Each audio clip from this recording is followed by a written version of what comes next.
Hello and welcome to Trial TV Live. I am the Squeegee of Justice. Thank you so much for joining us today as we are continuing our coverage of New Hampshire versus Dustin Duren. We are in day 2 of his trial. The state called 3 witnesses yesterday, only 3 witnesses. We heard from the detective who was part of the emergency response team. We heard from Dustin's father, Mark, and then we heard from Trooper Amanda Johnson, who was at the scene and told us a little bit about what the scene looked like. So just to quickly recap, this incident happened February 29th of 2024, so a year and a half ago. Caitlyn is the mother of 2 girls, Elowen and Valen.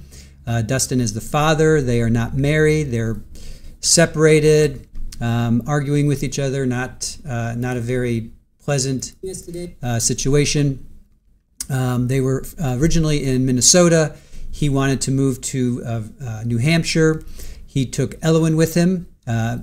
According to testimony, Caitlyn willingly gave Elowen to Dustin when he moved, and then the plan was she was going to come with Valen, and they were going to kind of co-parent together. Well, as it turned out, he goes there in January. He finds an apartment in Berlin.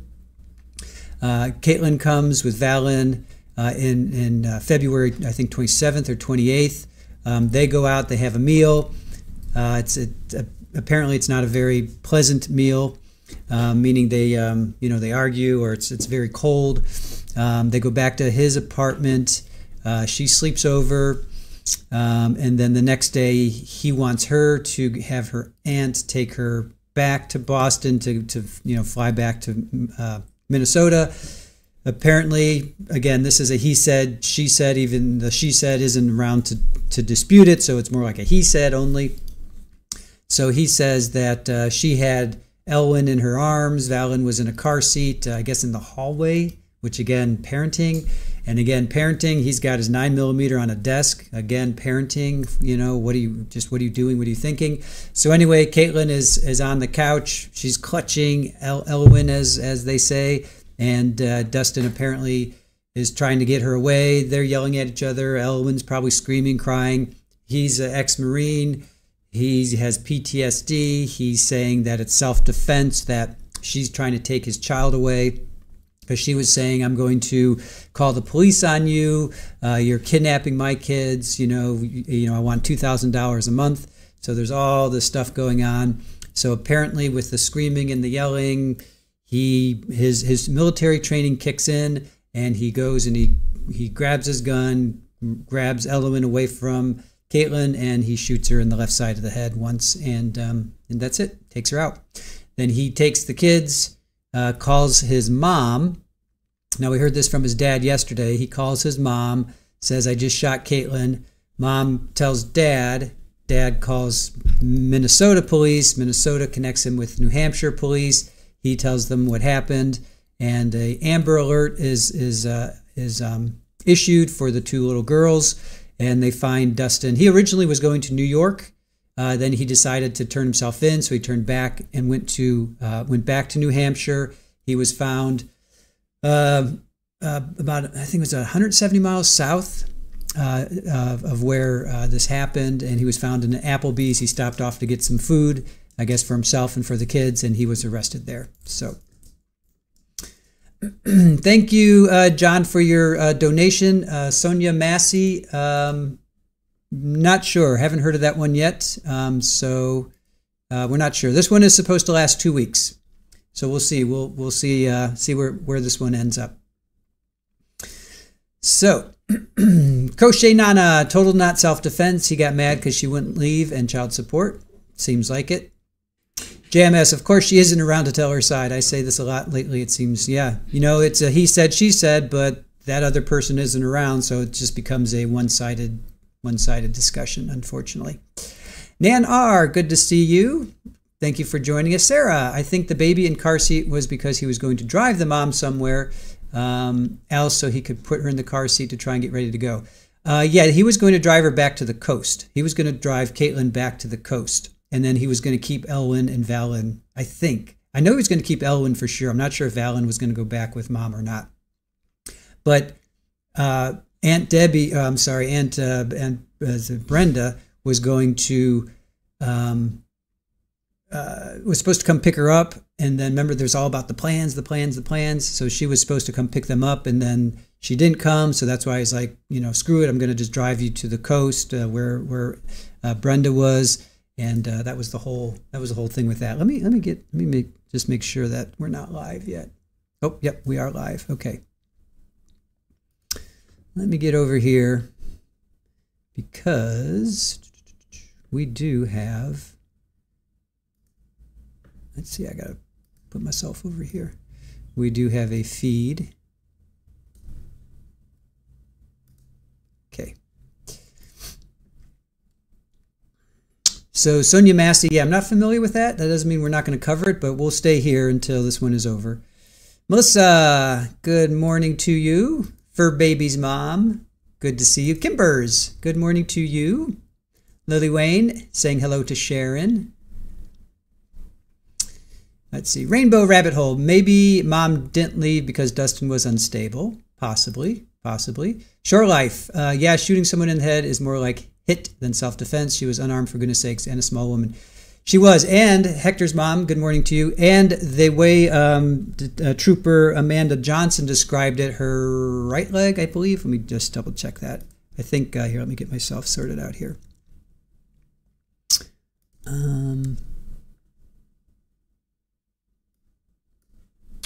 Hold on, I've got to get my notes. Just give me a moment to get my notes.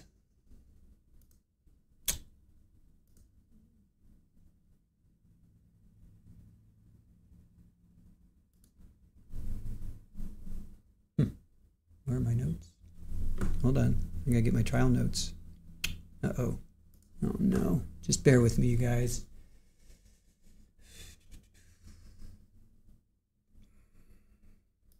I should have my notes and I can't find them.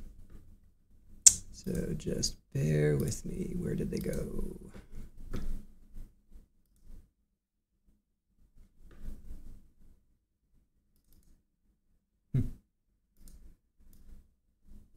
Ah, there they are.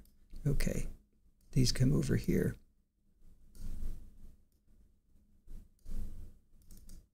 All right. So her left, let's see, was it her right leg? Her right leg was on the couch coffee table.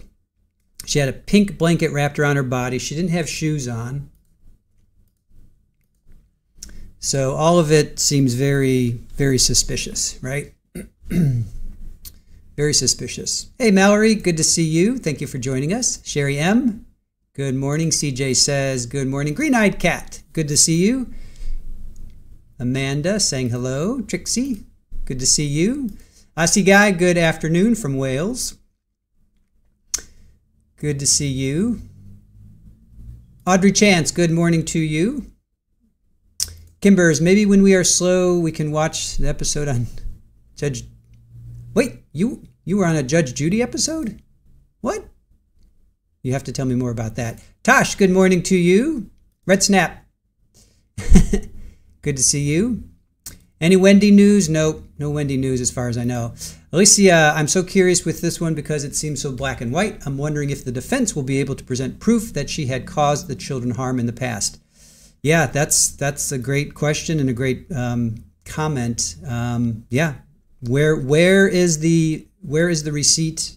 Hey Gordon, where is the receipt? Where are the receipts of her demanding $2,000? You know, putting the kids in danger at all. Colleen, good to see you. No, you're fine. You're not late. You're good.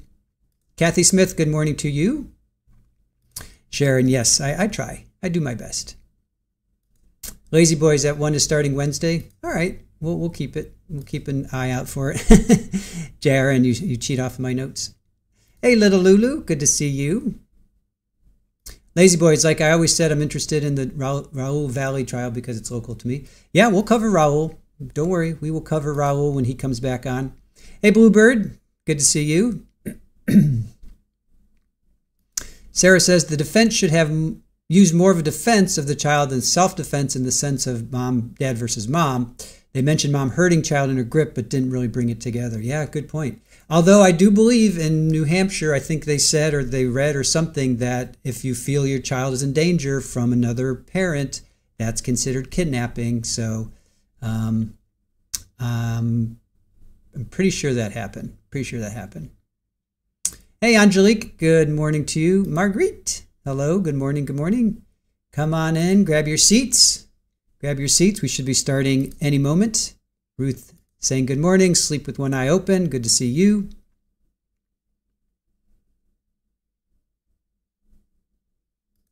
Oh, your other name where you're green. Yeah, I noticed that yesterday. I think when I tried to tag you, I saw that you had two names. Hey, Mallory, good to see you. Thank you for joining us. Kimber, yeah, email me. You were on an episode of Judge Judy. That's really funny. Hey, Marlene, good morning from Switzerland, 3 p.m. there. So you are exactly 6 hours ahead of us. We're on the East Coast here in the United States. Tracy, good morning to you. Thank you for joining us. Northwest, demanding child support is normal, not worth. Yeah, exactly. Lazy boy, should we raise money for Raul Valley to hire Kevin Smith? Hey, Adair, good to see you. Good morning to you. Thank you for joining us. Sleep with one eye open. Appreciate you being here with us. All right. Let's see what. So we have day 2 coming up. Day 2 is coming up now. If this audio is no good, remember there was kind of some wonkiness with the audio yesterday. So we'll hope. Hopefully this audio will be okay. If not, we have there's a couple feeds that have this. And Cheryl, were you saying something about the seal being crooked? Yeah, or else the camera has to just rotate. Or actually it would be this way for me. Sharon H, buenos dias to you. Thank you for joining us. Switzerland is +1, East Coast is -5. Well, if it's 3 o'clock there, it's 9 o'clock here. That's 6 hours for me. Lazy boy, I know you're in Connecticut as well. But we get to turn our clocks back. We're turning our clocks back in like what, 2 weeks or something? I think it's usually in November, and Halloween is the 31st. Oh, don't forget our game. Wait. Let's get to our game. Real quick. Let me just get to our game real quick. If you guys are not familiar with our Halloween game, I'm going to play it real quick, the intro, and then we can talk about it later.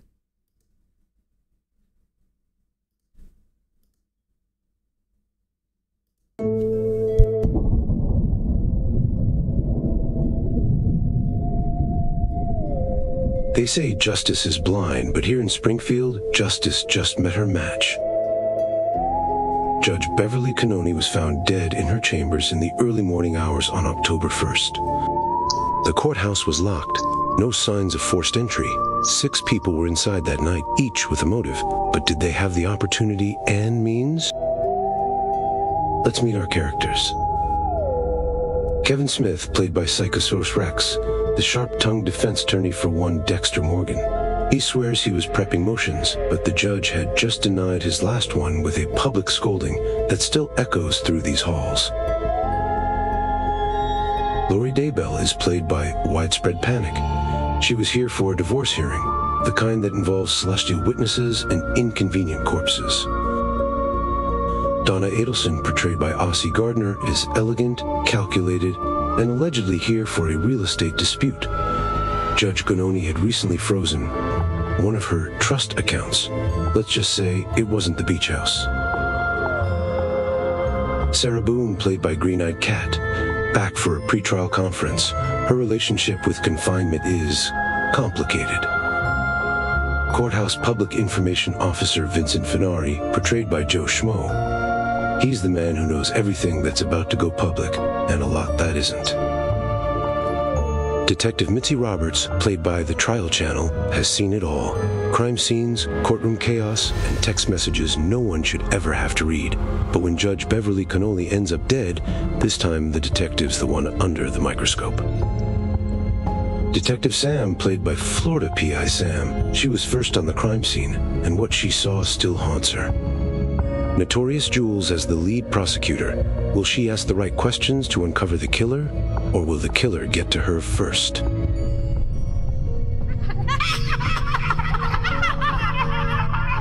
Over the next 2 weeks, you'll hear from every one of them, in streams, in sidebars, and whispers that sound too true to be rehearsed. Each one claims innocence. Will you be able to uncover the truth? On Halloween night, we'll bring them all to the stand in a mock trial to uncover the truth.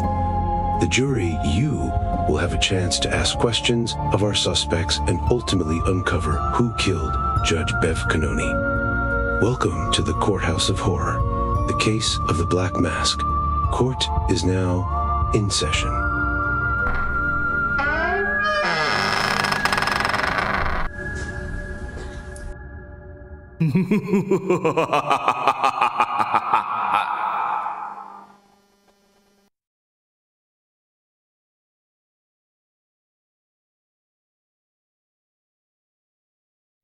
Okay, so remember that we're going to be dropping clues throughout the day, but I do ask that you do not, it's like you're the jury. Do not discuss while we're in live trial because it is distracting for those that don't want to play the game, which is understandable. Some people don't want to. So we will be dropping 6 clues every day. Each suspect will drop a clue. We dropped 6 yesterday. And if you missed any, you can go check out our social media accounts. We have them there. I also said them at the end of the day too. So treat this like you're the jury. You cannot deliberate until Halloween night, which is the day of the trial. So just collect the clues for now. And if you want to talk on comments, you can go to our videos and comment there and talk there. Some people are doing that already. But we do ask that live chat, keep it to the trial. Don't discuss, because there are some people that do not want to participate and they feel it's distracting, which I can understand and respect. So we're going to ask you to treat it like you're the jury. Don't deliberate beforehand, but if you want to talk about it in a comment section on a video, that's fine. All right. So all that being said, welcome in, Joanne Jedi Platypus, good to see you. Thank you for joining us. Fanny, good to see you. Good morning, good morning. Arwen, good to see you as well. And this is Thriller, exactly, Shirley. Which videos? Good question. I think, where are people commenting? Who is commenting? Where are they commenting? Sure Life, I know you were commenting. Kathy was commenting. Mandy. I'm not sure where you guys are commenting yet. I guess on yesterday's stream. I think it's yesterday's stream. I think it's yesterday. I think it's yesterday's stream. Richard saying not seeing any clues on Facebook. All right. Let me check that. I know Aaron did them yesterday, so let's see if that's I know she did them yesterday. Let me see if I can find them.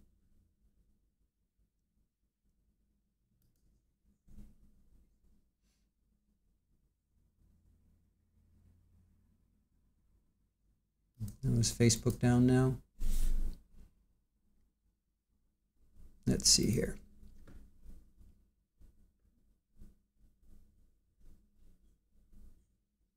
Yep, they're there, Richard. 14 hours ago, the first clues have dropped. If you go to Facebook, they're there. 14 hours ago, Aaron posted them. So they're there on Facebook. C. Gilmore, you saw some on X yesterday. Yep. Crochet Nana, yep, they are on Facebook. Yep, they are.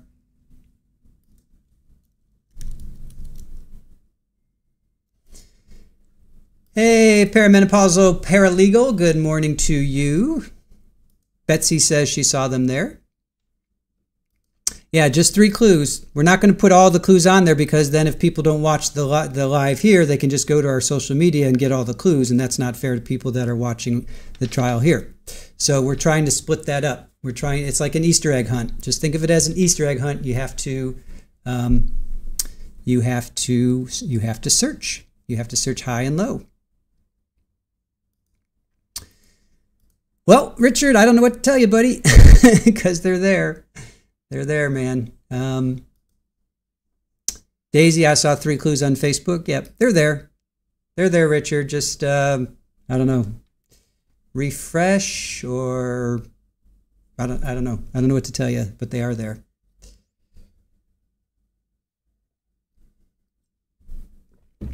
Let's see. Aussie Gardner, where can you get them other than Facebook? They're on all of our social media accounts. So X, Facebook, Blue Sky, and our community page on YouTube.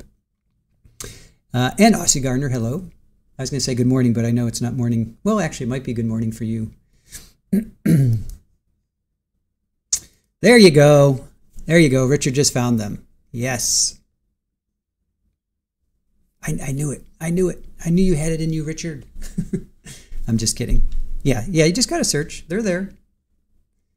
They're there. Oh, they're on Patreon as well. Erin says we put him on. She put him on Patreon as well. All right, Sarah, did they say the shot was the side of the head, not forward? Yes, the left side, I believe. I think it was her left side. Let me double check that.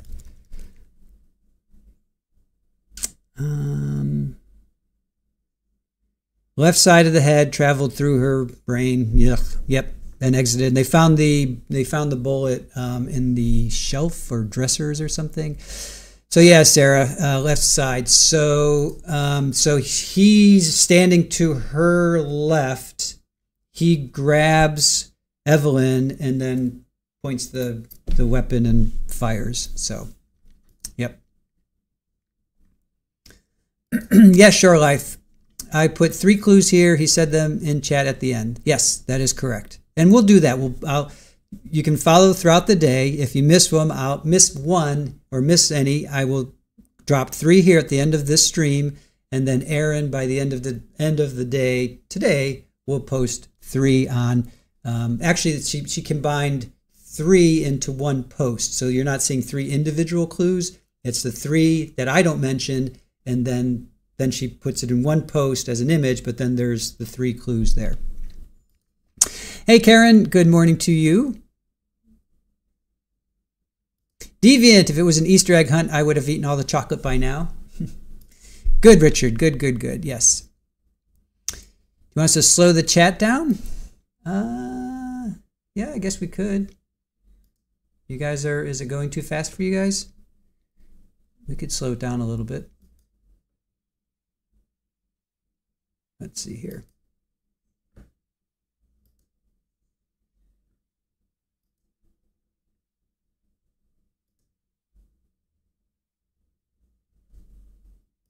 Not going to slow it down too fast. We'll just do 3 seconds.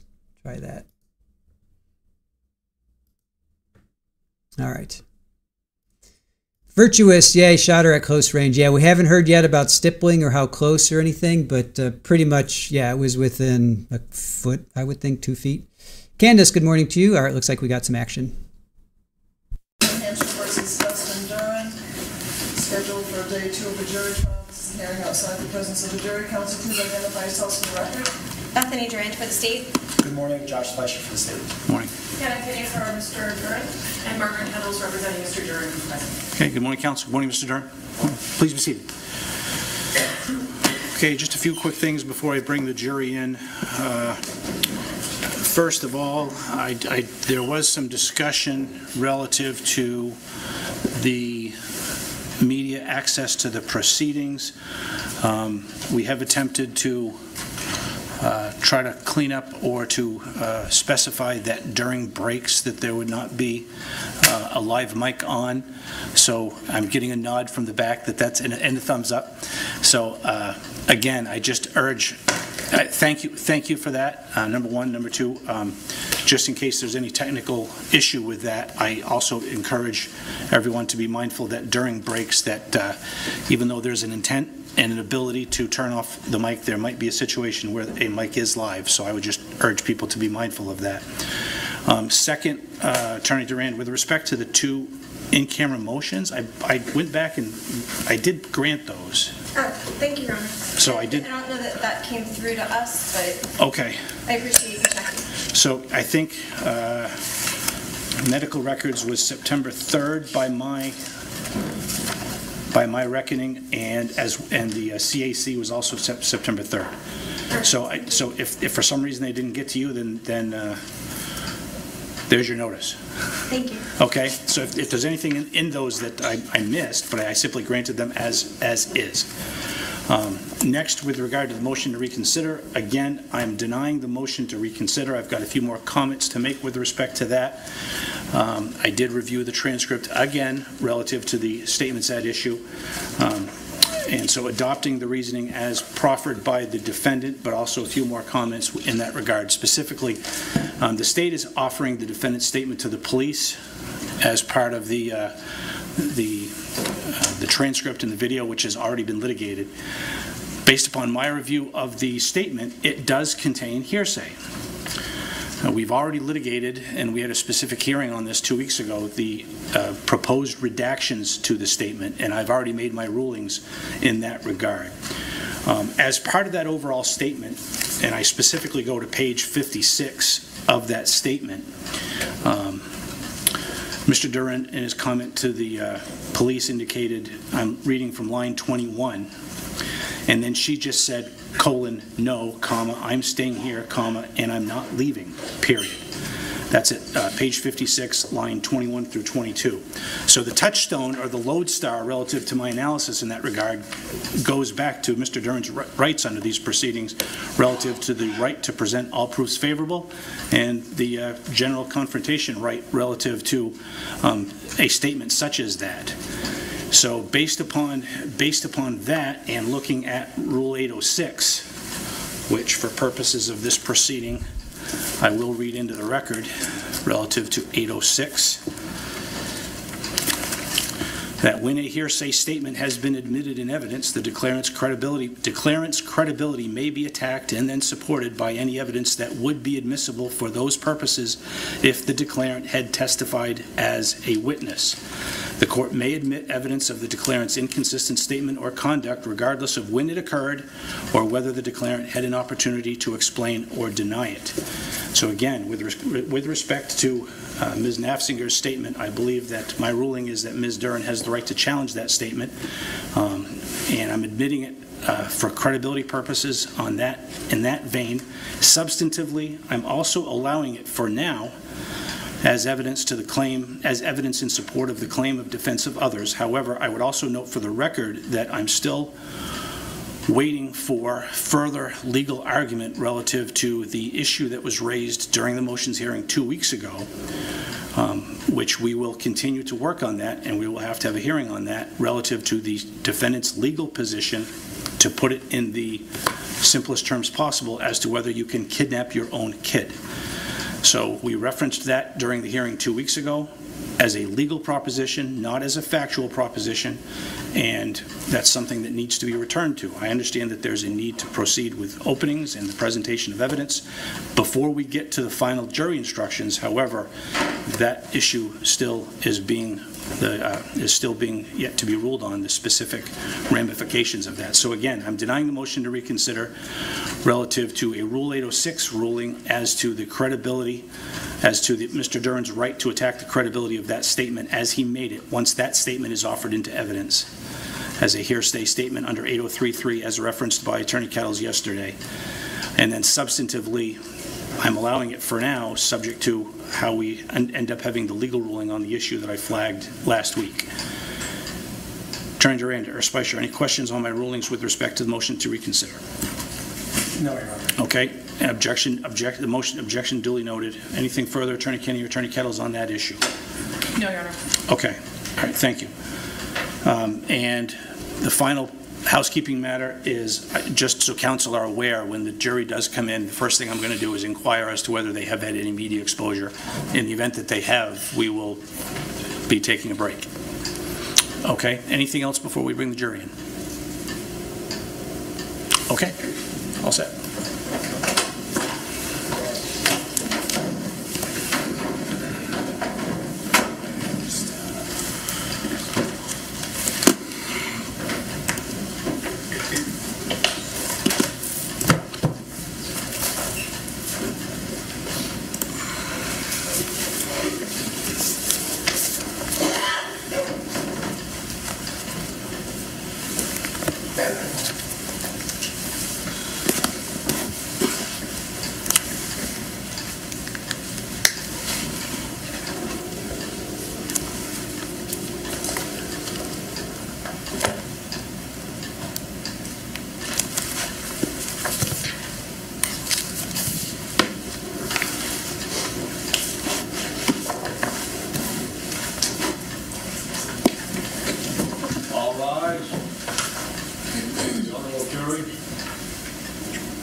Superior Court is now in session. The Honorable Jonathan F. Rizal presiding.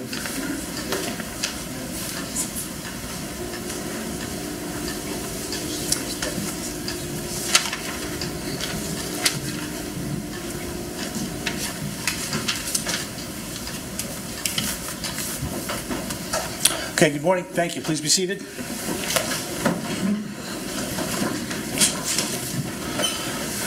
Okay, good morning, members of the jury. Thank you for your punctuality. A few quick comments before we get started for the day. I did indicate to you yesterday, as I think that you probably were aware, that there is a media presence during the course of this trial. And one thing I did not state yesterday, but I wanted to bring to your attention and to assure you of, is that one of the standing orders of the court system, it's not just my order, it's the entire New Hampshire Superior Court judicial branch, there is an order relative to the media presence during these proceedings. As you know, it is an open courtroom. But one of the standing orders that is directed to the media is that the jurors' faces are not to be shown as part of the proceedings. So I didn't say that yesterday, and I want to assure you of that, that your, whether it's still photography or whether it's any videos, that you would not be as part of that transmission. I wanted to bring that to your attention. And the second thing I wanted to follow up on is, again, because there is a media presence during this trial, if any of you have had exposure relative to anything in the media in the last 24 hours during the break since yesterday, if you could raise your hand and we'll address that if that has occurred. Okay, please thank you. Please let the record reflect that none of the jury members raised their hand. So I thank you for that. And again, that's going to be a continuing order and instruction to you to, number one, avoid all contact relative to any media representations or coverage as to what's happening here today. And as I said, to please take affirmative steps to avoid inadvertent exposure as well. So I thank you for following my instructions in that regard. Okay. Ready to proceed? Thank you, Your Honor. The state calls Tracy Flaherty.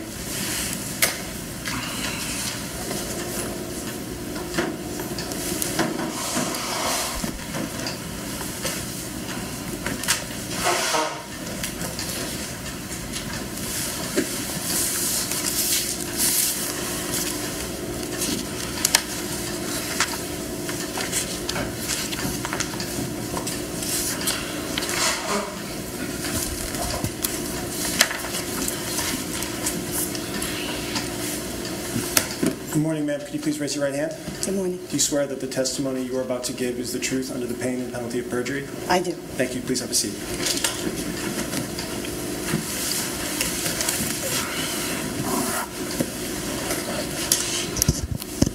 Good morning. Could you please tell the jury your name and spell your last name? Good morning. My name is Tracy Flaherty. First name Tracy, T-R-A-C-E-Y. Last name Flaherty, F-L-A-H-E-R-T-Y. Ms. Flaherty, where do you work? I work for the New Hampshire State Police Major Crime Unit. I'm an intelligence analyst. How long have you worked for the New Hampshire State Police? I worked for the New Hampshire State Police since 2016. Prior to that, I was an intelligence analyst with the FBI for 16 and a half years. Then I was an analyst with Liberty Mutual, Special Investigations Unit, working medical fraud. And I had my own business for a few years before joining the state police, where I provided training to private investigators and law enforcement on the techniques of intelligence analysis, how it can be used in cold cases and missing persons. Thank you, Ms. Flaherty. You mentioned that you are an intelligence analyst. We'll keep it specific to the New Hampshire State Police. What do you do for the New Hampshire State Police as an intelligence analyst? So I assist in major crime investigations. Those are typically homicides. I help generate leads by researching and locating individuals. I also review evidence that's collected. That could be based on a search warrant, so communication records, maybe financial records, social media. I may assist in looking at devices, depending on the needs of the case. Thank you.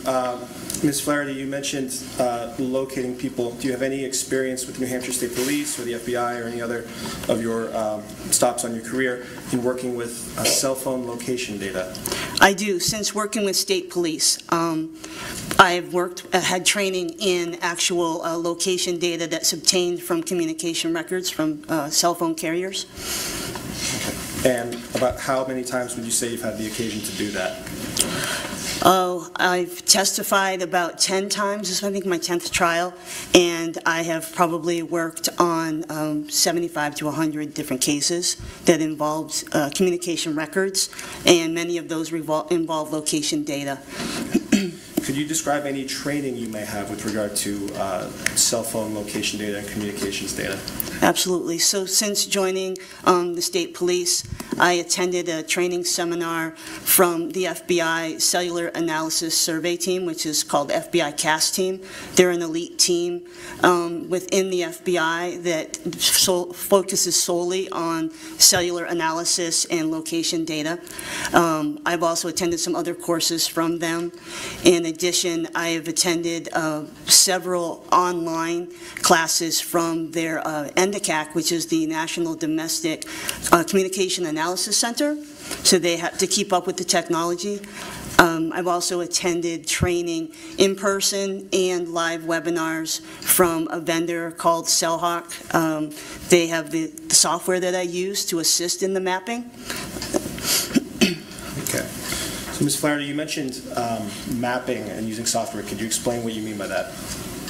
Absolutely. So when it comes to talking about a cell phone and location data, your phone is continuously, in order to use it, it's interacting with cell towers. It needs to connect to an antenna, typically mounted on a tower. You're probably used to seeing them on the highway, those big, large structures. But they can also be an antenna that's mounted on a building or a sign. But anyway, your phone does need to connect to an antenna. And so what we end up doing is every tower has a unique phone number, or ID number, I should say. And within the phone records that we receive, that tells us what tower maybe an event is connected to. So, for instance, a call. When you make a call or receive a call and your phone connects to a tower, that tower has a unique number. And in the data, we also have not only that unique number of the tower, but what side of the tower, which helps us give a general direction of where that device is when it's connected to the tower. So either for call detail records, which we received in this case, which is incoming, outgoing calls that are made, or specialized location records, which is engineering data, we actually get those unique ID numbers. And the carrier also provides a list of all the towers and those numbers, the sectors, which is that side of the tower that I mentioned, where the antennas are placed, and then how those sectors are orientated. And so by matching that up, and the software helps because it's a volume of data, by matching that up between the two, I can then map that latitude and longitude of the tower that's being used, and then know what side of the tower. And as we'll see in the maps, you can get an idea of general direction of the device and then movement of that device. Ms. Flaherty, thank you. That's quite a lot of information. I want to back up a little bit. You mentioned that you, in your work, doing this kind of work, generally use communications data. Are there different types of data that you receive related to cell phones? Yes. And who provides those? That would be the mobile carrier. So in this case, it's Verizon. So someone like Verizon, AT&T, some company. Correct. Like that. And that is data that those companies, is that data that they keep for their own purposes? Yes. So for billing purposes, they have call records for their subscribers. And for their own business purposes, they have specialized location records, that is engineering data, that they use to be able to make decisions on coverage, maybe where to put an antenna, how to orientate their antennas, or working on upgrading service in a certain area. So, Ms. Flaherty, you mentioned something called call detail records. What are those? So call detailed records are similar to your phone bill. It shows calls incoming and outgoing. I'm able to see the date and time of the call, the numbers that are involved in the call. And if we are obtaining call detail records with cell site information, so tower information, then I see that unique number for the tower that's used during that event, along with what side of the tower, so the sector number. So we'll have a visual in a bit that I think will explain the issue of the size of the tower. So you talked about call detail records. Are you familiar with something called RTT data? I am. What is RTT data? That is the name for Verizon's specialized location records, or their engineering data. Basically, what that is it provides events when your phone is continuously interacting with the towers when it's on. The carrier's taking measurements of the speed of the signal from the tower to the device and back. And so when that measurement's taken, it gives an estimated distance of where that device is from the tower. So we're able to use that and kind of get a better idea of maybe where a device might be. Ms. Flaherty, in your experience, do cell phone records or communication data also include something called subscriber information? Yes. And what is that generally? That is the individual typically that is paying the bill and is subscribed to the phone, and oftentimes the user of the phone. Ms. Flaherty, on March 1st of 2024, did you become involved in an investigation involving someone named Dustin Duren? Yes, I did. Could you please tell us when that happened that day and how you became involved? I received a phone call from my team early morning hours, sometime between March 1st before 2:30 a.m. I received a phone call saying that they needed my assistance in initiating an exigency request for location data on a device that was associated with Mr. Duren. Ms. Flaherty, I'm going to stop you there. Sure. I apologize. You mentioned exigency. What is exigency in your experience? So exigency is a process that law enforcement is able to use in interacting with a carrier such as Verizon when there's an emergency and a concern for possible dangerous death or bodily harm. Is exigency a process that's available when perhaps it's not practical to get a search warrant? Yes, if it's deemed to be an emergency situation, yes. So in the early morning hours of March 1st, 2024, you told us that you were asked to use the exigency process to do something. Can you tell us what you did? Sure. So the first thing I did, which is required by Verizon, each carrier kind of has their own method that they want you to interact with. For Verizon, I initiated first calling their emergency hotline, told them the situation, and that I was looking for whether there was a current location on the phone number that I was given.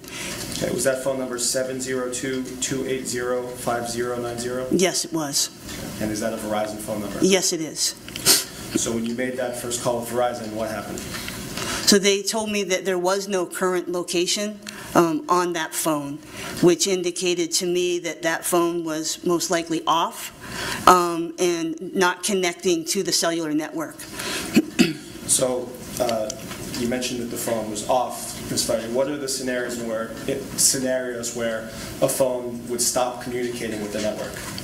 If you turn your phone off, if the phone could be destroyed, if you're out of area where there's no signal, no data, then it's possible that it's not connecting to the cellular network. So at that point, did you know which of those scenarios may have been the case with regard to this telephone? I did not. So after receiving that initial information from Verizon that the phone was not communicating, what did you do next?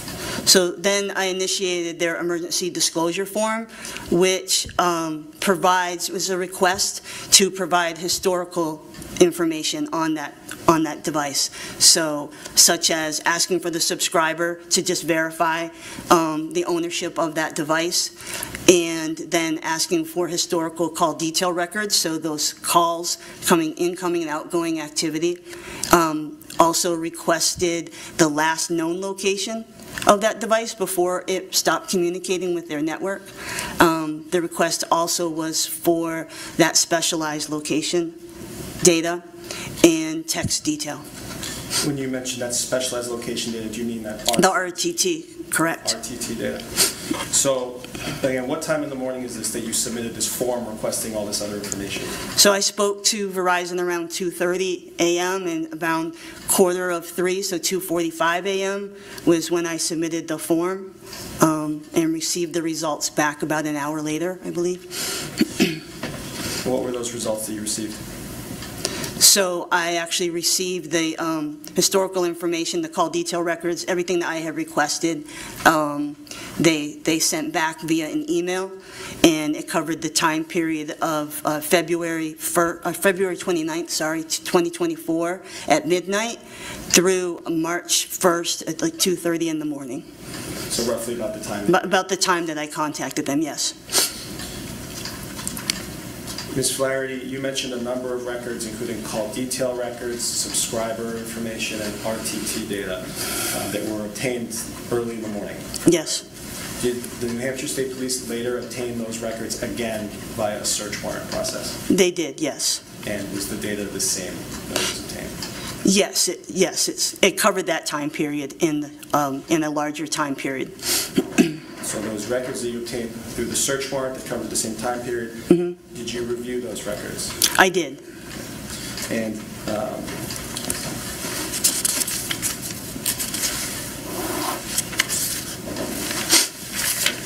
Exhibit 13 here. May I approach you? Sure, certainly. Ms. Flaherty, I'm handing you something that's marked for identification at this point that states Exhibit 13. It's a thumb drive. Do you recognize that thumb drive? I do. Have you reviewed the contents of that thumb drive? I have. And what does that thumb drive contain? This contains the historical call detail records, the subscriber record, and the RTT data that I used to create the visuals today. So that is the data, some of the data that you received by a search warrant and reviewed? Yes. And did you use the data on this thumb drive to create a series of maps? Yes, I did. Okay. Your Honor, at this point, the State moves to introduce Exhibit 13 as a full exhibit. Can we approach, Your Honor? Certainly.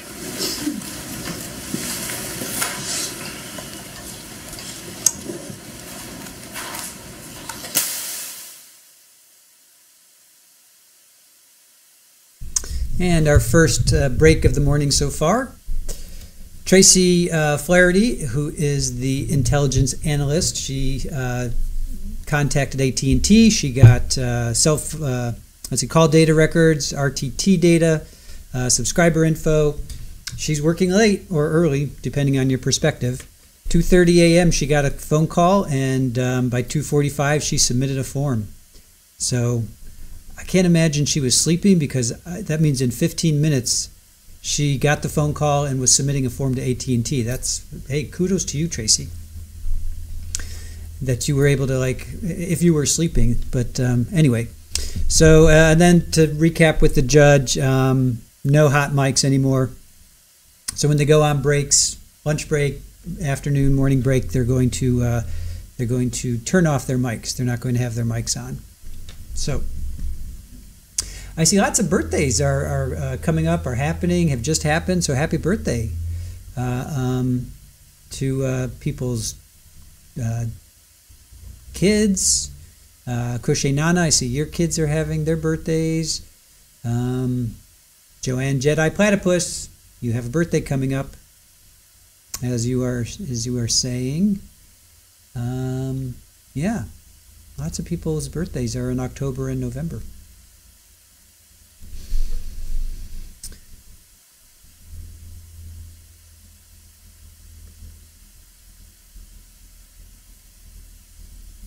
So yeah, Tracy Flaherty seems like a no-nonsense individual, getting the job done. Celissa is also an October baby, 52 on the 12th. 52 or 25, right? Yeah, flip that around. So happy birthday to you. Joe, yes. Are you handling... oh, no, I'm not. No, that would be up to you, Joe. You can drop your clue. It would be clue number 2. Clue number 2. Clue number 2 dropping today. Yes. Joanne. Birthday girl. Well, tomorrow for sure. Alice, your oldest son has a birthday today. Wow. So many people's birthdays on the 21st. Right on. Sharon, you have your birthday on the 29th? Sure Life. Come on, Joe, give it to us. Sharon's birthday is the 29th. So that's going to be, let's see, that's Wednesday. Yeah, Wednesday, because our Halloween is the 31st, which is Friday. No, deviant. No. Clue.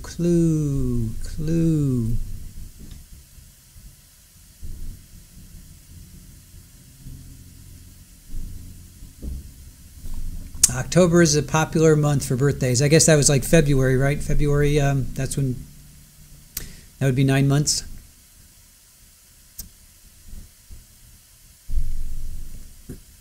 I always look back at that, like what was going on in February? Let's see, it's cold. So people are trying to stay warm, I guess. There's not much else to do in February, right? February's, at least in the northern part of the United States and Canada, it's a little bleak and dreary and cold. Yep, everyone trying to keep warm. Exactly. Oh, here we go. Over the conditional objection as indicated during the bench, yes, the objection is overruled and the identification may be stricken and it shall be considered a full exhibit. Thank you. This is Exhibit 13 for the record.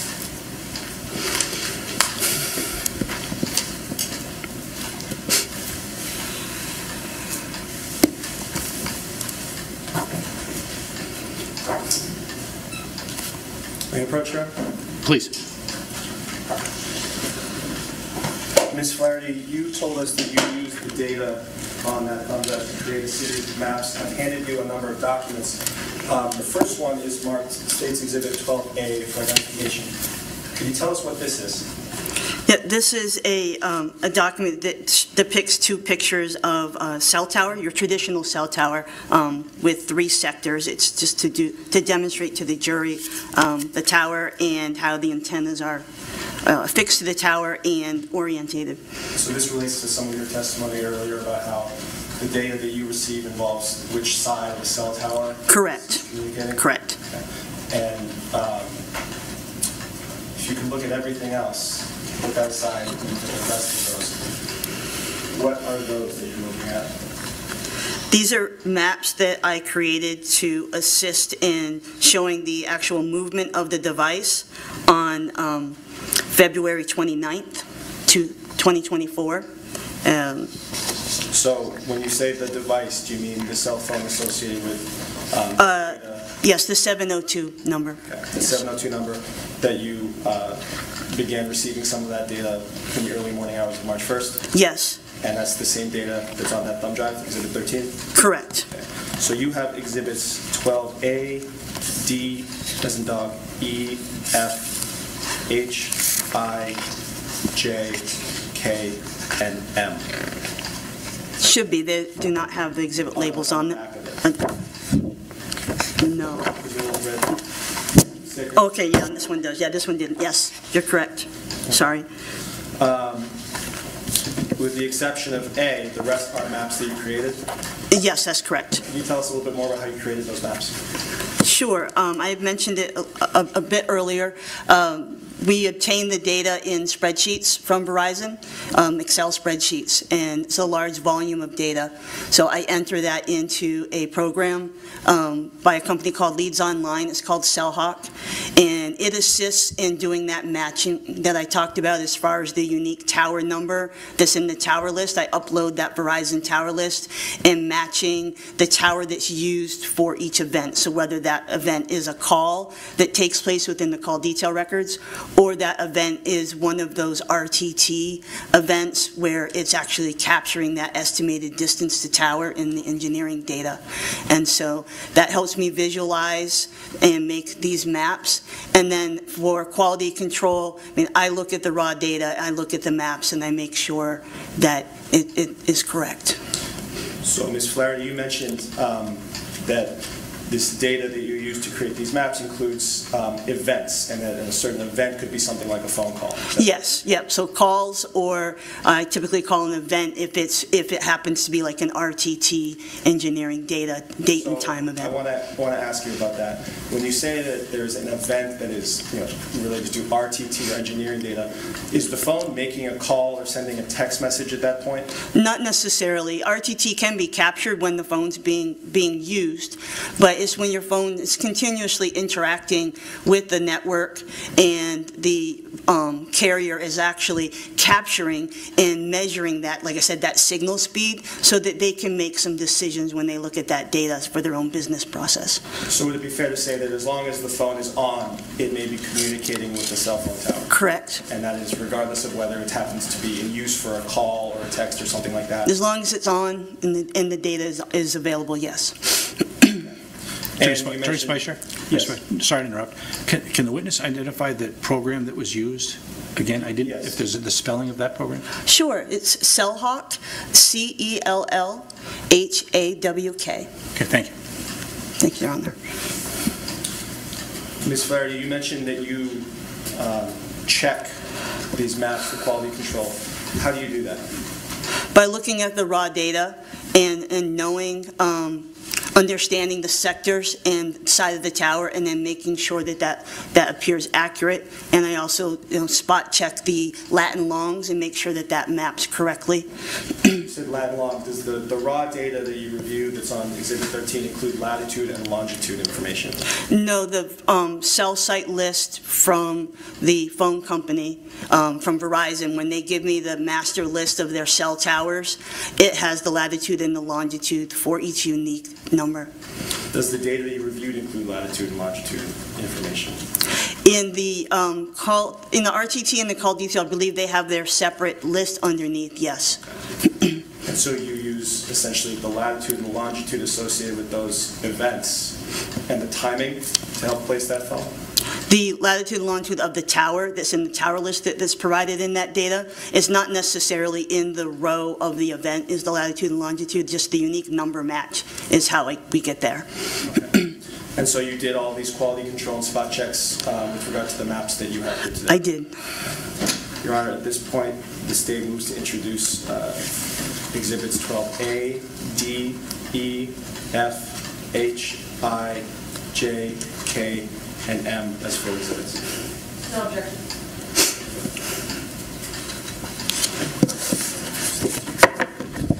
The identification may be stricken with respect to those specific exhibits, and they shall be considered as full exhibits.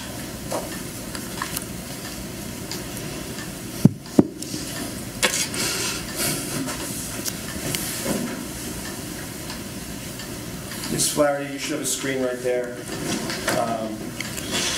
I'm showing you what's now marked for as a full exhibit, stage 12A. Could you tell us what this is? So this is a picture of your traditional cell site or cell tower. Like I said, you can have antennas. You'll see here where the arrows are pointing, those boxes, that sets of antennas. And so on each side of the tower, you can see it's kind of like a triangle on this particular tower. It's a 3-sector tower. And so there's sets of antennas on there. Each of those towers, like I said, has a unique ID number. And that's where your phone, in order to be able to send, receive a call, use your data plan, text messages, you're going to be attaching to an antenna that's mounted on a tower. And when you mentioned different sides of the tower, this one has 3, correct? This one has 3, yes. And how do you use that information about which of those, in this example, 3 towers, when it comes to determining a location?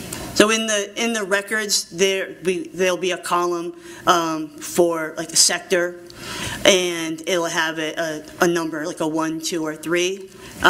If it's like a 3G, you'll see actual sector. If it's an LTE, they're called an E node B number, and that'll be part of that number. Will have the sector, and that tells you what side. So using the side and some of the other data you mentioned, you're able to help tell which side of the tower. Yes. Ms. Flaherty, I'm showing you states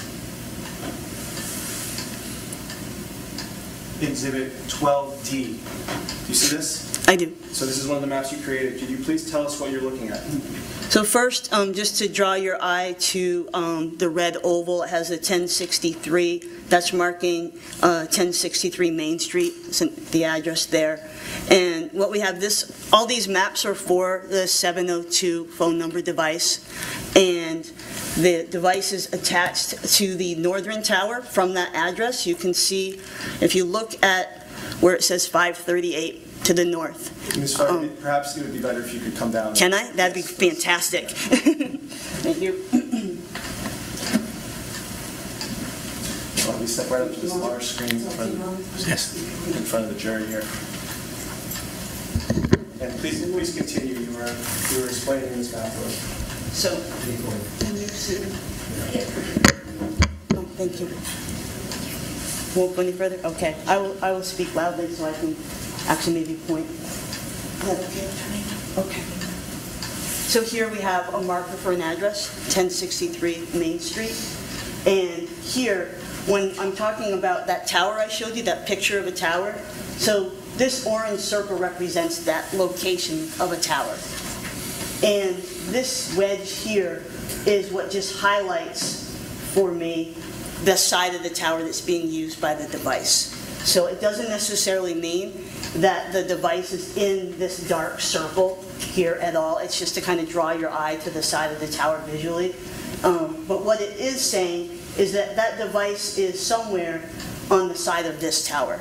I know confidently that it's not up here because radio waves are not pie-shaped. You know, this is just a visual. That device could be a little bit over here or over here when we're looking at the data. These arcs, it represents that estimated distance from the tower that I talked about that I get from the RTT data. It maps an arc, and it basically, as the phone is communicating back and forth with the tower, these arcs are represented. And when you have a lot of lines and it gets darker, it just sits there a long time, you're going to get a lot of hits when you know the phone is stationary. So that gives me that indication. So here what we have is the device is connecting to this side of the tower at 538. It's somewhere along this arc at that time. I can't say 100% where it is along this arc, but I can confidently say that it's somewhere along this arc. Okay?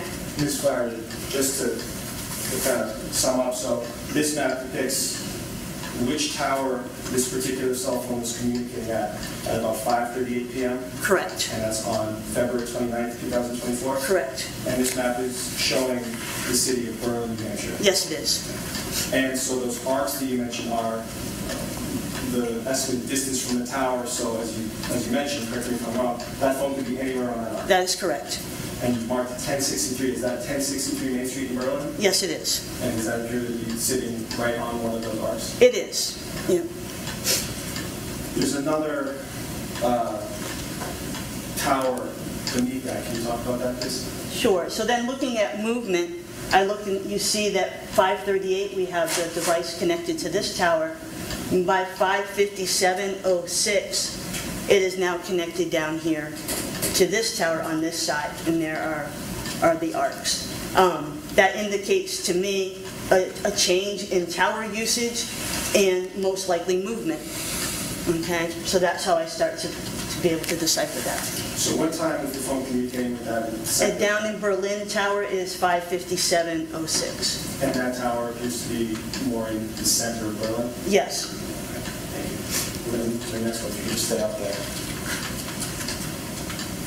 This is State's Exhibit 12F. What are we looking at here? So we're looking at the same device. All the maps are for the same device. So once again, taking off those estimated distance to tower because it gets really busy, you know, and a lot of lines and circles. So just to simplify it, this is still that engineering data while the phone is moving, but it's just showing you the tower usage and the side of the tower, just removing those lines so it's not so busy. And so when we started with 5:38 up here north of Main Street, and then on that previous map I'd shown you where it was connecting to this side at 5:57. You can see it, then it kind of swings around, it's here, and the device then is connecting to a tower down here more towards the Borum area at 6:26. After that, I noticed that there is actually a connection over east on Route 2, heading towards the Bethel, Maine area. So around from 6:43 to 6:58, the device seems to stay connected over east when it travels. Ms. Flaherty, are you familiar with the area shown in this map, the Borum, Berlin area? I am. And so this map shows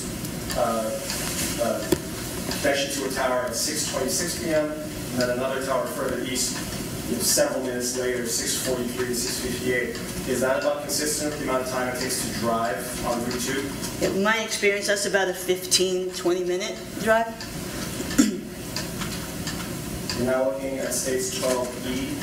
Please tell us what you see in this, or what this map shows. So just to continue to orient you, we've moved down to the 6:26. This was over at that time on east on Route 2. And then instead of there's no times, that moves along.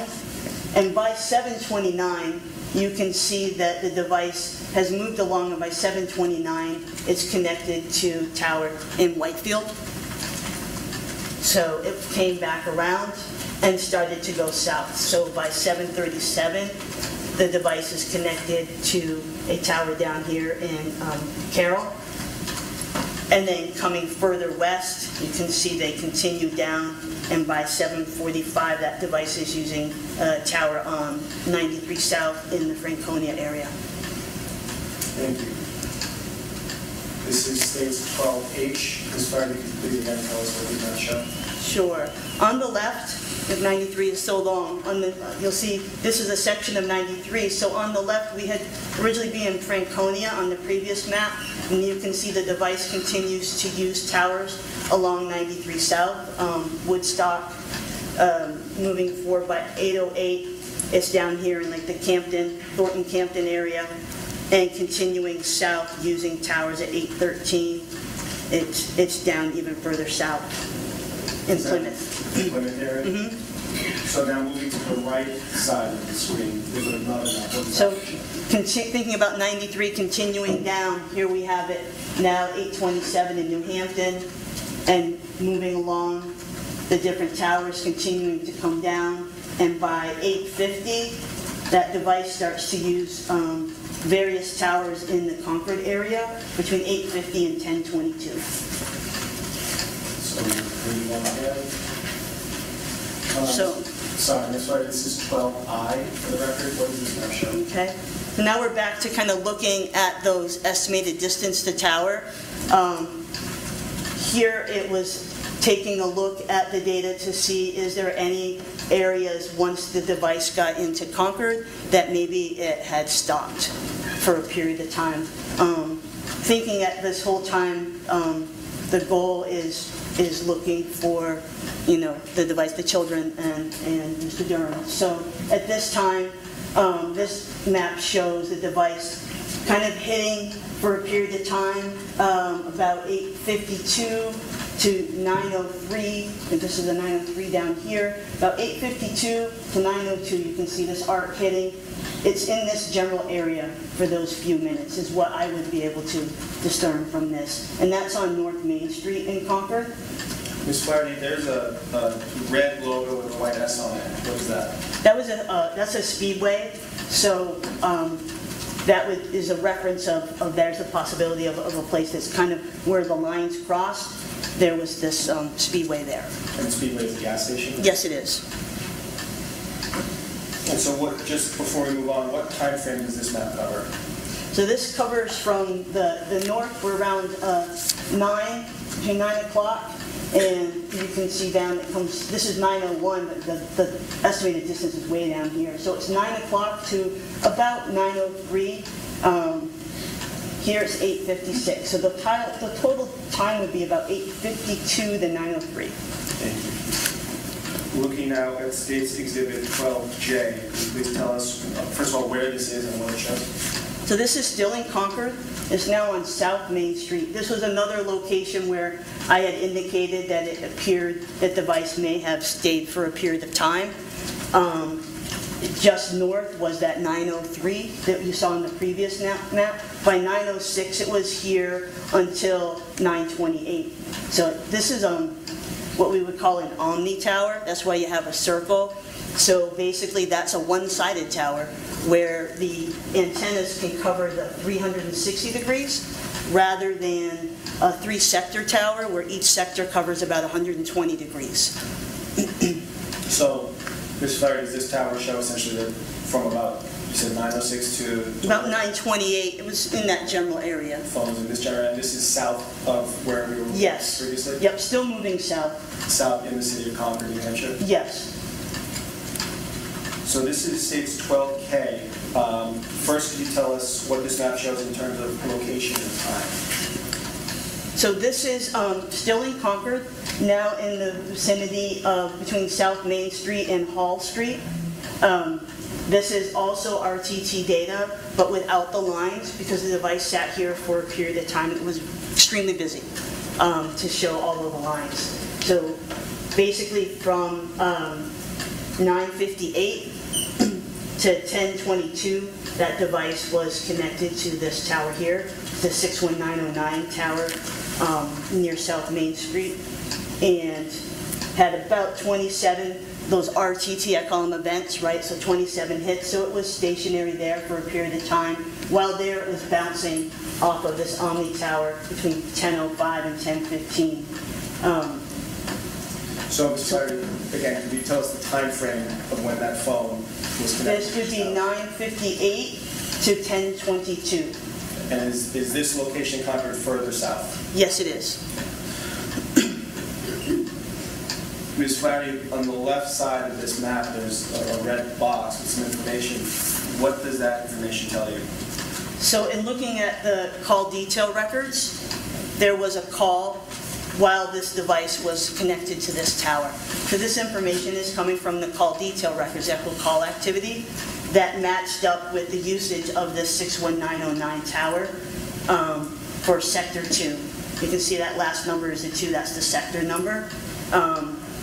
And so this would be an outgoing call from the 702 number to a 763 number. That was at 10:08 p.m. while the device was in this area, and that call lasted 13 minutes and 36 seconds. So that call was placed at 10:08? Yes, it was. And was that an outgoing call from that 702 phone number? It was. Can you give us that number? So the called number was 763-350-0954. And the number that made the call, what number was that? The 702-280-5900. And that 702 number that made the call, is that the number associated with the phone? Yes, it is. It's the number that is connected to this tower. How long did that call last? 13 minutes and 36 seconds. And this is the last one. Ms. Flaherty, can you tell us what we're looking at here? So this here is RTT data. This is from the raw data, just to show you, this is the last actual event on that device before it went off.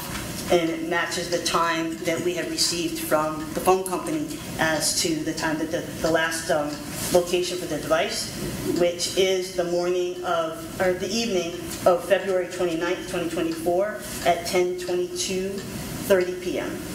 So 10:22 p.m. on February 29th, this phone, that 702 number, stopped communicating with cell phone towers? It did. Okay. Ms. Flaherty, you can please return to stand. Thank you.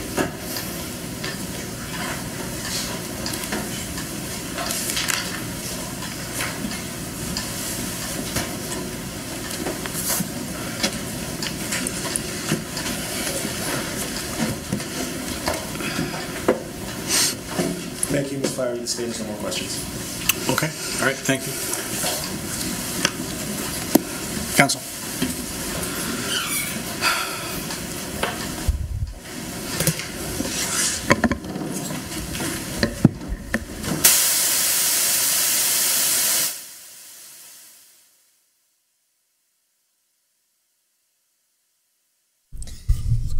Yeah, so that's just showing. I think that, well, let me just go through what she did. So she's talking about his phone started to ping in Berlin at 5, and they're coming back.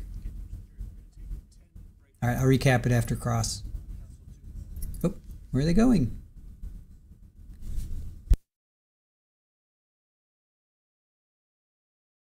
But we will take a 10-minute break right now. So why don't we say 10:15? We'll resume at 10:15. Okay. Again, please do not discuss the case amongst yourselves. All right. Thank you. All right.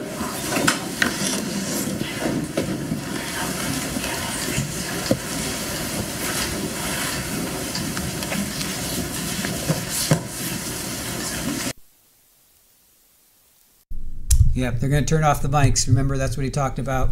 They're turning off the mics. So no more hot mic moments. All right, so Tracy Flaherty, intelligence analyst. Going to zoom in on that. All right.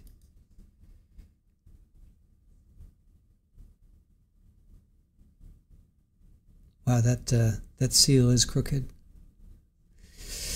All right, so you guys were asking, when was Caitlyn, when was she shot? It seems like around 5:15 to 5:30, somewhere in there, because his phone starts to ping at 5:57, but in state's opening, they said 5:38, he drives to Concord, arriving just before 8 o'clock, 5:38 and 6 p.m. So that's why I think she was shot around 5:15-ish. But apparently, so he calls his mom, well, at least I think it was his mom, for 13 minutes at 10:08. There's an outgoing call at 10:08 p.m. for 13 minutes and some odd seconds. I didn't catch the seconds. But remember, Dad said that he talked, the phone call was, I think, about 10 minutes. I think that's what he said. Let me just double check. Hold on a sec.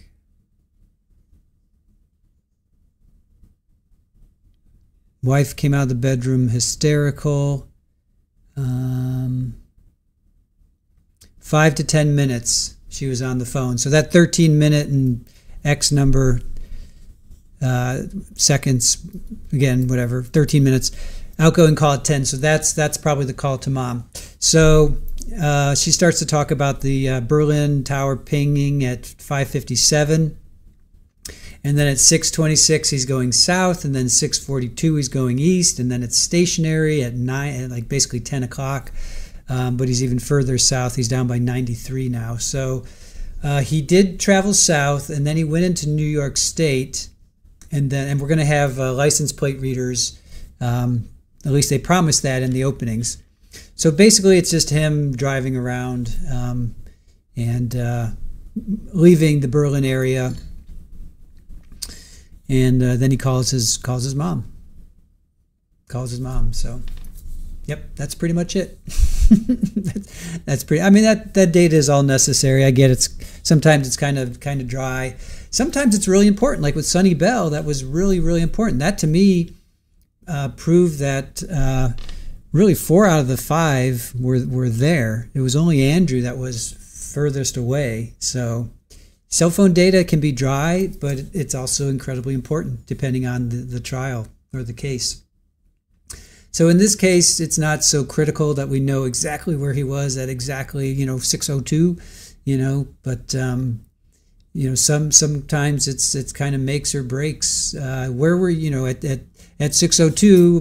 My phone was 10 miles away. How can you say that I was a part of it?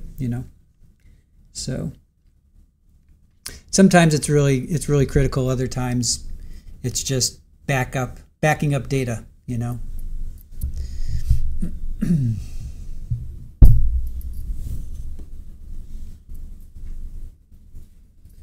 So, oh yes, I'm sorry. I was going to. Okay, the game. Let's get back to the game. All right. So Joe Schmo dropped a clue. So obviously you guys are going to talk about it, but what I'm asking you is don't become so focused on the clue and that you lose track of the trial. So we don't want to, just think of it as you're a jury, and we don't want you to deliberate, just like juries can't deliberate. They have to wait until the trial is over. Well, in this case, we're asking you not to deliberate. I know you guys are going to talk. I get it. I'm not saying don't talk. I'm just saying let's keep it to a minimum. Let's not just all of a sudden just lose focus of the trial. So when a clue is dropped, it's fine. I think Joanne, you said, hey, there's a clue. That's all fine. That's all cool. And you guys ask a question here or there, but let's not. Let's just be aware that I will at a break. I'll tell you. I'll bring you up to speed, and I'll tell you what's going on at a break. But during the live trial, because there are some people that aren't going to play the game, so they find it distracting. So we don't want to take away from their experience either. So at the breaks we can talk about it. During lunch we can talk about it. But I don't want the live chat to be taken over. Let's just focus on the trial. So all that being said, there were 6 clues that are going to be dropped every day. Joe dropped one today. He dropped clue number 2. So yesterday was clue number 1. Today is clue number 2. Tomorrow clue number 3. So on and so forth. So no, don't do that. Come on, don't do that. Come on. Let go. Thank you. This poor chair is going to be toast it's already toast. So every day there's going to be 6 clues dropped by each suspect. So Joe dropped his today already. So there's going to be 5 more unless somebody else dropped one and I didn't see it. So what we're doing so if you're watching, take notes, grab them, and then let that be that. Then at the end of the day, I will say what 3 of those 6 clues are. And then Erin on social media, which is going to be Facebook, X, our community page on YouTube, and Blue Sky, she will post the other 3 clues that I didn't post. And she'll post that in one post. So it's going to have 3 characters, and then it's going to say clues, their clue, boom, boom, boom. So it's going to be one post, but it's going to be 3 characters within one post.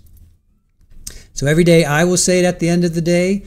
Erin will post the other 3 that I don't say. So it's like an Easter egg hunt. So if you miss them here, you can go to our social media, our YouTube community page, Facebook, X, and Blue Sky, and you can find the clues there. So I hope that explains things. I hope that explains things. Let's see. Joanne, always on the chat. Not quite sure what that means. Just give me some more context. Can I post the clue I have? Joanne asks. No, we don't want chatters to be posting. No, leave that to our mods. So our mods will post the clues. So we don't want live chat to just be cluttered with a bunch of clues and that. Again, we don't want to take the focus off of the live trial because the victims and everybody, deserves our focus and attention on the live trial. So let our mods post the clues. If you guys want to talk, we can, in the comments section, not on the live chat, but in the comment section of the previous video, you can go there and you can talk if you need to or if you want to. But so no, we don't want the chatters to be posting clues. Leave that to our mods. Leave that to our mods and leave that to me to let you know what clues have been posted. So the main thing is when the clue is dropped, acknowledge it, grab it, do whatever you need to do, but keep our main focus on the trial because again, we don't want to take away from the victims and what's going on in the live trial. So, and just think of it as you're a jury and you are not allowed to deliberate until the day of the trial. So I hope that makes sense, and we'll take it from there. Sound good? Let's see. And also Patreon. I keep forgetting. Yep, Patreon. So we're on Blue Sky, Patreon, Facebook, and X, and our YouTube community page.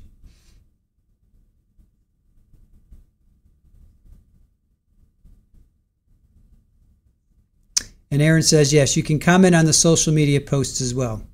Yeah, so if you're on Facebook or X, you can also comment there, or on our YouTube community page, you guys can comment there as well. Cheryl Life is asking, can the mods put more pumpkins in front of the clues to make them more noticeable and different from the bots? Hard to pick them out from the bots when you go back and look. Okay, we can take that. Oh, okay, nope. All right, we're saying no to that. We're saying no to that. Let me just have a side conversation.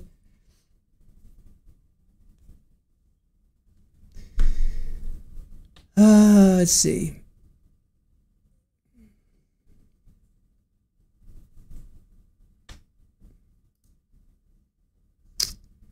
Lily Wayne, would clues be dropped during lunch? Possibly.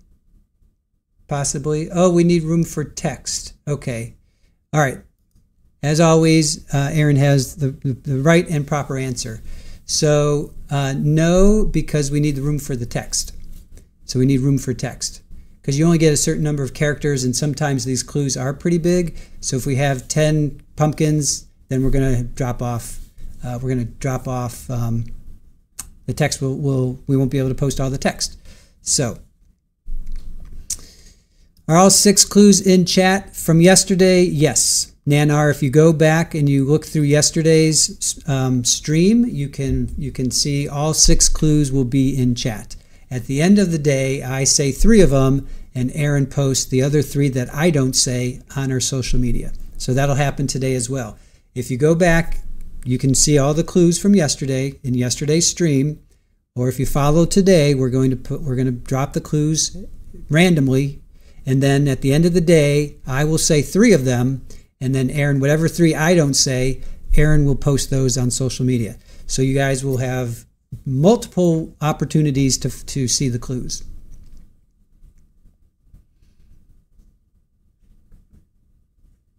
So,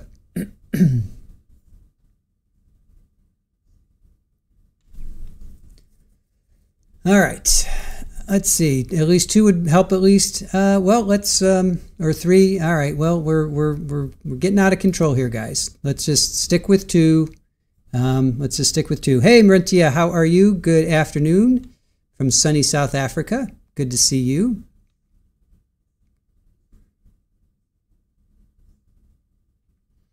Abe, you just got here technically. I didn't have a clue, never had a clue, and remain clueless. You say social media, does that include Blue Sky? Yes. Yes, Tammy, we're on Blue Sky. We're on Facebook. We're on X. We're on Patreon. And we're on YouTube Community, the YouTube Community page. So you can find these clues on Blue Sky, X, Facebook, Patreon, and our YouTube Community page.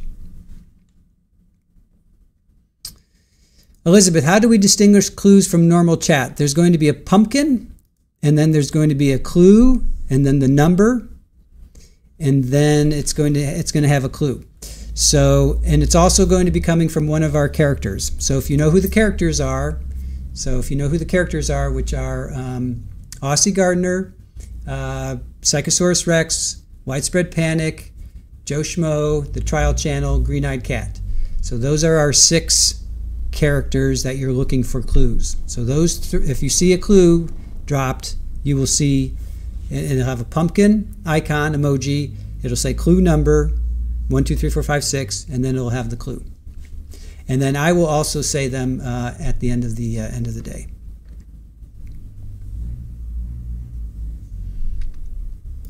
Teresa, good morning to you.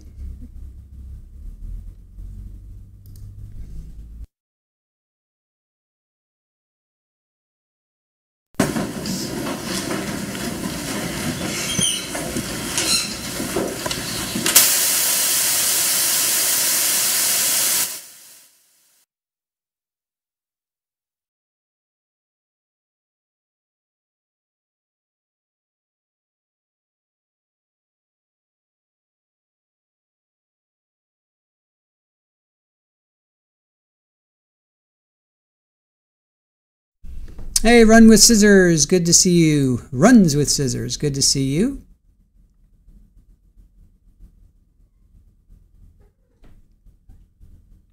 Hey, Ambi, good to see you. Thank you for joining us. And MLC. Well, Lori Daybell is a character. The people that are, you won't see Lori Daybell's name. You'll see Widespread Panic, you'll see Joe Schmo, you'll see The Trial Channel, etc. So you won't see Lori Daybell clue number, you'll see Widespread Panic clue number.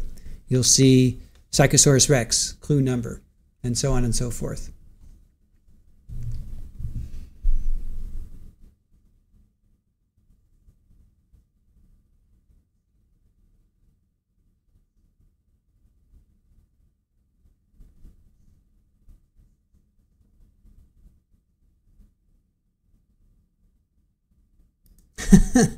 Iowa backyard, your mind is reading New Hampshire versus Amber Heard. That's funny. Okay, back to live trial. Let's focus on live trial. In session, the Honorable Jonathan S. Frizzell presiding.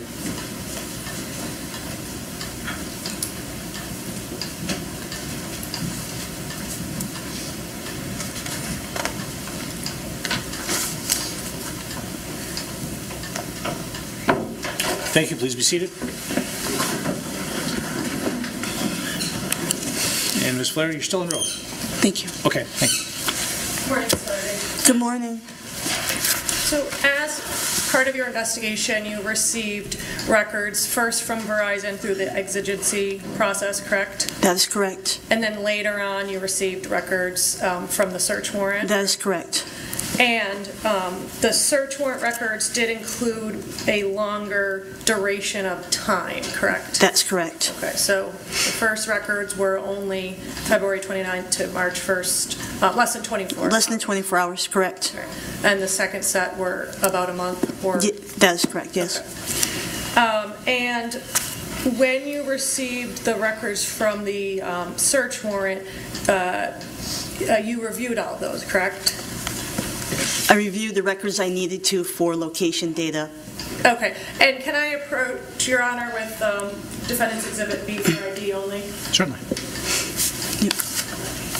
I'm showing you what's been marked at Defense B for ID.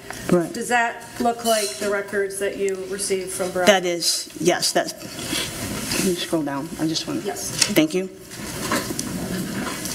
Yes. Okay, Yep. it's quite a bunch. It is a lot of records, yes. To include the device that we're talking about, the 702 number 5900 ending phone call records, correct? Yes, yes, the historical call detail records, correct. And text messages, correct? There was content and text detail, which is just the numbers that are texting back and forth, correct. Okay. Your Honor, may we approach?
So, Ms. Flaherty, you reviewed some of the records. Did you review the any of the SMS content records in your analysis? So not in my analysis, no. I did note that there was SMS content provided. It's not always provided. I noted that verbally to my team, that it was available. My focus was on location. Okay. And when you noted it was provided, did you open it up and look at it, or did you just see the headline on the... I opened it up to make sure that there was actually content visible, that it was there, yes. Okay.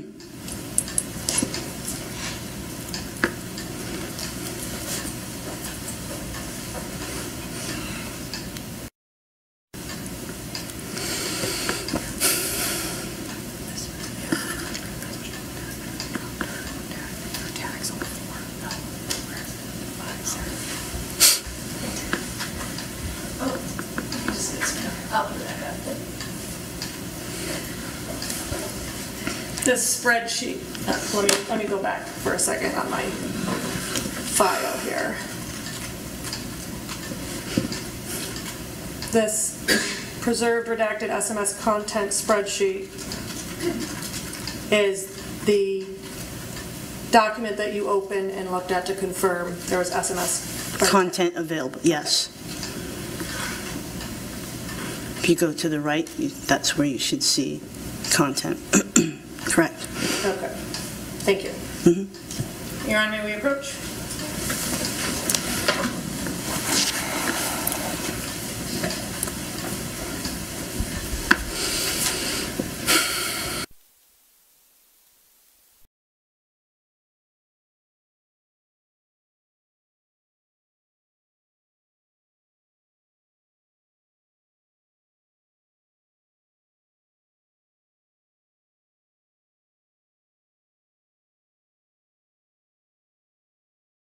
I don't think I've seen so many sidebars. I don't think I've seen so many sidebars in a trial. This is only day 2, and I've lost, I mean, is Scott keeping track of sidebars?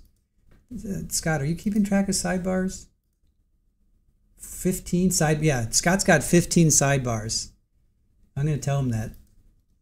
Thanks for the sidebar. I'm not going to tell him, thanks for the sidebar counter. This is insane.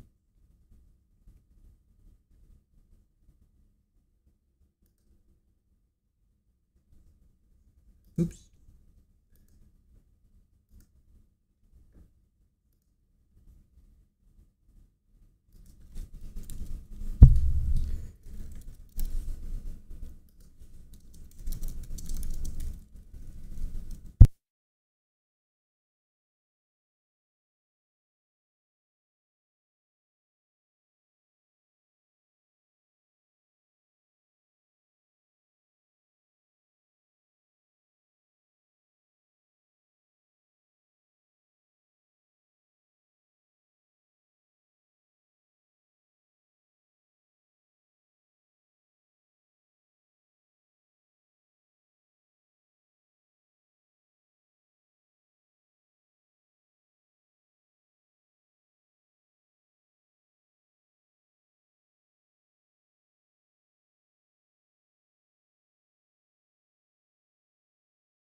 All right. So Scott's up to 15 sidebars.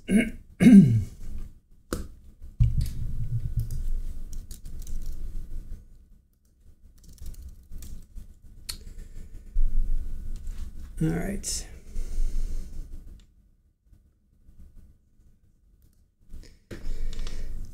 Psychosaurus Rex, good to see you.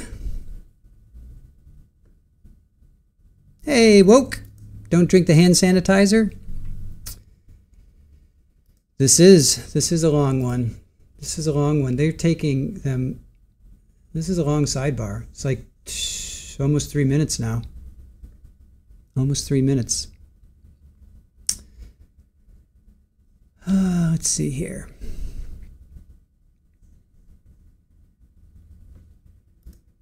Dwayne, a lot of sidebars. Just put the judge at the defense table.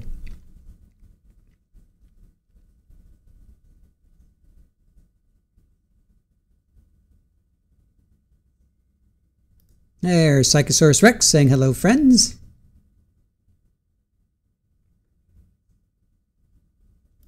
Hey, Chris, switch back and forth between RA and us. That's funny, so do I.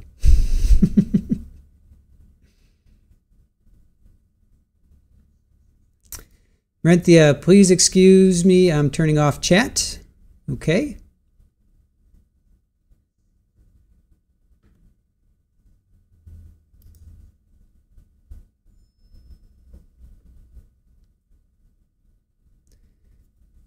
Yeah, I don't know what on earth they could be talking about.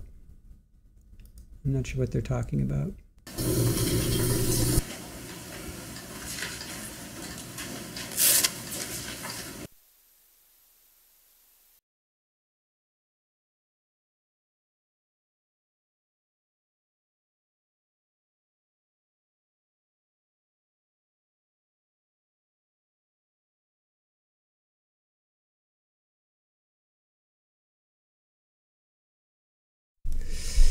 All right, guys. Dwayne, you're right. Let's concentrate on the trial, not the courtroom or courthouse horror. Agreed. Chat, we need to focus on the trial because there are some people that are leaving and are not participating. So we don't want to lose people because we're trying to have fun. So let's just be aware of that. Just think of you as the jury and don't discuss the trial until Halloween. You can have a comment here or there, but let's not make the whole chat focused on the game. So let's just keep that in mind. There's people that don't want to play the game or are not interested in the game, So let's just focus on the trial. If you guys need to talk about it afterwards in the comment section or on social media, but let's not talk about it during the live trial. So please, let's just focus on the trial. Let's keep our focus on the victims and the respect that they deserve. Trixie, what was the objection about? I don't think there was one. I think they just said, can we approach? I don't think there really was an objection. Clarity to confirm. The documents that you received from Verizon through the search warrant request included, amongst other things, SMS content. That is correct. And SMS is text messages? Yes, it's short message service, yes, text messages. Okay, and you did open up the file to confirm? To make sure it was populated, and then I let my team know, yes. Okay, populated meaning? Meaning that there was actual content. Sometimes they say no results, but I wanted to make sure that there was actually something there. Okay, thank you. I would like to show you what's on State's Exhibit. I have your number. US 13.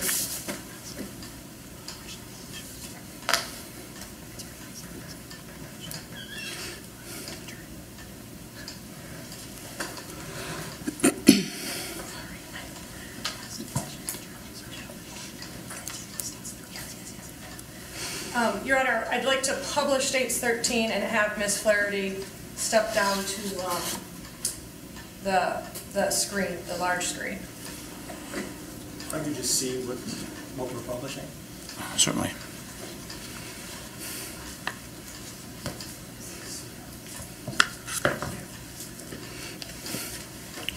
So 13 is a full exhibit, and you've confirmed what you're going to publish? Yes. Okay. All right, certainly.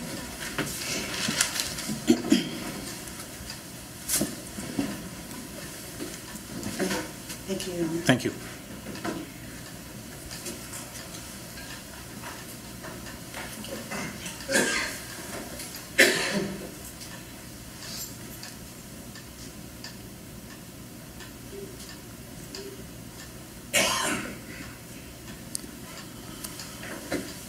Can you see the highlighted row right there? I can. Okay, and 46, yes, row line 46, and it shows you that the cell phone 702-280-590, the cell phone that we have been talking about, correct? Yes.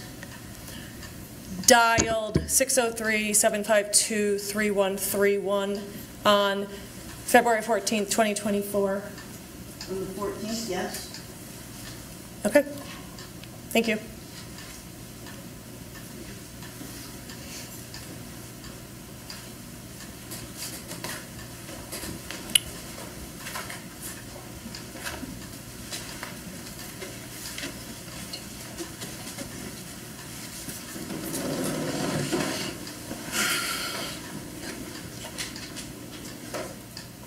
Okay, I have no more questions, thank you. You're right. Okay, can Ms. Flaherty be excused? Yes. Thank you. Okay, thank you very much. Thank you.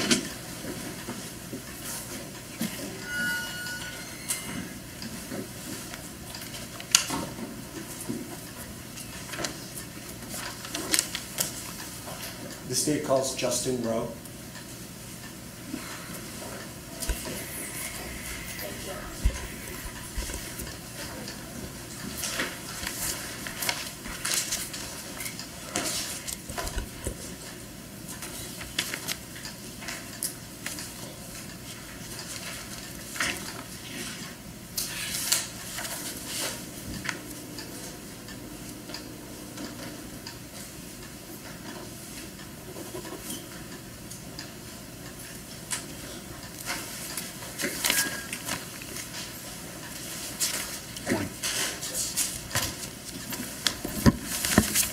So could you raise your right hand? You swear that the testimony you are about to give will be the truth under the pain and penalty of perjury? I do. Thank you. Please have a seat.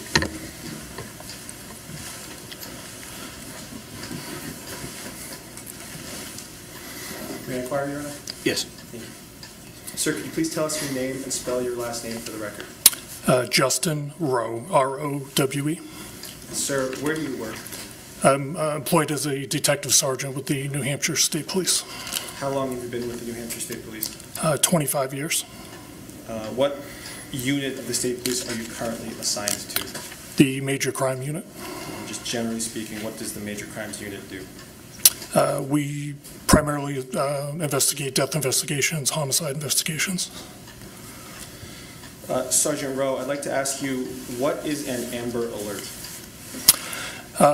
An Amber Alert is a emergency alert that law enforcement can issue when we fear for the safety of a child. So fair to say that an Amber Alert relates to emergency situations? Yes, it goes out through the emergency alert systems. So when an Amber Alert is activated, and we'll talk more about that, what happens, generally speaking? Initially, the call is vetted out by law enforcement. There's usually a request by law enforcement to issue that. Once that criteria is met, there's paperwork that's prepared, and then it goes out through the New Hampshire State Police Communications, through the WIA, the Wireless Emergency Alert System. There's also a press release that goes out. We also partner with New Hampshire Lottery, New Hampshire DOT for the messages that go out. You'll see the sign boards on the highways. You know, it's kind of a group effort to get the information of the child in a suspect vehicle out to the public. Sergeant, you mentioned boards on the side of the highway, you mentioned the press release, you mentioned the lottery. Does an Amber Alert also get distributed through text messages? Yes, if the subscriber has it set to that, yes. Okay. And when, just generally speaking, when an Amber Alert goes out by a text message, what happens? Again, it's through the wireless emergency system, so it goes out from our state police headquarters as the communications software. Once it gets pushed out through that, it goes to various cell phone towers or companies, and it's really at their discretion of how those individual companies distribute that, and again, how the end user, everybody can kind of have their phone set to different priorities. In the state of New Hampshire, who can authorize an Amber Alert? The New Hampshire State Police. So if a local police department encounters a situation that they may believe warrants an Amber Alert, what do they do? They'll contact the State Police Communication Unit requesting that, and we have state police detectives that are trained in that, and we're on call, and we would respond, and we'll reach out to that requesting department. Are you one of those individuals with the state police who is trained to respond to these situations? Yes. And do you have the authority to authorize an Amber Alert? I do. And that relates to the state of New Hampshire? Yes.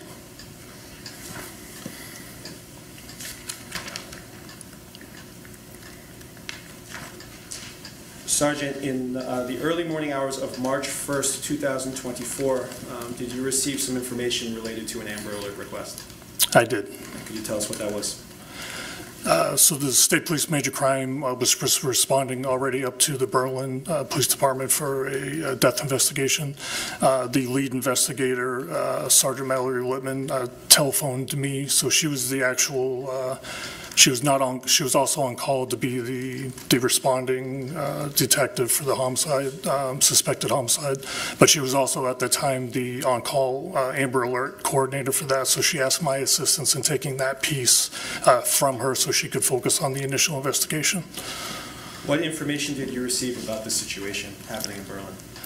So I was informed that the Berlin Police Department had received some information of that there might have been a shooting victim in their city. They responded, found a deceased female alone in a residence. I was informed that the 2 children and a boyfriend were not accounted for, and the boyfriend's vehicle was unaccounted for. Were you told the name of the boyfriend? Yes. What was the name? Dustin Duren. Did you receive any information about the vehicle associated with Dustin Duren? I did. What information was that? I received the plate number and the make and model of the vehicle. What were those? It was I believe, a 2017 Subaru Impreza color white. It had New Hampshire veteran plates, V as in Victor 69023. After receiving that information about the situation and about the defendant, Mr. Duren and his vehicle, did you also receive some information relating to the two children, including their names? Yes, I did. Were those Elowen and Valen?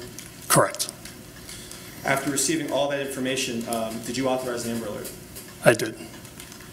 And about what time did you authorize that Amber Alert? It was broadcasted, I believe, at 3:46 a.m. Is that 3:46 a.m. on March 1st, 2024? Yes. Did that Amber Alert go out via text message as well as those other means that you've mentioned? I believe so, yes. And what did that Amber Alert contain? What information? So it had the Mr. Duren's information, his vehicle information. It had the information of the two children, their ages. We had photographs of Mr. Duren, the two children that were attached with that as well. Thank you. I have no more questions. Okay, thank you. Okay. Can Detective Sergeant Rowe be excused? Yes. Okay. Thank you. Yep, thank you, sir.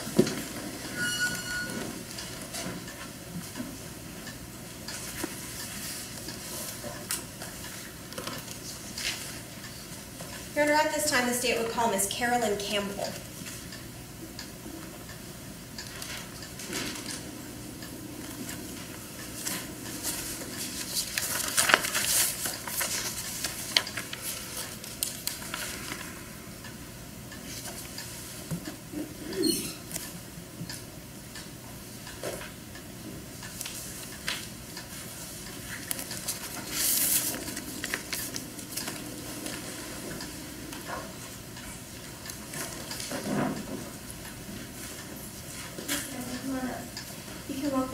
Witness stand here. Please be careful of all the wires.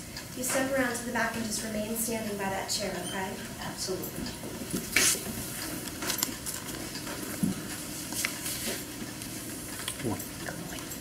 Ms. Campbell, could you raise your right hand for me?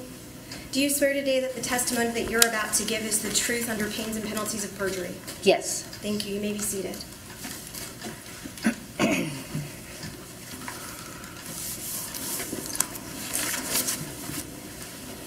Ms. Campbell, you're all situated. There's some water there and a pitcher next to you if you do decide that you need some, okay? If you can just make sure, I'm going to do the same, that microphone is a little bit closer to you so that it can be picked up. Thank you so much. You're welcome. Now, Ms. Campbell, could you please state your name for the record? I know I've said it, but we need to have you go ahead and say it. And if you could spell your last name. Carolyn Campbell, C-A-M-P-B-E-L-L. Thank you. Ms. Campbell, are you currently employed? Yes, I am. In what capacity are you employed? I work at a fire department as an administrative assistant. Okay. Now, I want to draw your attention to a specific date and time. So I want to ask you, on March the 1st of 2024, so last year, March, on that date, did you become aware of an Amber Alert? Yes, I got woken up to it in the morning. How'd you get woken up?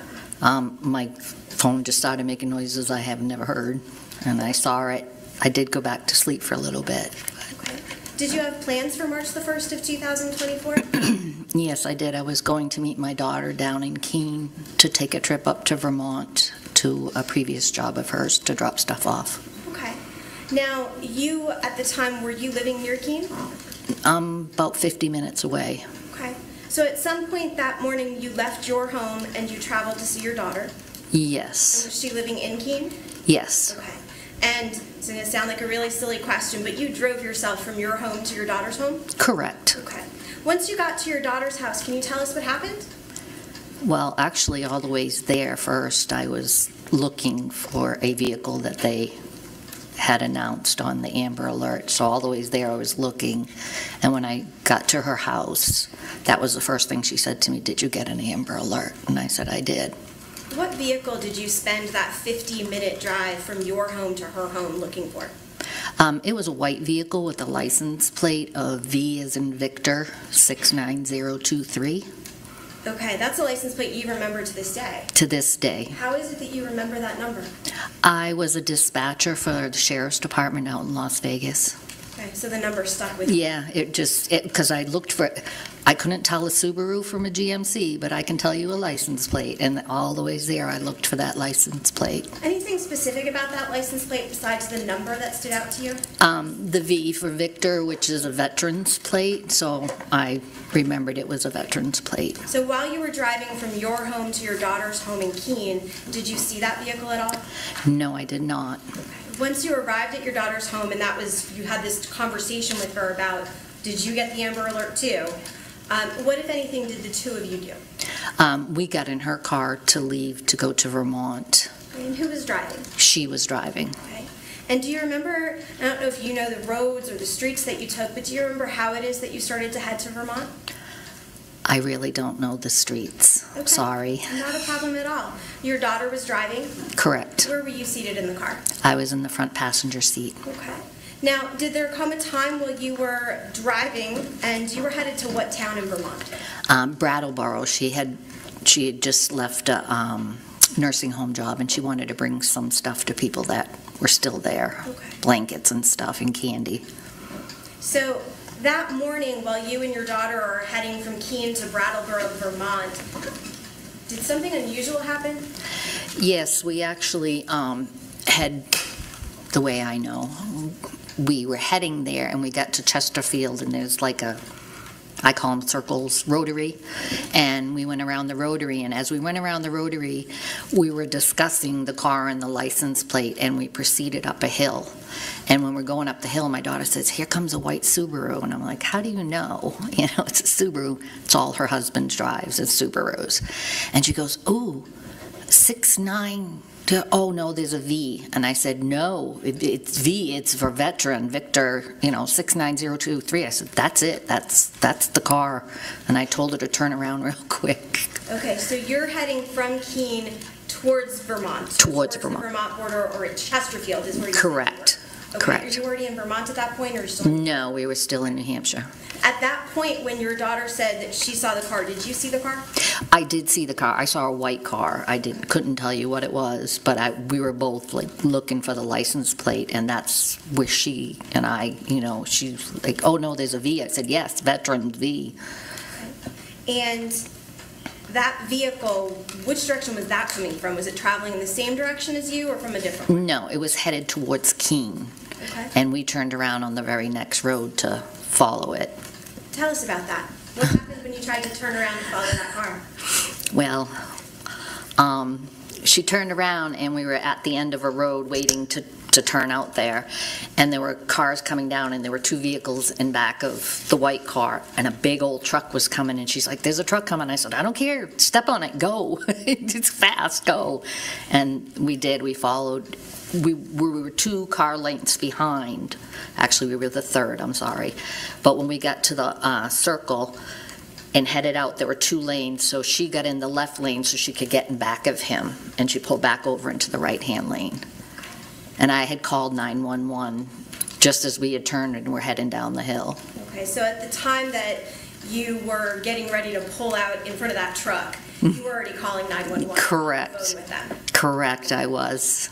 And you and your daughter driving, so when I say you, I don't imply that you're driving, but right. your vehicle was following this white car from a couple of lengths behind. Correct. Okay. At that point, when you were 3 cars, or the third car back, could you read the license plate to confirm it? No, I couldn't. The dispatcher was asking me, "Can you see the license plate?" And I said, "No, not right now. We're getting as close as we can." And then finally we gotten back, and I was able to tell the license plate number. And a matter of fact, I even told them, they asked me if I was sure or something to that effect, and I said, "Well, I can tell you it's registered for the month of March. It has a number 3 sticker on it." And that's when they confirmed it.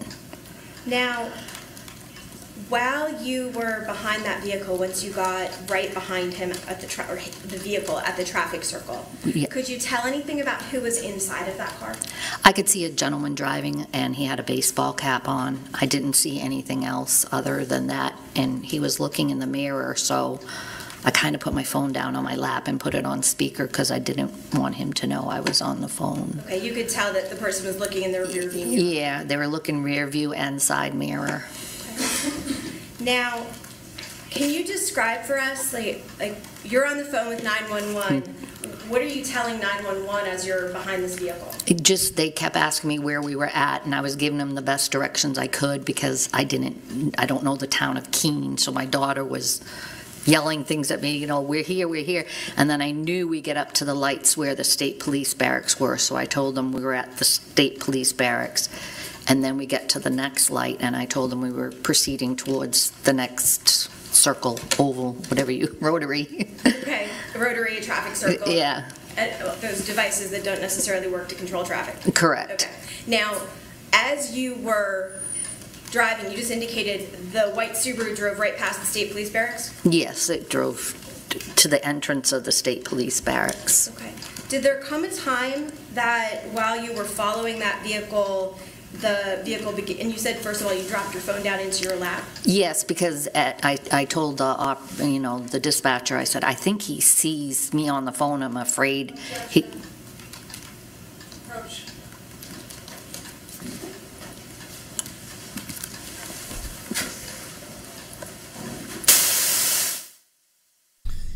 The audio and the video are out of sync, you guys. It's the court feed. I've checked a couple different feeds. It's the court feed, so you just have to be patient while they sort it out. So that's coming from the court feed. So they're trying to sort it out. Maybe they'll figure it out in this break. We'll see. So just be patient. That seems to be the word of the day, is patient. Just be patient. It will all get sorted out in the end. Just be patient. And the ticking isn't as loud as it was today, so I wonder if they must have done something. I'm not quite sure.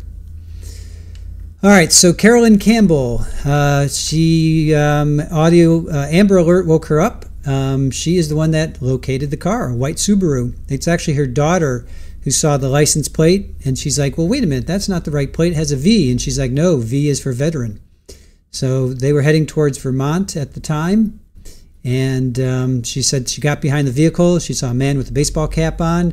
He was looking in the mirror, so she put her phone down because she was on the phone with 911. And that's where we are. That's where we are right now. Yes, exactly, Woke. If this chat family was a bouquet of flowers, they would be in patience. Yes. I think this is now the 16th sidebar. Yeah, the ticking isn't as bad. They must have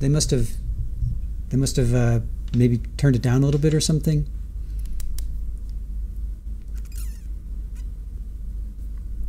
So,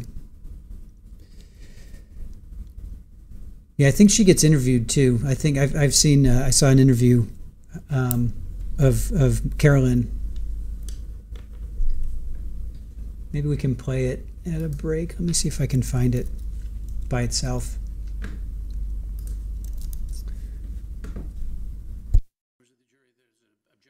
The hearsay which I'm sustaining, and I'm instructing you to just disregard the last component of the witness's testimony relative to a hearsay statement. So, Ms. Campbell,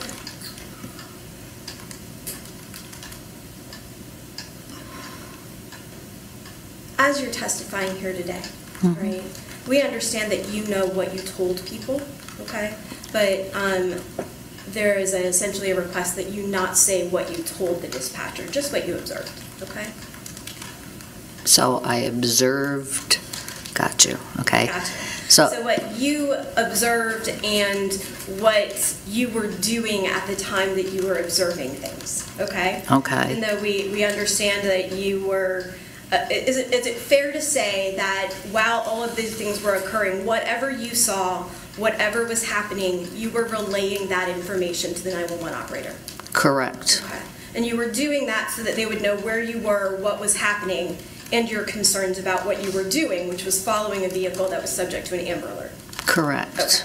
Now, Ms. Campbell, was there a time while you were following that vehicle that it came to a stop? Inside the convenient MD, it came to a stop. Okay, can you describe for us how that happened? Like how we got there? Yeah, how'd you get there? We went down, I don't know the direction. Yeah, we went around the first rotary, and I explained that which direction we were headed towards McDonald's, and then there was another rotary and another rotary, and when we got to the last one, we went around it, and the blinker was on to turn into McDonald's. The blinker was on the Subaru that you were on following? the Subaru. Okay. So we were ready to turn into McDonald's, and at that point, my daughter said, "Here comes a police officer," and they were coming in the same. Did you see a police officer come? Yes, there were police officers coming from every direction. Right. You've got to be careful about what you saw versus what other people saw or said. Okay. Okay. So did you see a police officer coming from the other direction? Yes, I did.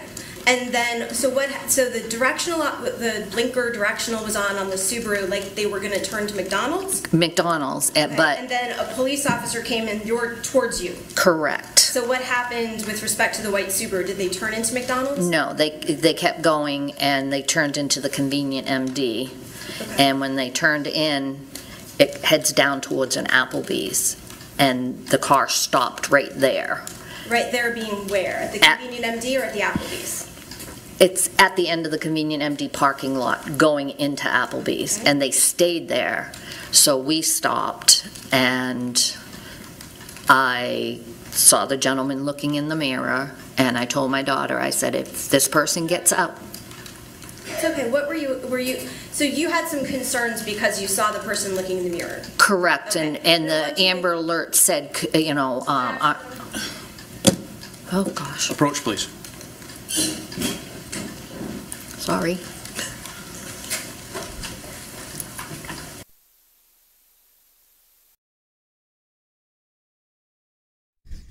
Another sidebar.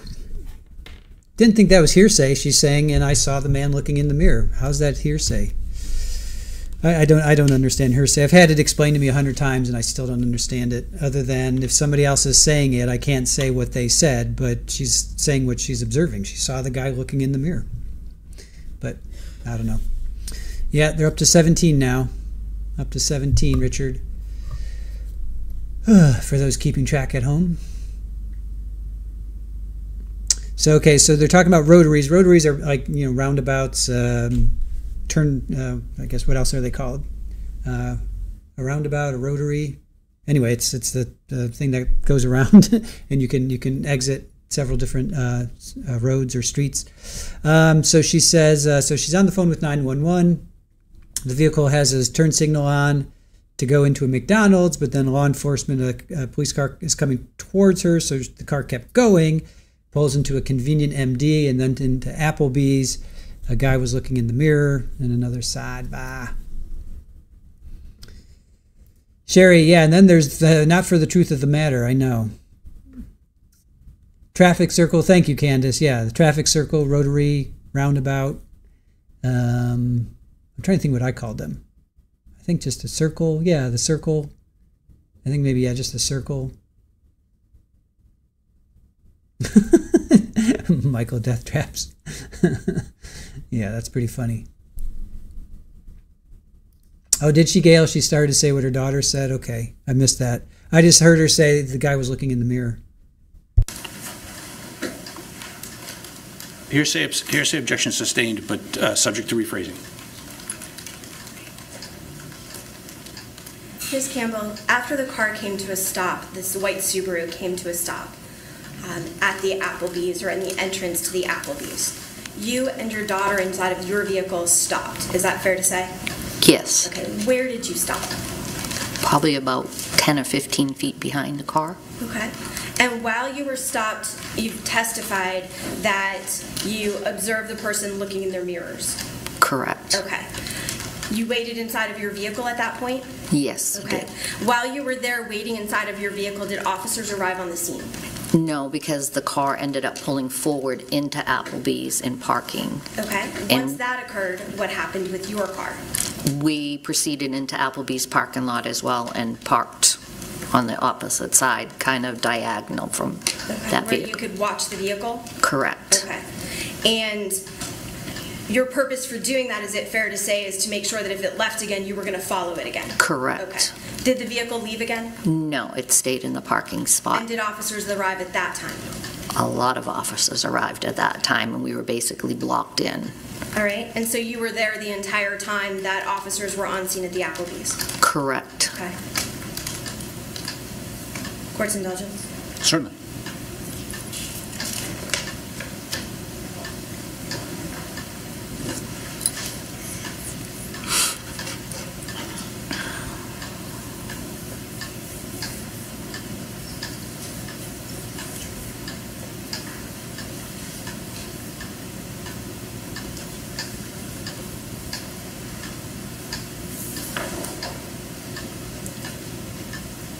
Permission to approach. Ms. Campbell, I'm going to show you what is marked as, for identification, as State's Exhibit 19A. I almost asked to borrow your glasses. As State's Exhibit 19A for this case. Can you take a look at that for me? Yes. Do you recognize that? Absolutely. Okay, I know you haven't been shown this photo before. Is that fair to say? No, never. Okay, but what is depicted in this photograph? The license plate that was on the Amber Alert and the white Subaru. Is that the vehicle that you and your daughter followed that day? Yes, and there's the number 3. Oh, and you're pointing something out to me. So you're indicating the license plate number matches the number you've told us. Right, and number 3 is the month that it was registered in. Okay, so you can see the registration sticker on there as well that matches Yes. your recollection. Correct. Thank you. I have no further questions, Your Honor. Okay, thank you.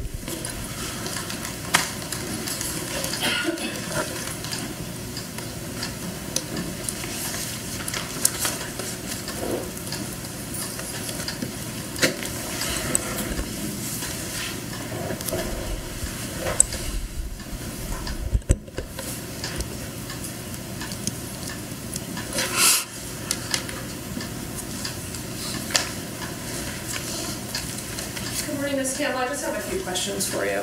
Okay. You testified that you received the Amber Alert from your phone in the middle of the night. Yeah, I don't know what time it went off. Yeah, but it woke you up. Correct. Okay, and then you went back to sleep for a little bit. And you live in Bennington, New Hampshire, correct? Correct. And you had to drive later on that morning to meet your daughter in Keene, correct? I had to meet her for 9 a.m. Okay. And when you woke up, you remembered about this Amber Alert and it was on your mind, right? Correct. Okay. So you were aware of the license plate number they were looking for? Correct. In a white sedan? White, yes, Subaru, I think they said, or White car, yeah. So when you're driving from Bennington to Keene, you're headed west, right? West toward the Vermont yes. border? Okay. And when you are headed, you get to your daughter's who lives in Keene? Correct. Okay. You switch cars? Yes, we Okay. switched cars. So she's driving her car, you're a passenger. Correct. And you two head toward Brattleboro, Vermont, right? Correct. Which is continuing west away from Keene toward the state of Vermont, correct? If you say it's west, sure. Let me show you a map that might help.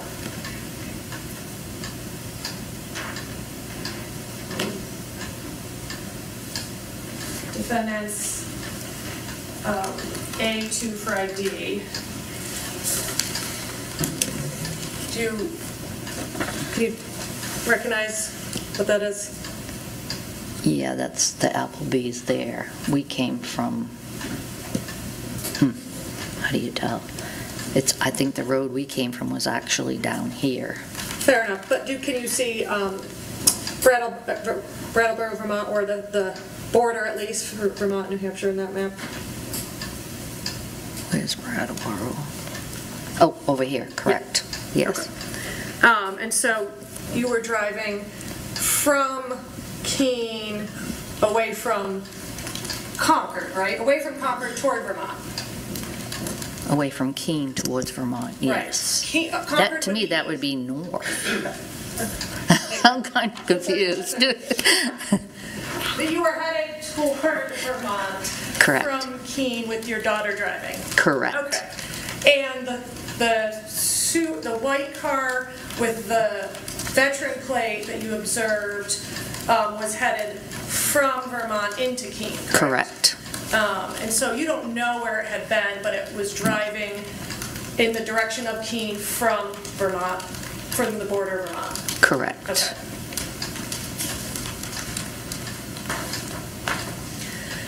And when you observed this car traveling, you started to follow it, right? Your daughter did. Yes, we turned around. And you observed that it was driving with the flow of traffic, right? Correct. Okay, normal speed. Correct. Nothing erratic or concerning. No. And you went through some rotaries, roundabouts, traffic circles, and at one point the driver put his blinker on to turn into McDonald's, right? That's where I thought he was turning into. That's where the blinker came on, was just before McDonald's. And McDonald's is just a few, I don't know, a mile or so up from Applebee's? Oh, not even a mile. Not even a mile. A couple buildings. Couple buildings. Okay, thank you. So, but it didn't turn into McDonald's. It kept going, and you said it went to the MD convenience, correct? Yes. Or convenience MD, yes. Which is sharing a parking plaza with Applebee's? No, it's not sharing one. It has its own parking lot, but you can get from that parking lot to Applebee's. Okay, thank you. So it's the car you observed stopped in the parking lot for Convenient MD? Yes. For like, what, less than a minute?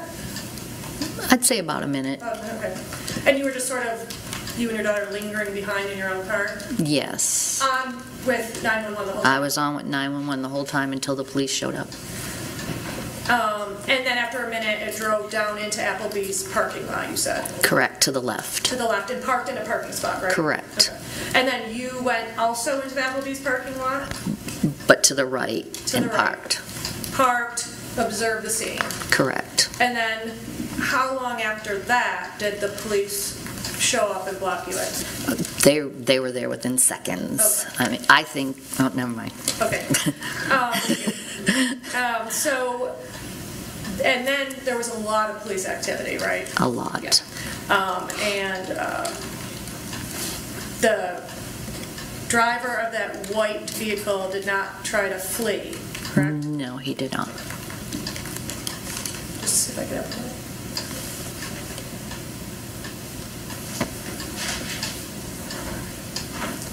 I don't have anything further, thank you. Okay. No, Your Honor. No redirect? Okay.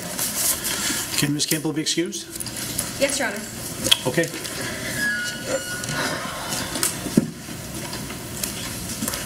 Thank you. Yep.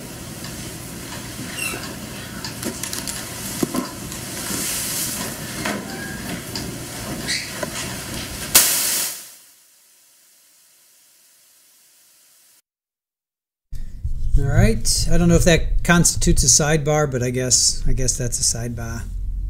Witnesses down. So let's see. They stopped 10 to 15 feet behind the car. Saw the person looking into the mirrors. Car pulled forward into Applebee's. She followed, and then a lot of officers pulled in and blocked her in. Cross. Not getting much from Cross. All the Cross. I put down Cross, and I'm ready for notes, and it's like I'm really just not getting much from their Cross.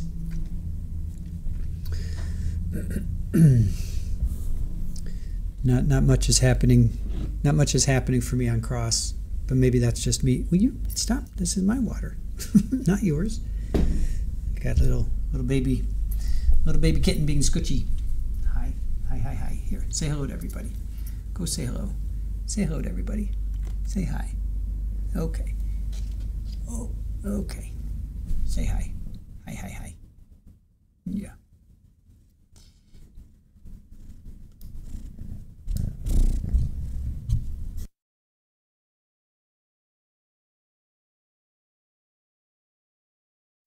Turn your mic on, Judge. Turn your mic on. All right, looks like they're taking a break. Seems like they're taking a break. Yes, kitty, kitty, kitty. Here, come over here and purr. She's after my water.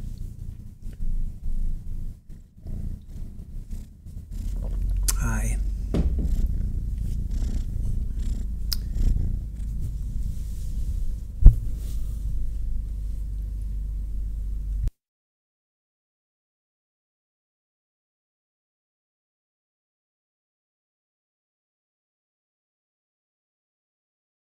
Whichever is more convenient.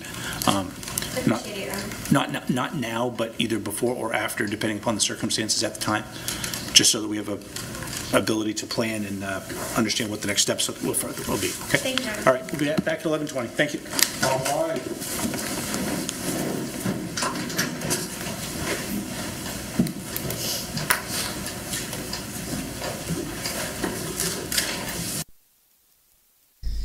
All right, and they're taking another break. I'm getting all kinds of kitty love here. All right.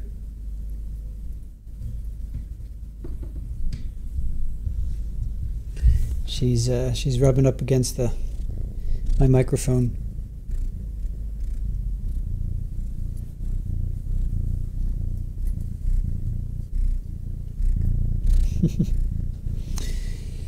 Okay, maybe they'll fix the syncing now. I checked the other feed and it's, I don't know, it seems like the audio is a little bit lower here. Hold on.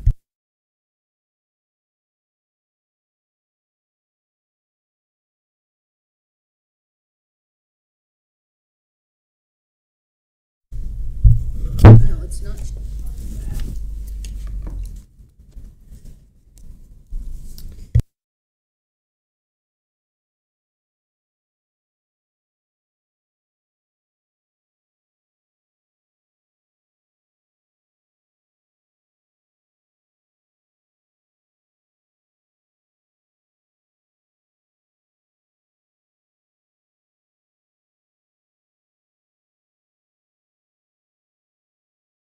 All right, the other feed, the volume's really low and it's only in one channel. I can fix both, but I'm going to stay here because the audio is a little bit larger, a little bit louder. I think they'll fix the, syncing. Yeah, the other feed has volume I've got to crank all the way up, and it's only coming out of one channel. So I'm going to stay with this feed. This feed is a lot louder. I'm only like, 4 or 5 up. And 4 or 5 ticks up on not even halfway, and then also it's coming out both channels. Again, I can fix that, and maybe they'll fix the syncing. Hopefully, they'll fix the syncing. So,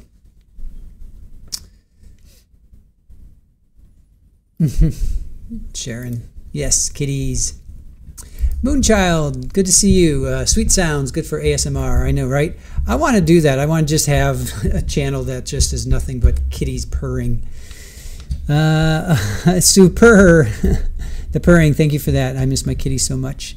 Aw. Little baby kitty. Surely, yes. Lake John, good to see you. Cat's purring is so calming. Sure life purrs. Ambi asking how Riker. Riker's doing much better. She is, to me, pretty much 100% back. She's jumping off of chairs. She's running around. She's jumping up. So, to me, she seems to be pretty much back to normal. Aussie Gardner, there's nothing like a kitty's purr. I know. So cute.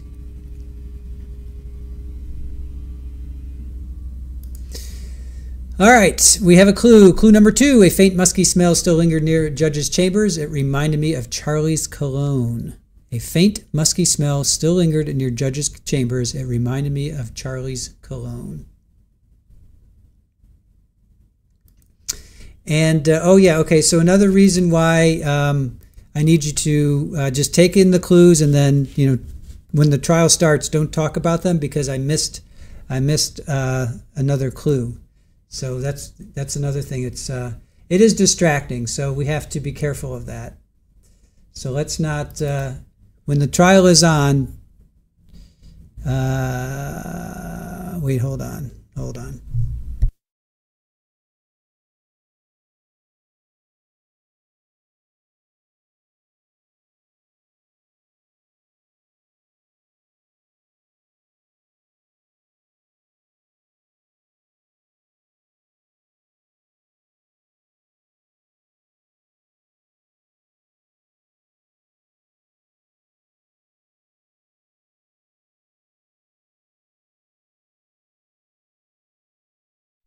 All right, so yeah, when you guys are just talking about the clues, that's, I appreciate the enthusiasm. That's cool. We want that, but also then it is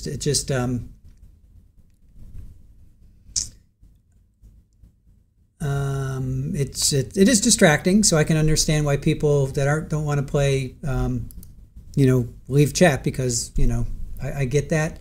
So just get the clues. We'll tell you a clue has been dropped.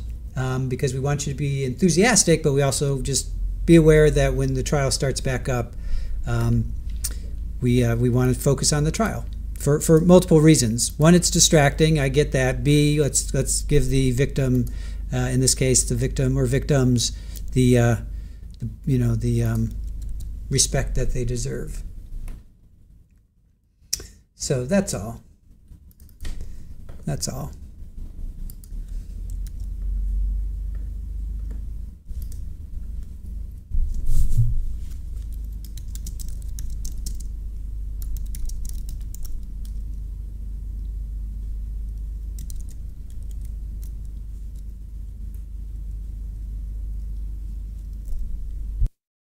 All right, hold on. We're trying to sort something out on the back end, so just bear with me. I'm going to go silent for a moment.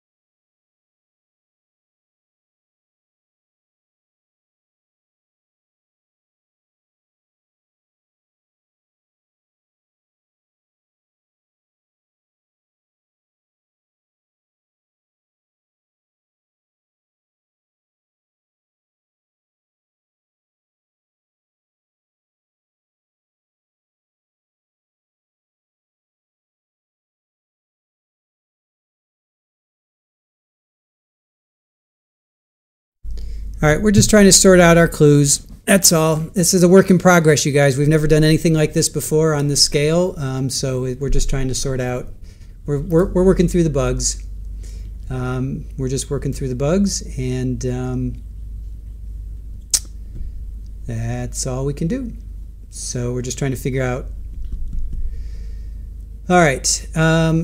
So clue number two.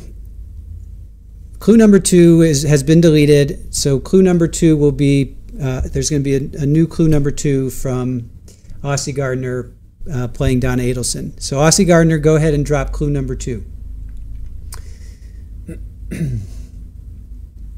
Aussie Gardner playing Donna Adelson is going to drop clue number two. So if you wrote that down or took a screenshot, that's actually was clue number three. So that will, so go ahead and drop clue number two.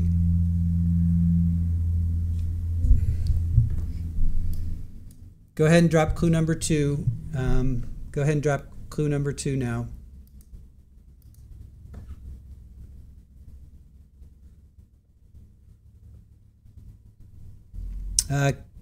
Let's see. Candace says the person that figures it out win something. Nope, not yet. We haven't figured that out. So right now it's just, we're just playing for fun. We're just playing for fun right now.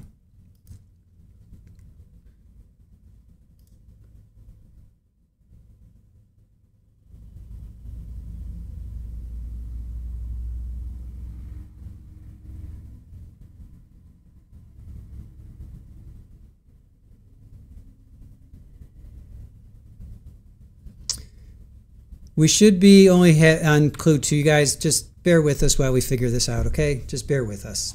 Just bear with us.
seated.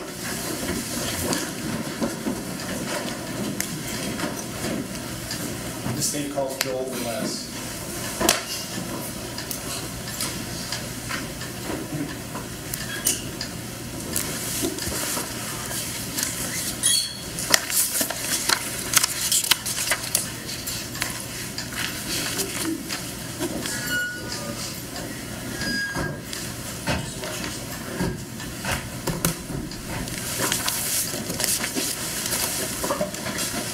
Sir, could you remain standing and raise your right hand?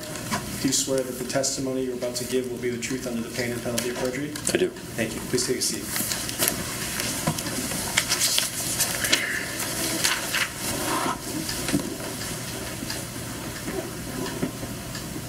Sir, could you please tell us your name and spell your last name for the record?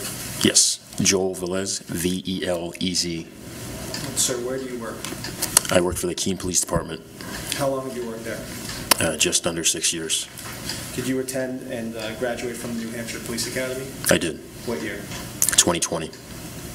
What's your current role or rank with the Keene Police? Patrol Division. And just generally, what does that mean for you as a patrolman? What are your duties? Respond to calls for service, protect life and property. Officer Velez, on March 1st of 2024, were you scheduled to be on duty that day?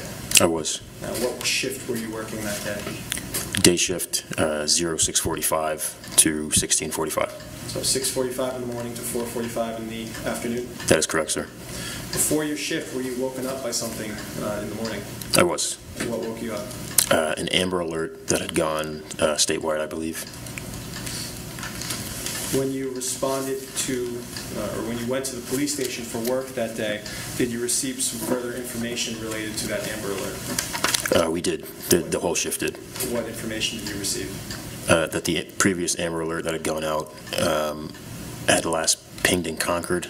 The driver, registered owner of the car, Dustin Duren, was identified to us, was believed to be driving a white Subaru Impreza, New Hampshire veteran registration, V69023, was in the company of his 2 young children, and was believed to be armed with at least 1 handgun.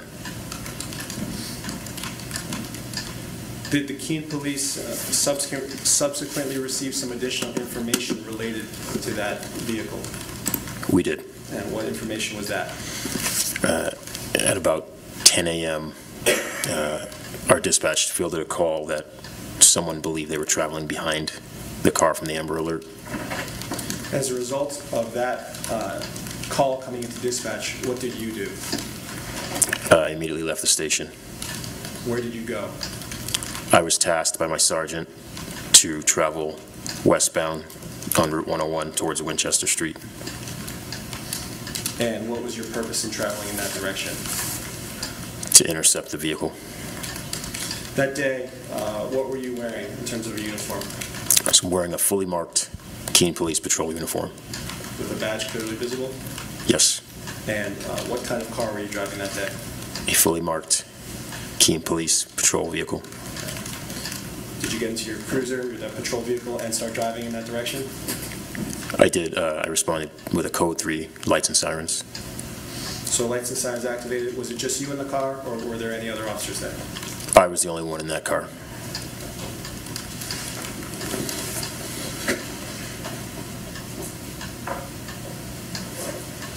Officer, I'm handing you what's marked for ID as States Exhibit 14. Can you take a look at this?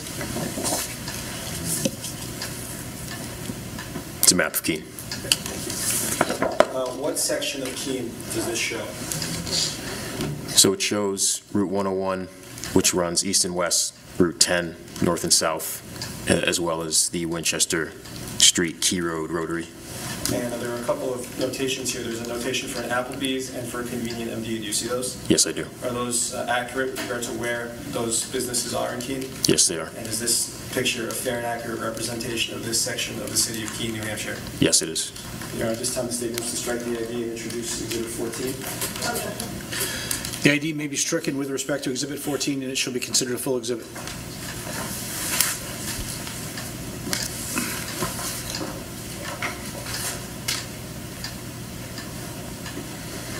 So, officer, you should see it on the screen there. I'm going to ask you to actually come down and step down from the witness stand. Sure. If you would. We have the map a little bit bigger here for the jury.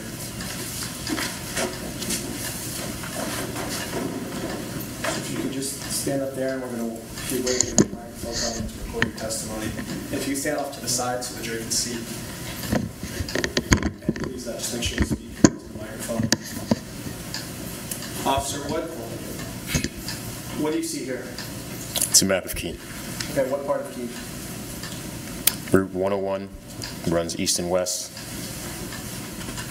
Route 10, north and south. Where's the police station in relation to what you see here?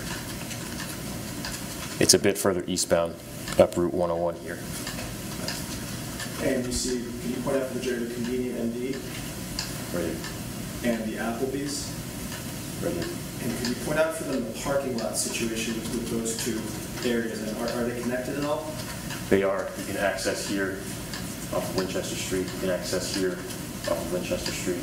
And then it's a shared parking lot for both. This little slip lane here will get you from Convenient MD to Applebee's. So, officer, there are a couple of rotaries or traffic circles on this map, just for the record, and ask you about the larger one towards the bottom of the picture. What roads feed into that rotary?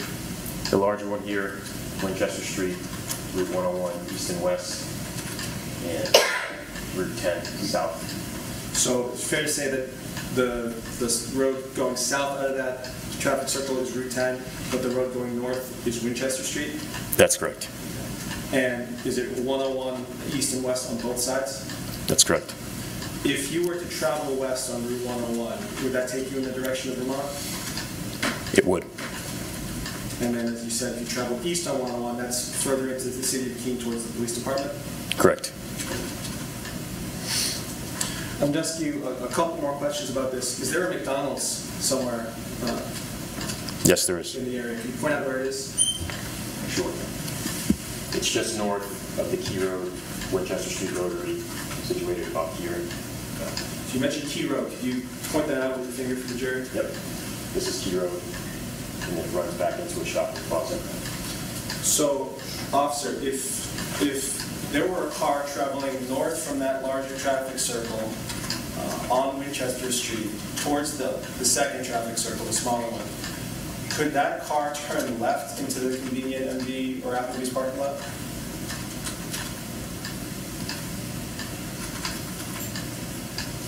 No. Why not? The median here separates the north and southbound travel.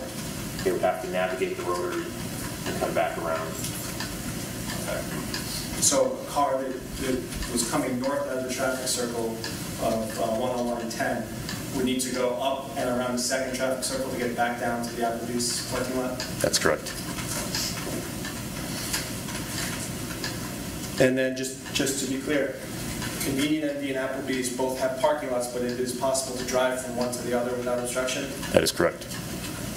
You can safely return back to the stand. Thank you. Thank you.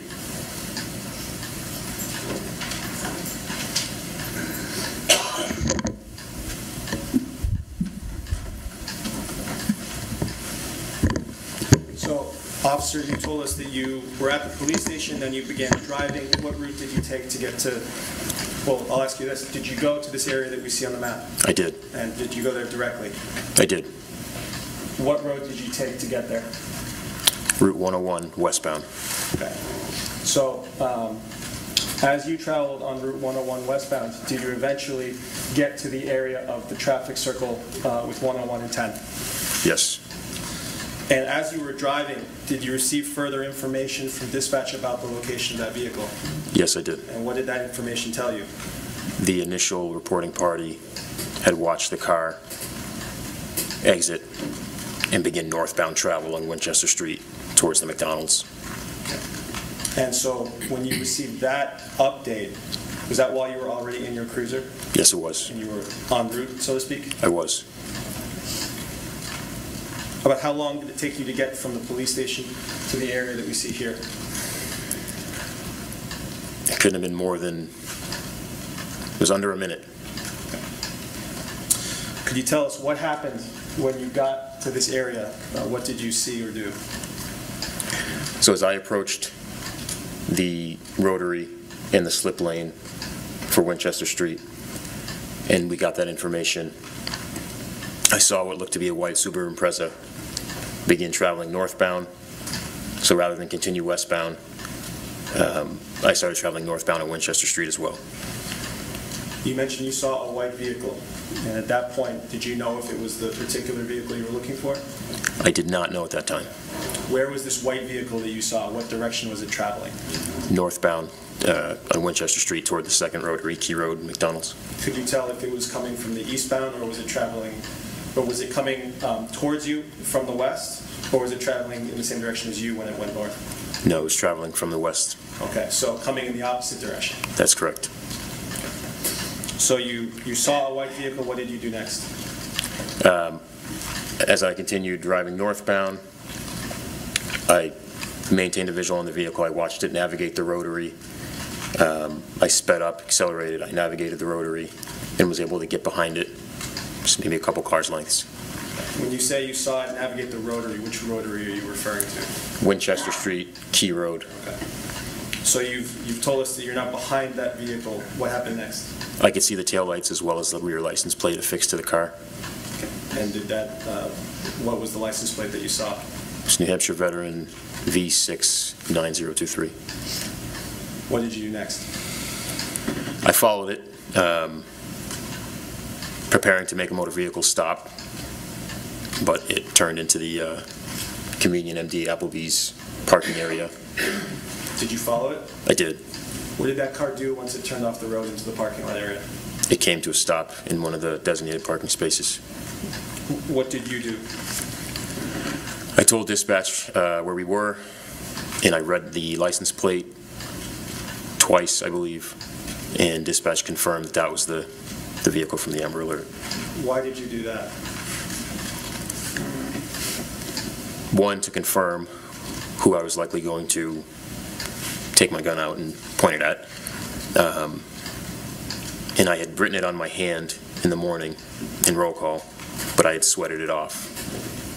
Okay. So you wanted to confirm that Yes. that was the right one?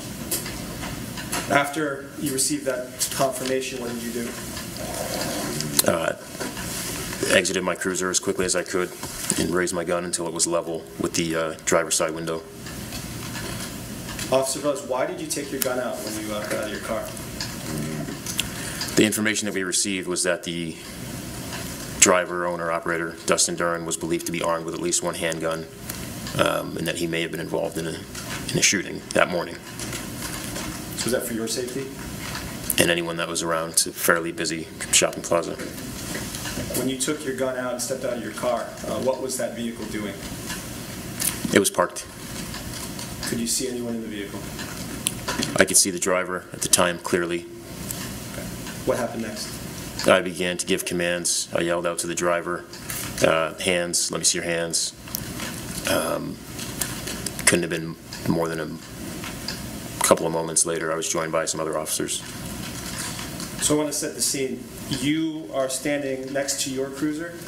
I was. And you had the door open? I did. Were you standing behind the door? I was. Why were you doing that? To just give myself some sort of cover in case the suspect or the driver engaged me in a gunfight. About how far away were you from that white vehicle? I would say 2 car lengths. Any obstructions between you and that car? None. When you began giving commands, what did the person in the car do? He was compliant. He put his hands on the steering wheel so I could see both of them. And that was the last command I gave. They were taken over by another officer. So other officers joined you? Yes. What were their names? Officer Kyle Macy, Officer Nicholas Panel, and Sergeant Mark Cotton. Did one of those officers take over giving commands to the individual in the car? Yes, Officer Macy. Did the individual in the car comply with those commands? He did. What did the individual in the car do as a result of those commands? He exited the car, remained compliant. He walked backwards towards the sounds of our voices. He was put onto his knees and then taken into custody, secured into handcuffs. From the time that that person came out of the car and the time that he was placed into handcuffs, did he say anything? He did. What did he say? Initially, he said, "My kids are in the car," something to that effect. Did he say anything else? He did. What did he say? He said, "There's a pistol in the door." Did you get close enough to that individual to observe him? Yes, I did. Do you see the person who came out of that car, who was driving that white car here in the courtroom today? Yes, I do. Could you please point him out and identify him by describing an article of clothing that he's wearing? Sure. That would be the gentleman seated here with the glasses on. Your Honor, may the record please reflect that the witness has identified the defendant? The record shall so reflect. So, to be clear, the defendant is the person who was taken out of that car and arrested? Yes, he is. After the defendant was taken out of that car and placed under arrest, did you have any further interaction with him? I did. What did you do? I ultimately served as a transport car to bring him to the state police barracks. Okay. Before that, after he came out of the car and when he was placed into handcuffs, what did you do? I approached the car.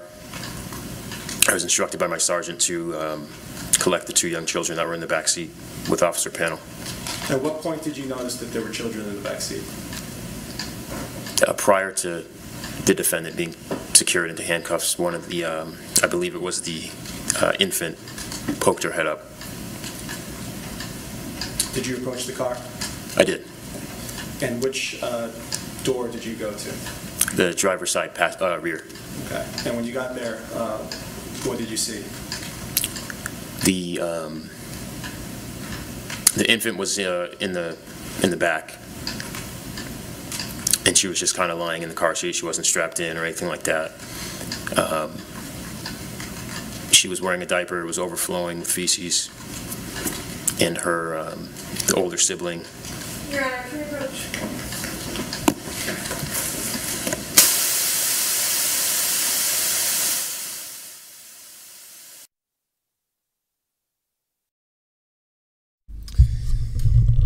All right, so they're describing, this is Officer Joel Velez. He is the one who arrested Dustin. He's just talking about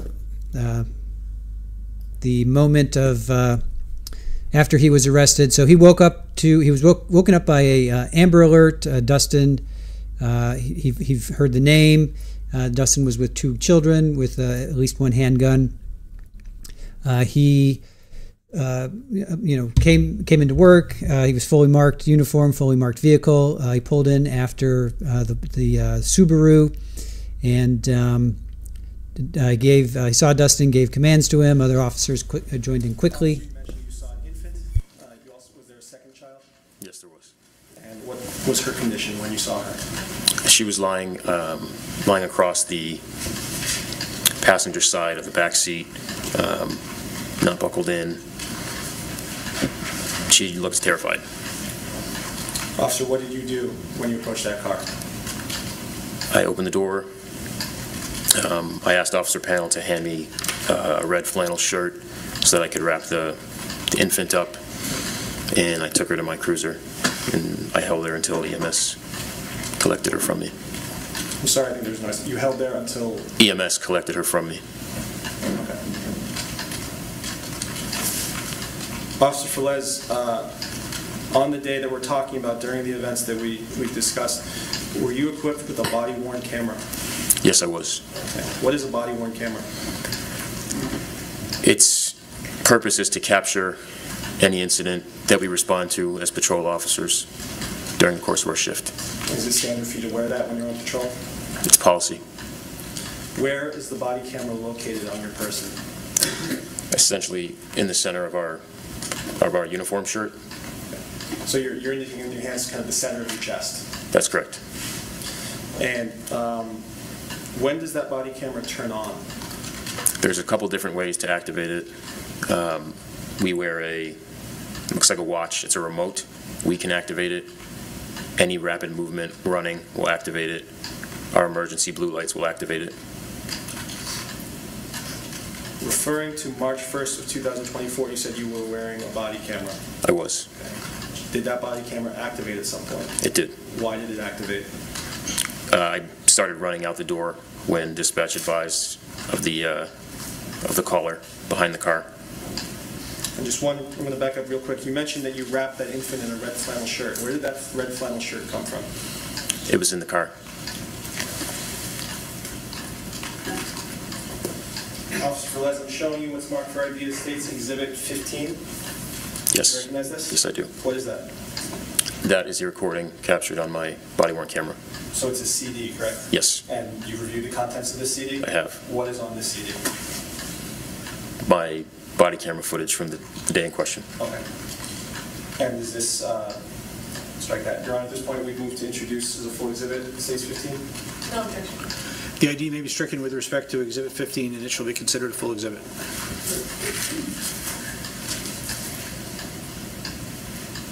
Now, officer, your body cam ran for quite some time this day, correct? It did. And that only captures a portion of the day that you were active. Is that correct? Correct. And is it fair to say that this video on that CD ends right as you collect that infant from that car? It does.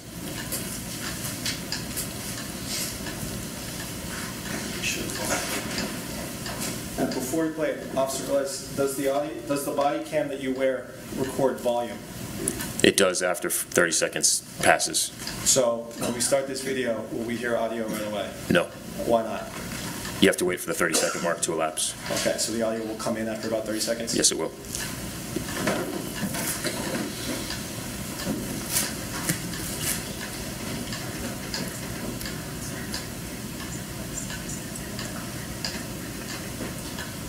Before we started, officer, when this video begins, where are you? In my sergeant's office. Okay, and is that at the Keene Police Station? Yes, it is. And then, just very briefly, when it starts, do you begin moving towards your cruiser? I do. And do you make a comment with a profanity in it? I do. And what is that comment? I spilled my hot coffee on my hand, so it's something to the effect of, fuck, that's hot. Okay.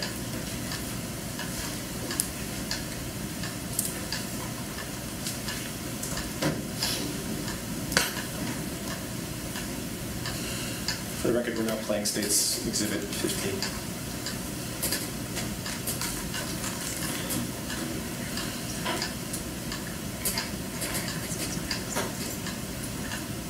Well, I screwed up, but I was just going to pause it there briefly. Officer, you saw a couple of other officers that quickly began running. What happened there? Dispatch had just told us that the caller was on the line behind the car.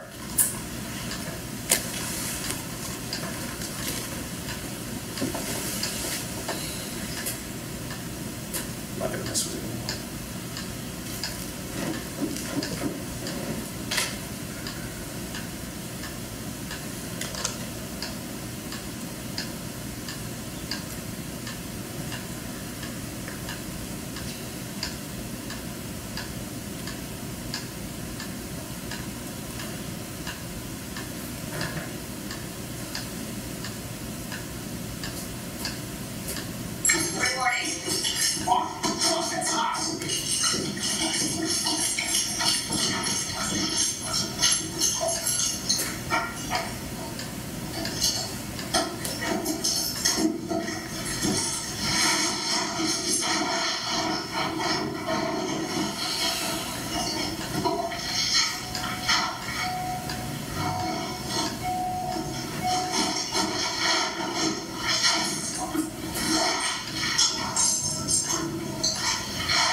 B69023.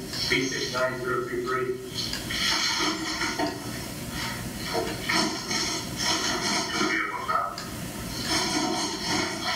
Stop at Applebee's. Team B69023. Confirm that complete.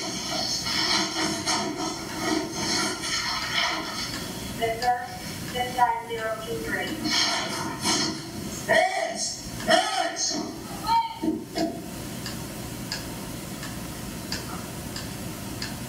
Open the door with one hand.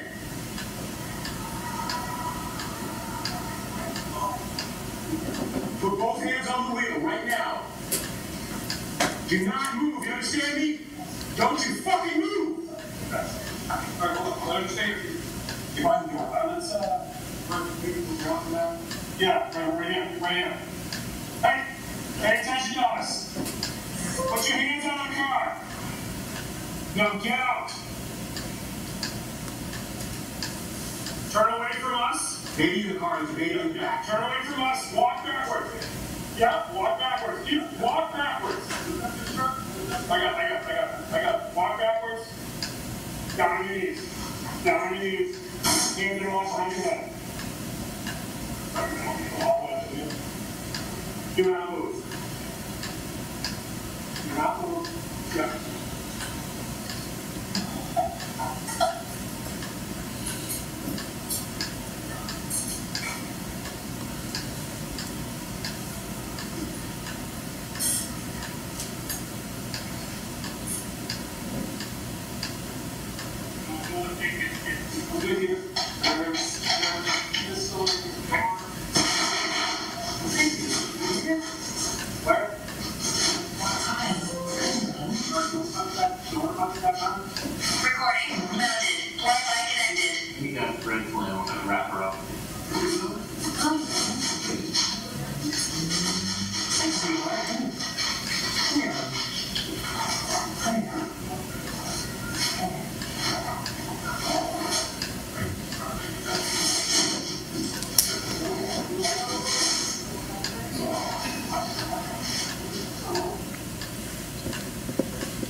Officer Velez, you mentioned that you kept or held on to that infant until she was taken by EMS. That's correct. Was the other child also eventually given to EMS? She was. I have no more questions. Question? Just a couple, Officer Velez. When you pulled into the Applebee's, were you the first officer at scene? I was. Okay. And you confirmed that you were dealing with the correct subject of the Amber Alert, right? Yes, ma'am. Okay. And at that point when you pulled in, you could just see the driver in the car? Correct. You didn't see any kids at that point when you just pulled in? That's correct. It's fair to say, yes. Okay. And you started yelling commands, and you told us on direct, and we saw in the video that the drivers complied. That's correct. Okay. And when the driver opened up the door, he did yell, "Kids in the car," correct? When the driver did? Yes. Yes, he said something to that effect. Okay. And then he also told you that there was a gun in the car as well. Yes, ma'am. And he actually said it's on the driver's side door. He did. Okay. And then we heard you on the body cam yelling, "Pay attention to us." Was that because the driver was looking back to the back seat? So that was Officer Macy. Oh, okay. That's his voice. Did you observe, though, the driver looking in the back at that point? I don't recall, ma'am. Okay. Was that your voice when you said "kids in the car"? Yes, ma'am. Okay. And that was when the infant popped her head up? Yes, ma'am. Okay. Nothing further, thank you. Can you redirect? No, Your Honor. Okay. Can Officer Velez step down? Thank you. Can you be excused? Yes. Okay. All right.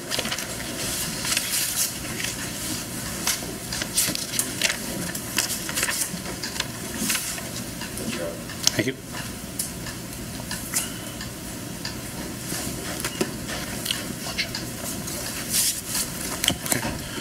Okay. Okay, members of the jury, we'll stop there for the lunch break for the day. We'll stop there and return try to reconvene at 1 o'clock. Again, as I said yesterday, if you do happen to run into anyone, please don't take offense if nobody speaks to you, and I instruct you to not speak to them as well. And again, please do not discuss the case amongst yourselves or with anyone else for that matter, and don't conduct any research or transmit anything about what you've seen or heard as part of the trial. Okay, we'll try to reconvene again at 1 o'clock. Thank you.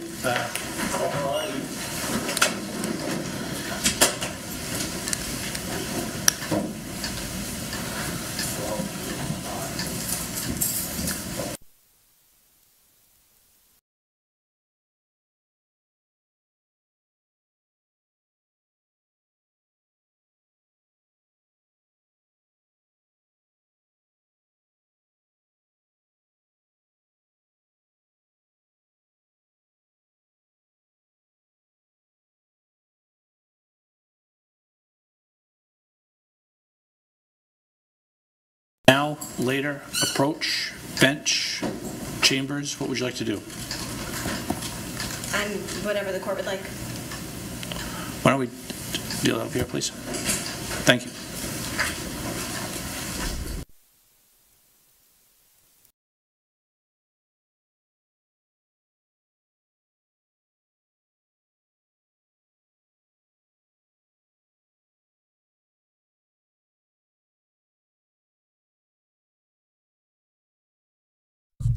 All right, I found a clip from the local news channel that shows him being arrested from a different angle. So I'm going to play that once I know they've broken for well, yeah, once I know they've broken for lunch. All right, so body cam was pretty interesting. Yeah, so he's holding his gun sideways. He's all right, so they show the body cam. Diaper was overflowing, he says. That got objected to, side by. Second child not buckled in, looked terrified. We didn't see her. So they show the body cam. Body cam started around 9:59, so 10 o'clock in the morning. And in 2 minutes, he got there in 2 minutes.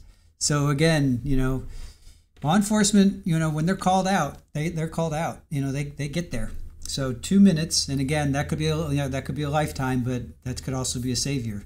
It's not 10 minutes or 20 minutes. So 2 minutes it took him to get. Well, 3 minutes, I guess. But he gets out of the car, gun is drawn, tells Dustin to get out. Dustin, complies, backs up, does the whole thing, and then they arrest him. But I want to show this news clip. I really want to show this news clip. All right, Aussie, you gonna do puppy duties? Sounds good. Alexa, good to see you. Thank you for joining us. We're about to go to lunch, but we'll do some kitty cam. Yeah, some people get bent on officers cursing. Most suspects don't respond to police, sir. Cursing is for emphasis to mean you mean business. Yeah. No, I hear you. Yeah. Plus, I mean, it's the heat of the moment. It's the heat of the moment. You don't know if you're going to be shot at. You don't know what you're walking into. You don't know what you're going to, what's going to greet you. So it's like the heat of the moment. You're like, get the F down, shut the F up or whatever. So I can understand that. I can understand that.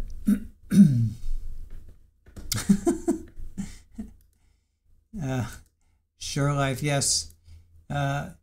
We just got a caution using the GUN. I don't know if YouTube is going to smack us. So say bug next time. But yeah, bug in one hand, coffee in the other. Super cop.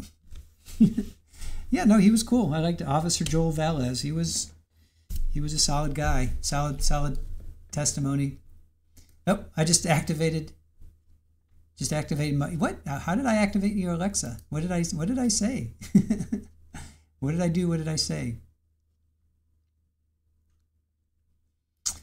Let's see, Missy. Let's see. I did spill the effort last night, and that was at a game that I wasn't even playing, so I can imagine the stress.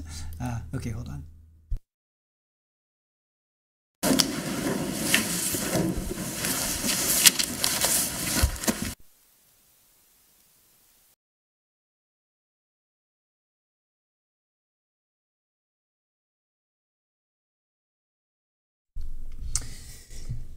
All right, Allison, have a good night. Thank you. Yeah, adrenaline is running high, I'm sure. Yeah, I mean, yeah, I don't fault them for swearing. Yeah, it is what it is. It is what it is. Okay. Hold on. Ugh. Come on. That's what I want.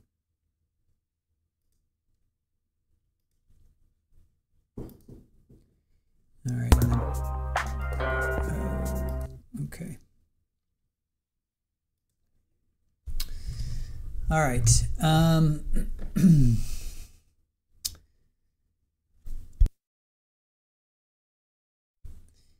All right. Let me.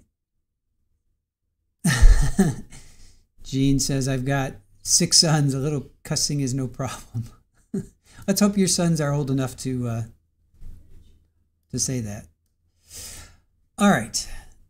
First things first. Let me play this video of his arrest, and then we can get into the clues. So let me play this first. This is pretty cool. It's from it's a news article.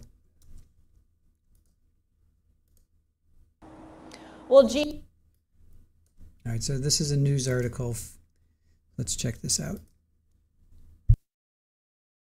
This plaza off of Key Road in Keene has cleared the scene here. Officials telling us that a call came in from a concerned citizen just before 10 this morning saying they found a car matching the description that was sent out. I want you to take a look at this video. This happening this morning as police approached the car after that call. You can see 3 officers with their guns drawn walk towards the 2017 white Subaru Impreza, which was the car in question. Tanya Hansen, who sent us the video, says you could hear police yelling for the man inside the vehicle to stay inside of the car.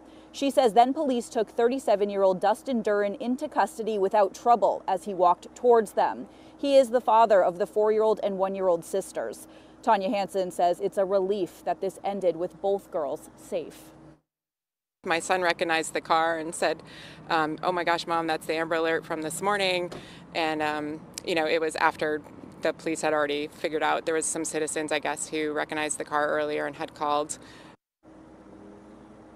And Tanya says she was surprised that all of this ended here in Keene, saying things like this don't happen here and that she feels for the family that is going through something incredibly traumatic. Of course, this investigation is ongoing, and as we learn any new information, we'll be sure to update you. Live in Keene, Kelly O'Brien, WMUR News 9. All right, thank you, Kelly. In Berlin, the State Police Major Crime Unit remains parked on Main Street. It is outside the apartment where the body of the girl's mother was discovered last night. WMUR's Ray Brewer is at that scene. Gene, we haven't seen a lot of activity here at the scene, and one neighbor who moved in just last week says that she didn't hear anything last night. The State Police Major Crimes van and Berlin Police remain parked outside 1063 Main Street here in Berlin. Now, about 10:30 last night, police responded to the apartment here, but at this point we don't know why they were called. Police say when they entered, they found the body of 31-year-old Caitlyn Naffziger inside the apartment.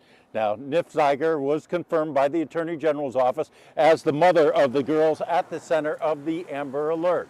Now, her death was called suspicious, and an autopsy is planned for later this afternoon. Now, the man at the center of this case, Dustin Duren, well, he did have veterans plates on his car. And just a house up is this VFW here, but the man who's been running it for 20 years said that had no contact with Duren, although he believes their surveillance camera did catch a shot of the Duren's car going by last night, and they have shared that video with police. Reporting live in Berlin, Ray Brewer, WMUR News 9. We want to take a look at how this case unfolded over the past several hours. Police were called to an apartment at 1063 Main Street in Berlin. That was around 10:30 last night, where the body of Caitlyn Naffziger was found. She is the mother of the 2 girls. The Amber Alert for the 1- and 4-year-old girls was issued at 4:10 this morning, with those Amber Alerts being sent to cell phones in much of New England. News 9 learned the children were found safe just before 10:30 this morning outside of an Applebee's in Keene, which you just saw. Their father, Dustin Duren, taken into custody. The Amber Alert was officially canceled at 11:50 this morning, with that update also going to phones all across the region.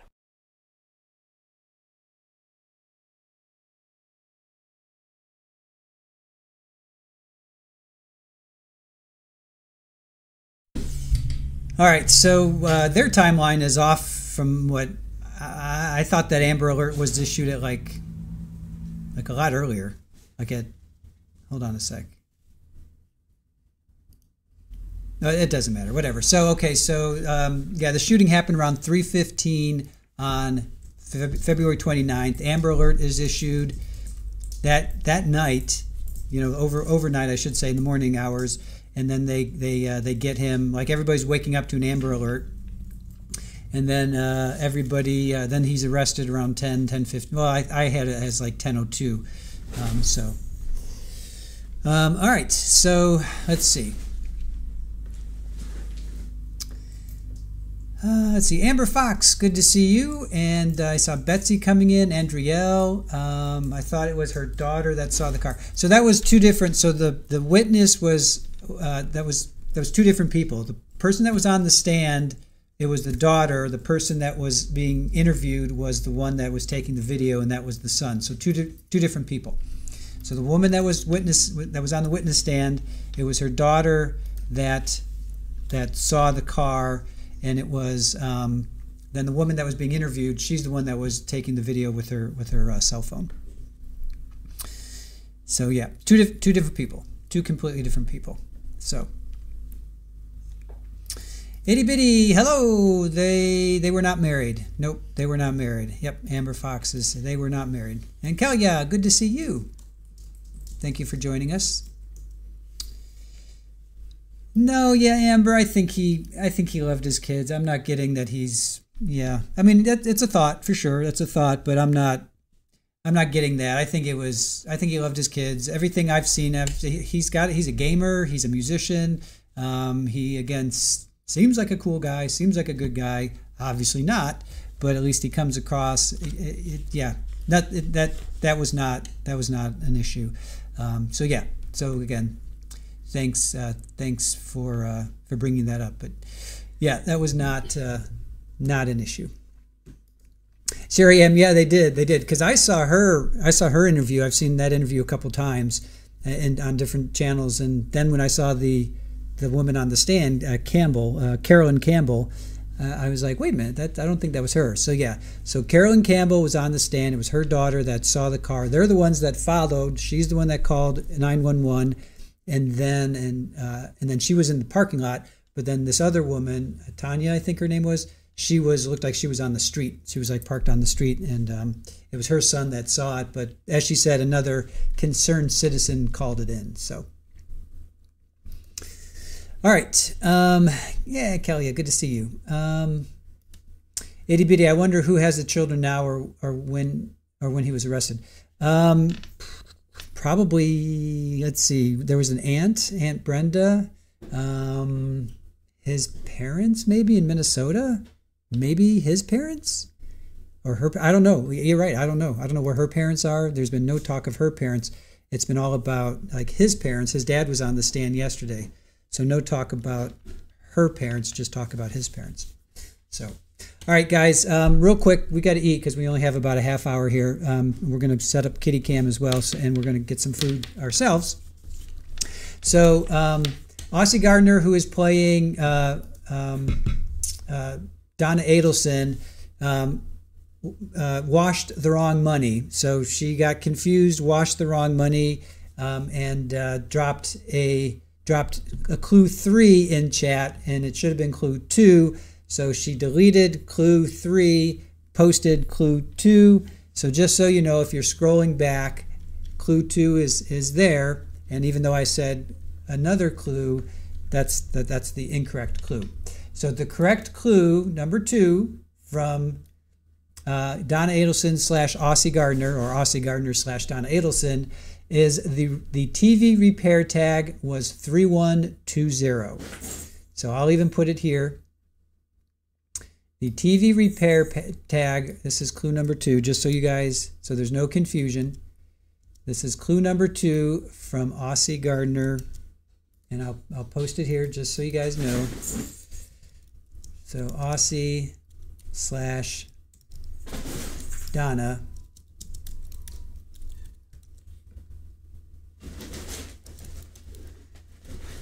Just so there's no confusion. Clue number 2. All right, so here's clue number 2. If you need to take a screenshot, there's clue number 2. So the TV repair tag was 3120. All right, Aussie Gardner, clue number 2. The TV repair tag was 3120. Okay. So if you did screenshot that other one, that's actually going to be clue number 3 for tomorrow, but you'll see it tomorrow. But this was clue number 2. And to be quite honest, it really doesn't matter what order. It doesn't really matter what order, but we're trying for our own sanity. We're trying to keep it in order so that we know what we're doing on our end.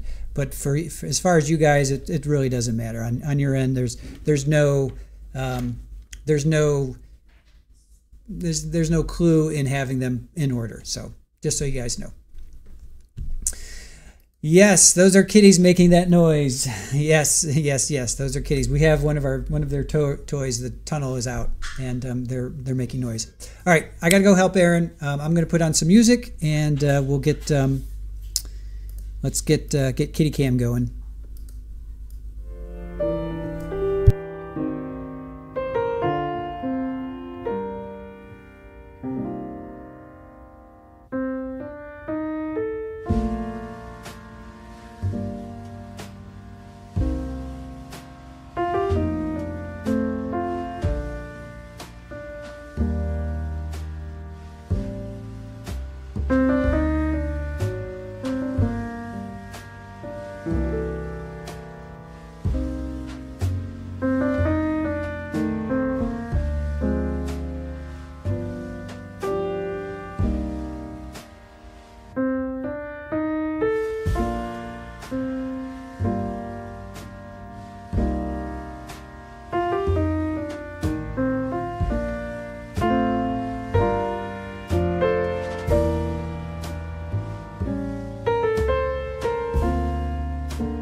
All right, we're going to come back here because they said they're coming back at 1 and it's 1:02.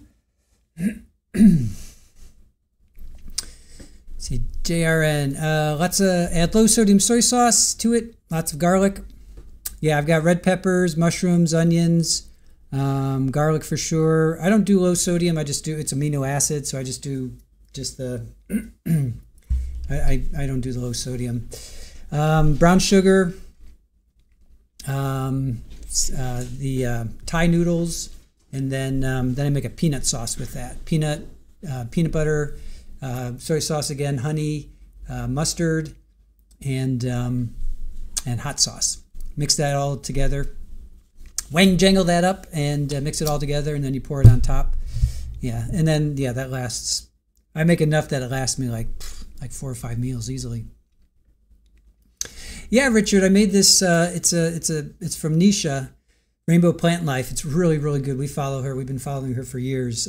She's vegan. She used to be a lawyer in New York. Now she's out in, I think, San Diego. And her and her husband. She's the cook, so she's a home cook. And she's Indian, and she has some fantastic dishes. And again, being vegan doesn't mean that you can't put, like I cook it, but then I put in, I usually just make her. When I make it, Erin will add some chicken to it, if she wants some chicken to it. But yeah, it's asparagus. It's a lemon and mustard sauce. I added red peppers to it, of course, onions, garlic. What else? Oh, pasta. Yeah, spaghetti. So I made that, and I'm just finishing my last. I made it not this weekend, but the weekend before. So it's time I finish it. I try not to have leftovers last that long, but sometimes they do. It is what it is. So, but yeah, I finished that, so I don't have lunch tomorrow. Lunch is going to be, I air fried some broccoli and cauliflower. I have this Cajun spice mix that I put the avocado oil, throw this Cajun spice mix on, and then air fry that.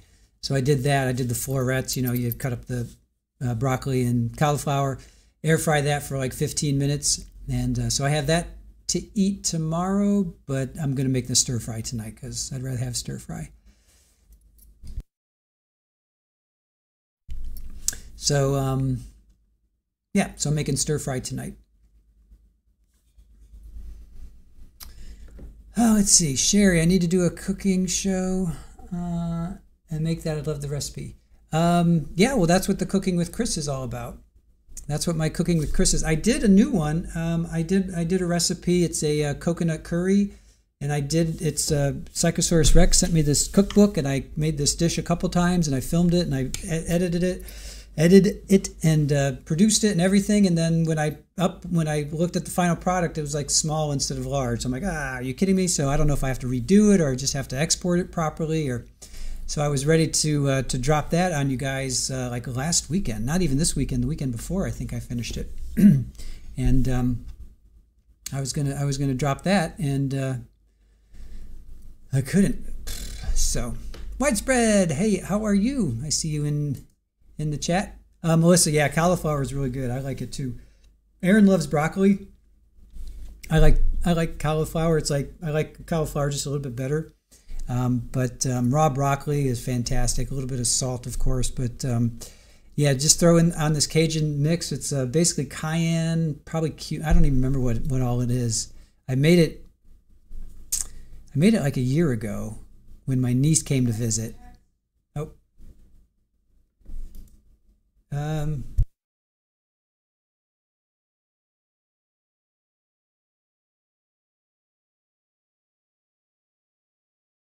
All right, widespread panic, drop the clue, playing Lori Daybell. There we go. Widespread panic, drop the clue. I saw a shadow move where no one stood there. All right, widespread panic, dropping the clue. Widespread panic. Creating widespread panic with her clue number 2. I saw a shadow move where no one stood there. Sharon, I love Indian food. You're vegan and eat delicious things that I make. It's good for the body and soul. Absolutely. Absolutely. Yeah, when I went vegetarian, I discovered that eating Indian is probably going to work really well for me because they generally don't eat meat.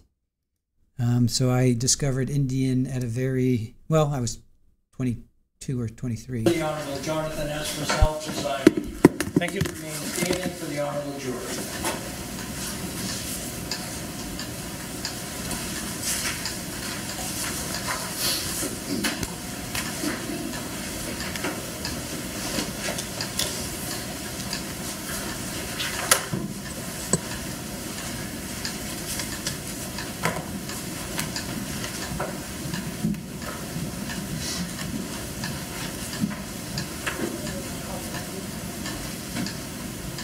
Hey, good afternoon. Thank you. Please be seated.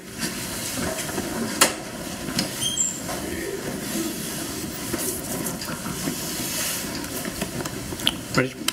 Your Honor, at this time, the state will be calling Dr. Natalie Robertson.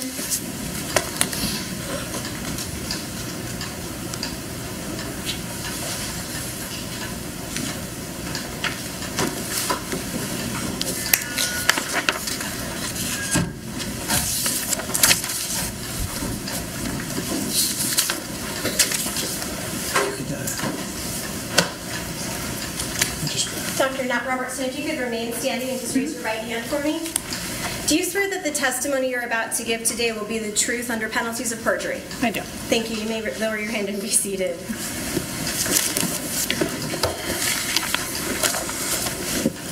Dr. Robertson, before we get started, could you go ahead and please state your name for the record and spell your last name? Natalie Robertson, Robertson. You're a medical doctor, is that correct? Correct. Can you tell us about the education or the training that you have in order to become a doctor? Yes. I have a Bachelor's of Science from Boston University. I have my... Interrupt you very quickly. Can you move that microphone a little bit closer? Thank you. Is that better? Yes. Bachelor of Science from Boston University in Health Sciences, a medical doctorate from Drexel University, and I completed a residency in emergency medicine at Dartmouth Hitchcock Medical Center. Okay. And with respect to... when did you graduate from Drexel with your MD? 2021. Okay. And at what point did you complete your residency? It was a 3-year residency, so 2024. So 2024? Yes. And are you board certified? I am. And when did you receive your board certification? I finished my last exam in March of this year. It took a couple months then. So. Okay. And you currently are board certified in emergency medicine, is that correct? Correct. Okay. Now, you indicated that you had or were a resident with Dartmouth Hitchcock Medical Center, is that correct? Correct. Can you explain to us what a residency is? Yes. Residency is the part of your medical training that you complete after you graduate medical school.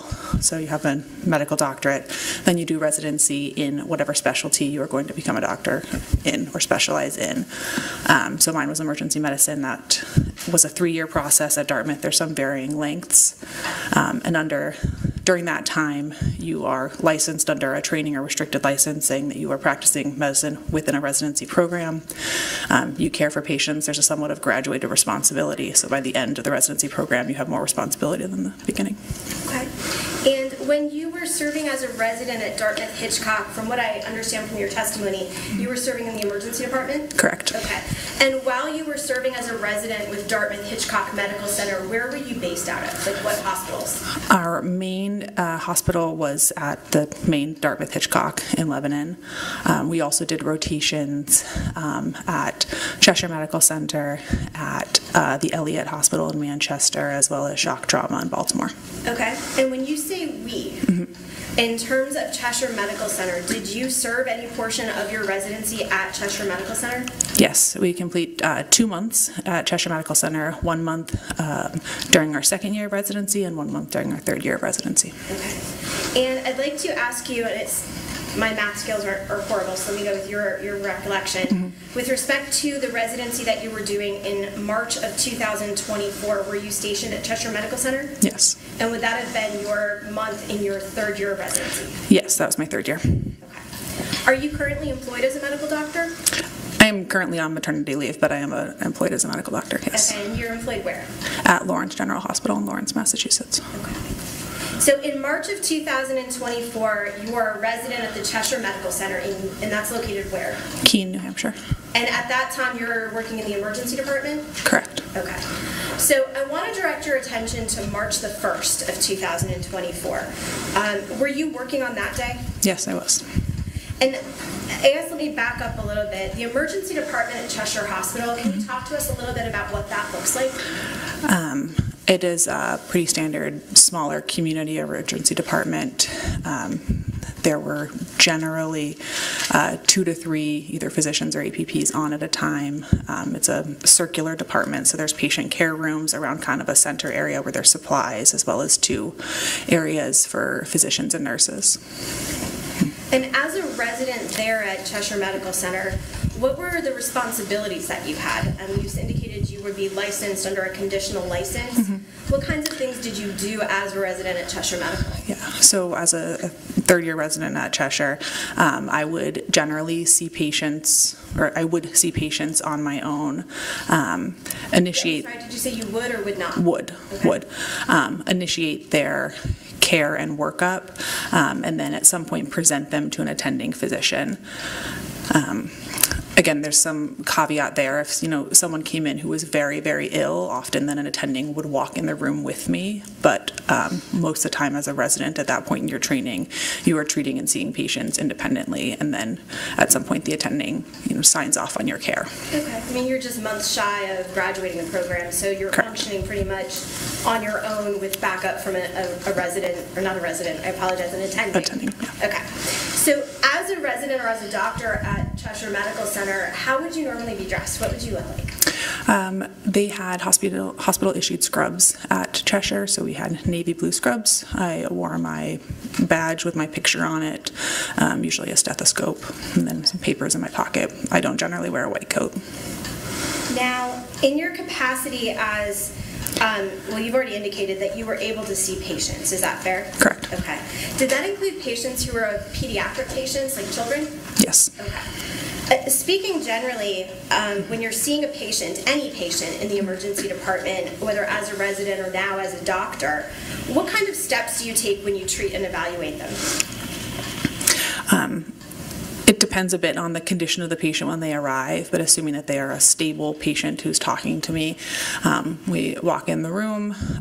Sometimes the nurse, or if they're brought in by EMS, someone will give me some information before I walk in the room about why they're there. Sometimes I don't have that information. I walk in, I ask them why they're there. I check their vital signs.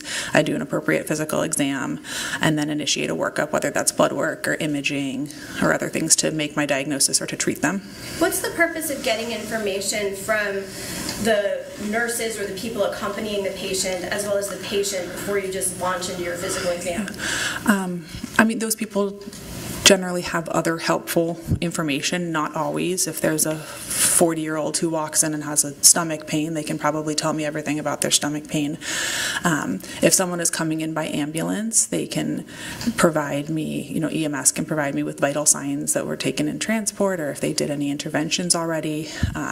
If they're picking someone up from an accident, they can tell me details of the accident. They just provide a more holistic story of why they're there. And is all of that information that you would receive, whether from those sources like EMS or nurses or accompanying persons, as well as from the patient, including that child, are those all things that you take into account when you're evaluating and examining that patient? Yes. Now, when you're talking about information just in general, what are the kinds of pieces of information that you're trying to obtain about the patient in that initial evaluation stage? You mean when I'm initially looking at a patient? Yeah, when you walk in, you ask them what's going on, what kind of information you're trying to get, and how does that help you? I'm trying to gather why they're there, why they're seeking care, and that directs me in what to examine and what tests to order. I'm trying to get information about their general health, their medical history, things like that, because again, that helps guide me towards what kind of workup they might need. Okay, when you say workup, what kind of tests you might order, or what you might look for Correct. on your body? Yes. Okay. Now, in terms of, and have you, or let me back up, because there's multiple parts and I'm trying to ask it at once. While you were at Cheshire Medical Center, did you have occasion to treat pediatric patients, like that 4-year-old you used as an example who had a stomachache? Yes, yeah. I see pediatric patients everywhere. And do you see pediatric patients in your role as a doctor now? Yes. Okay. Is the approach that you use in evaluating and treating a pediatric patient, so a child, the same as the approach that you use when you treat an adult? It depends on the age of the child.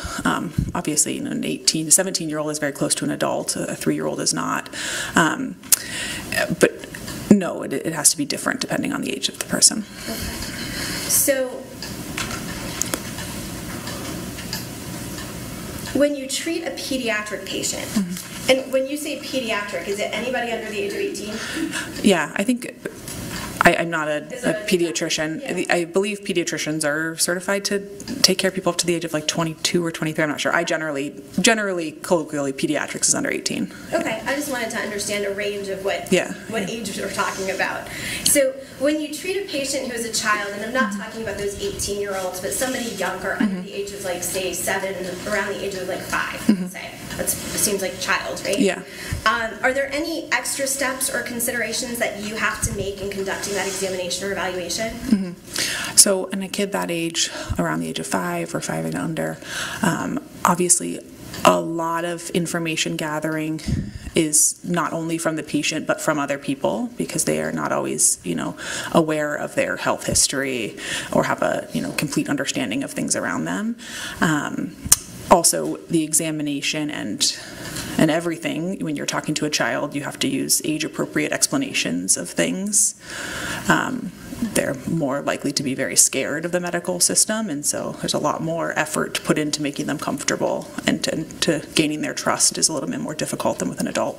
Okay. No matter who you obtain that information from, the other people that you've talked about, whether it's caregivers or people with them, all of that information that you're gathering, are you using it in order to medically treat the child? Yes.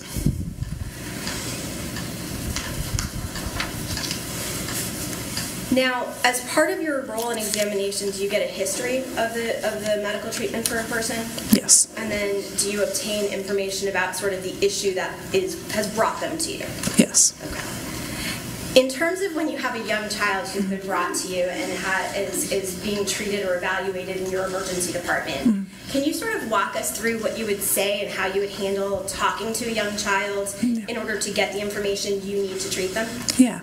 So someone who's around the age of 5, generally, again, I get some information about why a person is in the emergency department before I'm in their room. A nurse has evaluated them, or they have come in by EMS. Somebody has some information for me. Then I walk in the room and I introduce myself as Dr. Natalie. I explain to them that I am a doctor that works here. I am here to help them. I'm going to do a checkup like they receive at their regular doctor. I tell them I'm going to listen to their heart and their lungs and check their ears and their eyes and their nose. I usually make some joke about how I'm not going to give them shots like their regular doctor. And then around a 5-year-old can usually talk to me. And so I ask them, do you know why you're here, or what is bothering you? Some sort of open-ended question. Okay. What's a wellness check? A wellness check often means that a child is I don't know if that's an official term, but I generally use that term, and many doctors do, as like a child is brought to the emergency department and they don't have a specific injury or complaint. They weren't at home having an asthma attack. They weren't in a car accident. But they are there for some reason where we are being asked to generally look at them and see if they are injured in some way. Did you have a specific shift that you tended to work at Cheshire as a resident that last semester? Throughout month? Yeah, Cheshire, we did not work overnight, so we were either working a morning shift or an afternoon shift. At some time on March the 1st of 2024, do you recall 2 young girls being brought into the emergency room of Cheshire Medical Center by ambulance and accompanied by police? Yes. Do you recall what purpose they were there for? As I recall, they were brought in for essentially a wellness check to check for injuries. Now, I want to focus specifically on the older of those 2 children. Did you physically examine a 4-year-old child named Caitlyn Duren? Yes.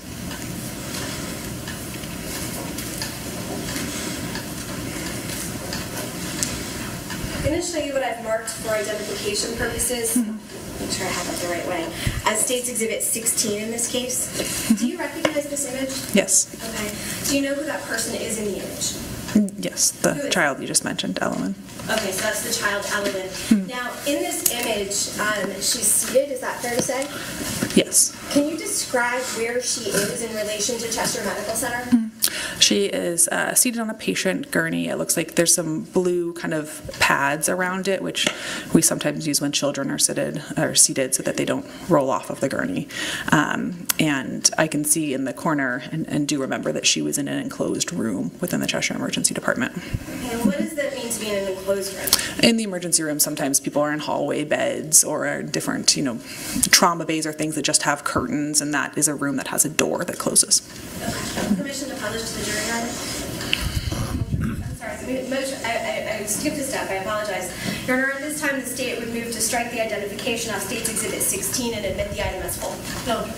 The ID may be stricken from Exhibit 16. It shall be considered a full exhibit, and you may publish to the jury. Thank you, Your Honor. Certainly.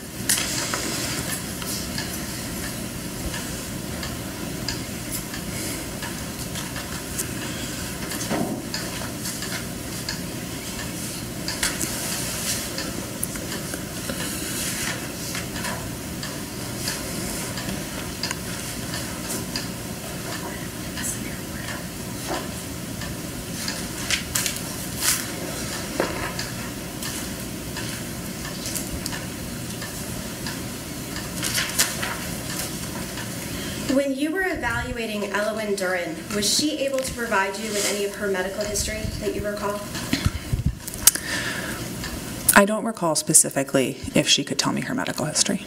Did she have a health issue that day that she asked you for help with? She did. On initial questioning, she did not, and then told me that she had an earache, or her ear hurt. What do you mean she initially told you she did? Like I said, when I generally ask kids open-ended questions, is anything bothering you? She did not have any complaints. And how did it come to be that she told you that she had an earache? I asked if anything hurt on her body, and she pointed to her ear. Okay. When she pointed to her ear, do you remember if she told you anything about why her ear was hurting? I believe I asked her, but I don't remember the exact quote. It's in my documentation. Okay. If I can see that.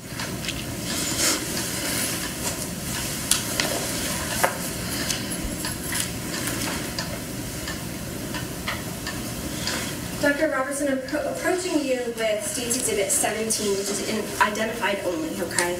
I do have...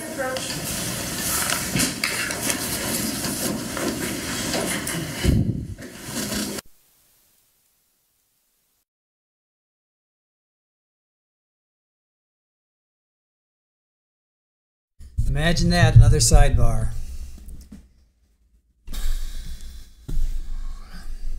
All right, Dr. Natalie Robertson, she treated the girls. Elwyn, who was 4, she told the doctor she had an earache. And we're caught up.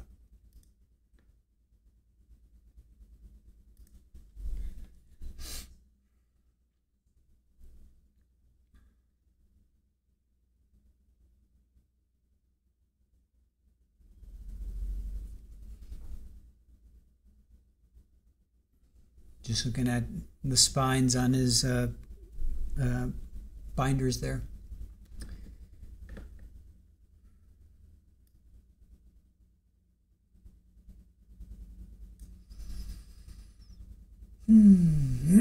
Theodora, thank you for coming in.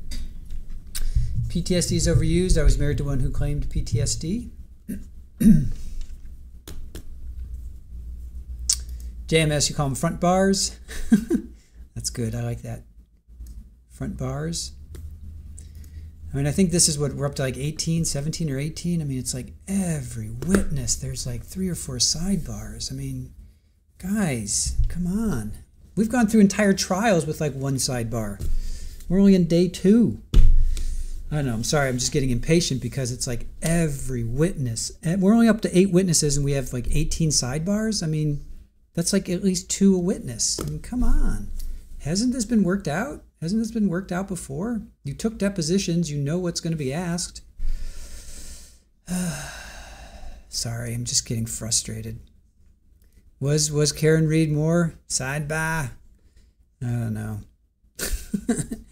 You tell him. I'm just getting frustrated because, again, day 2, 8 witnesses. We're not even finished with this 8th witness, and I think we're up to 18 sidebars. Yeah, I was noticing the braiding too. She was there yesterday as well. She was there yesterday. It's up to 21 now. Yeah, see, I've my 21, 8 witnesses, 21 sidebars. I don't know. I'd love to talk to a lawyer and be like, dude, seriously? I mean, again, we've gone through trials. We've gone through 2-week trials, and there's been like 2 sidebars. 20, 30 witnesses. I don't know. I don't understand it. But whatever. Is what it is.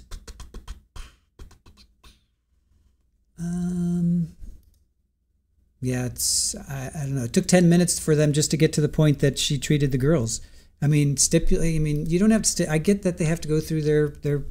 I get that, but I don't know. Maybe it's just me today. It's just me today. All right, here we go.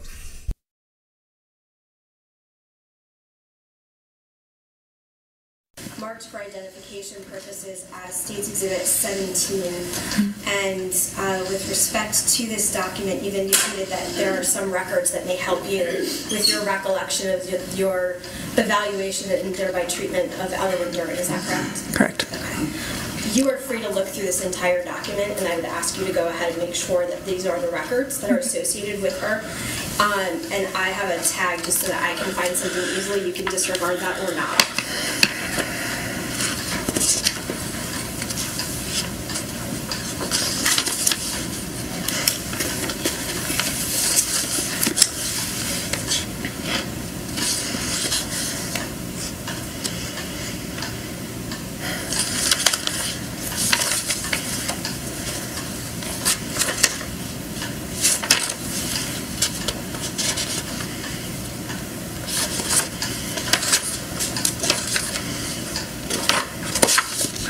Do you recognize State's Exhibit 17?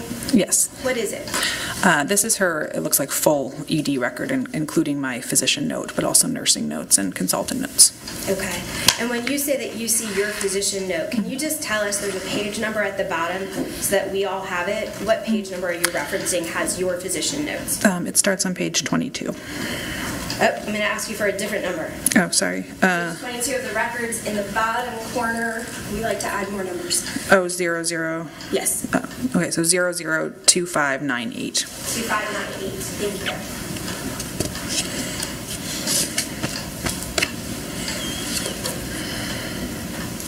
Now,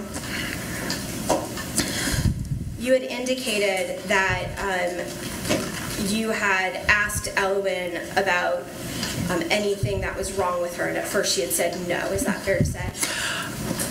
I don't remember the exact way that I phrased the first question, but looking at my notes and with my recollection, I believe she did not initially have a complaint.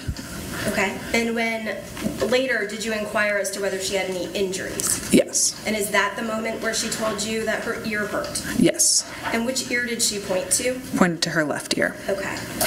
Did you then ask her, and without telling me anything at this point, but did you then ask her? Oh, absolutely. If you can put them right on the side, if you can close the medical records, if you can put them right up on the table there. Mm-hmm. Thank you. Did you then ask her how her ear got hurt or how it was injured? Yes. Okay. Can I ask you, in terms of examining, treating, and evaluating somebody, why is that important for you to know? Yes. So if a child tells me their ear hurts, I ask them more about why it hurts or if it was injured in any way. An ear hurt can mean that there's an infection. An ear hurt can mean there's an injury. A follow-up question to why an ear hurts is very important. Those are very different pathologies. Okay. And so depending on the answer that you're provided with, you know whether you're essentially swabbing for an ear infection or looking for something deeper or more meaningful. Is that fair to say? Yeah. Okay. Now, And again, without saying anything just yet, did Elowen give you, and not telling us what she said, just trying to be very clear, did Elowen explain to you how her ear was hurt? When I asked what happened to her ear, how her ear was hurt, She provided an answer? She provided an answer, yes. Okay. And based on her answer, did you have an understanding of what you needed to look for or do next? Yes. Okay. And based on her answer, were you able to determine a way that you were going to treat her medically or evaluate her medically? I would say her answer in combination with a physical exam. Your Honor, may we approach? Yes.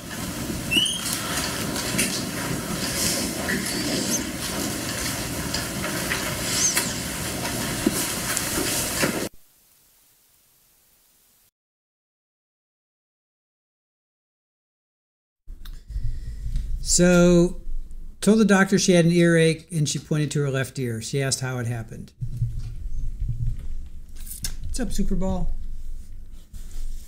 What's up, kid?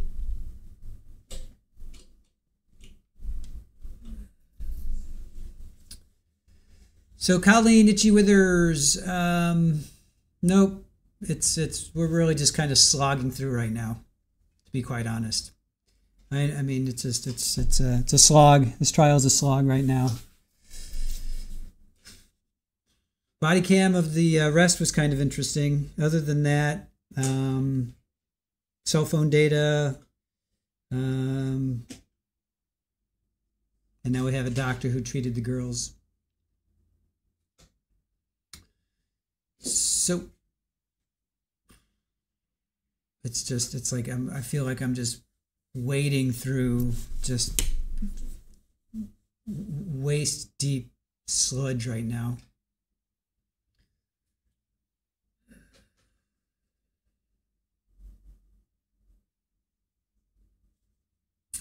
I mean, she literally got in like 2 sentences and then there was another sidebar.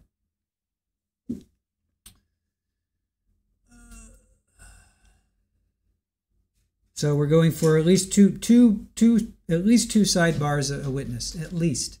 Yeah, the right there. She just, yeah, that's the way I feel. Right, Super Ball? Tell us how you feel. How do you feel? What do you think about all this? What do you think? Yeah. What do you think? 10 sidebars too many? Yeah.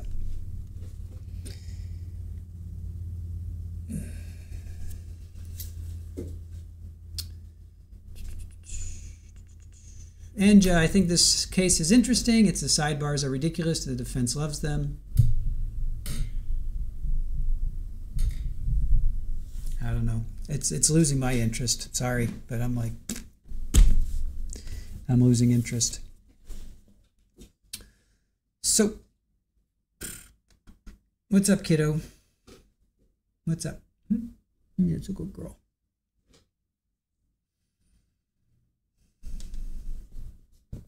Super Boss says too many. JMS says, yep, I agree.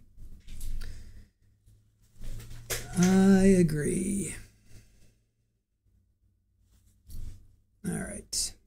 Super Ball to the rescue.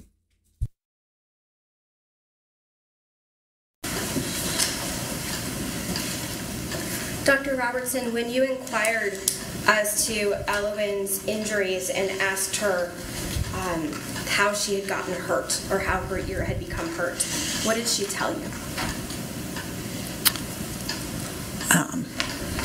The exact quote is in my record. Am I able to? What do you remember her telling you? I remember her telling me that something along the lines of, Daddy hurt Mom and me. There was a lot of blood. Did you follow that up by asking her if she was hurt anywhere else on her body? Yes. And did she indicate whether she was hurt anywhere else? Again, my record, I believe, it says she gave me a vague answer of yes, but couldn't pinpoint anywhere else specifically that hurt. Okay. And I see you hesitating a little bit. Would looking at State's Exhibit 17 help refresh your recollection? Yes.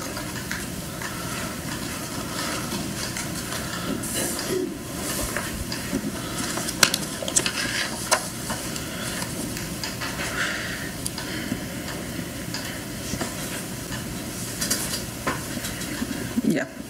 So yes, I asked her if anything else on her body hurt. She stated yes, but when asked to point where, she says, I don't know. Okay. Now, based on hearing that information that the dad hurt her and mom and there was blood, was there anything else that you had to consider besides her ear in terms of your examination or evaluation? Yes.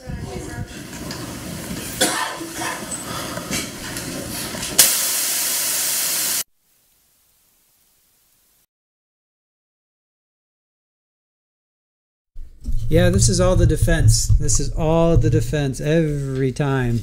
It's all the defense. All right, so Daddy hurt Mom and me and there was a lot of blood. Did it hurt anywhere else?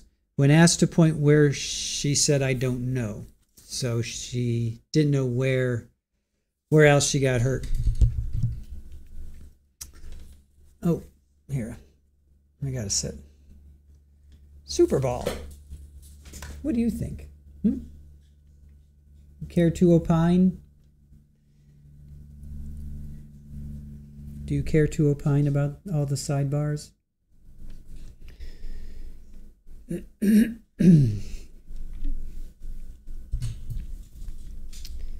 are we up to, like 25 now?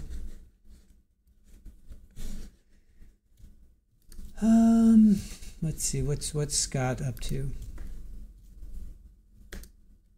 What are we up to here, Scott? 23, only 23.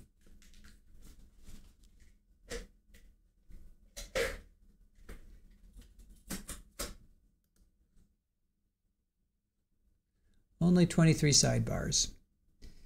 8 witnesses, 23 sidebars. We're getting to 3 sidebars per witness. Betsy, Super Bowl, we need a hug. 3 sidebars per witness. Right? 8 witnesses, 23 sidebars. We're pretty much at 3 sidebars a witness. This one's had like 5, I think. Dr. Robinson's had, I think, what are we up to, like 5 or 6 for her?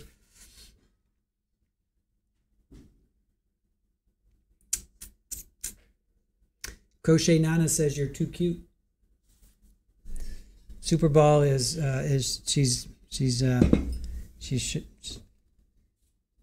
she's protesting. Super Ball's protesting.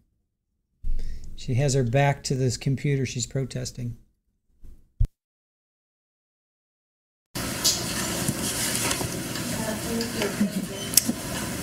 Now, I did want to ask you, you had indicated that when you said the statement that Elowen gave to you about why her ear was hurting, you had said, I think. Okay. I think you had said, I think that what she had told me. Yes, I didn't have. So in looking at these records, would those refresh your recollection as to the full statement that she gave? Okay. Yes. If you could go ahead and take a look. Just to the statement that she gave you, and when you had an opportunity to refresh your recollection, you can put that document aside.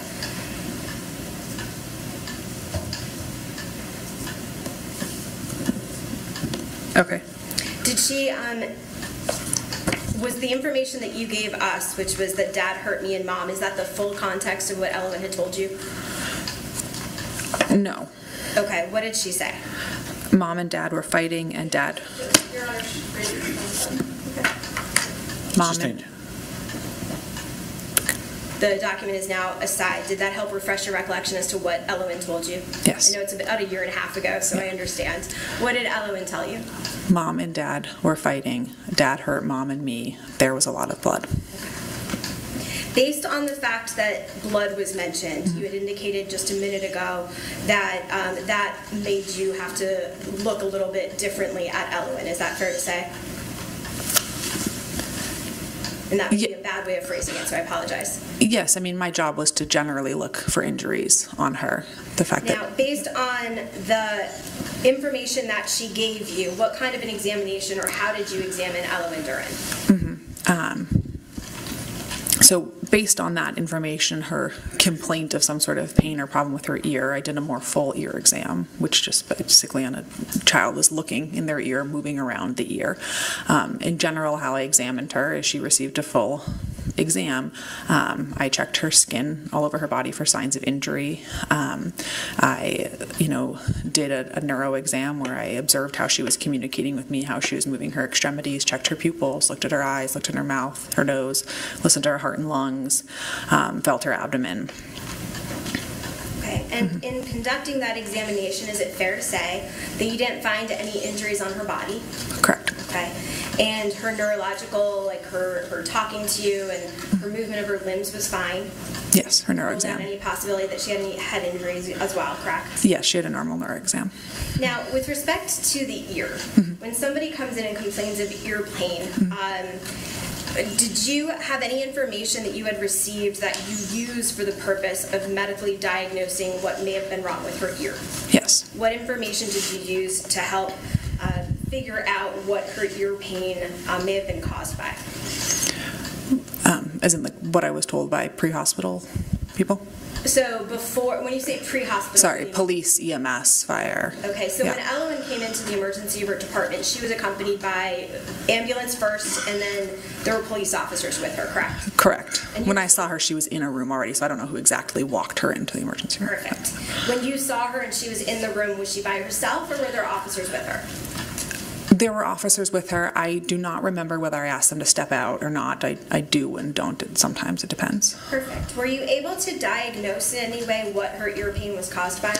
I was able to deduce what I thought likely caused her ear pain. Okay. And what, if anything, was your... And when I look at records, there's the words MDM, or the letters MDM in the medical records. What does that mean? That's the medical decision-making portion of the physician note, which is basically where I discuss, what I think is going on with the patient. So if a patient has ear pain, that's where I sometimes explicitly list all the possibilities of what ear pain could be, or sometimes I just list the pertinent negative things, like it's, was not infected, was not this, and then come to some sort of conclusion.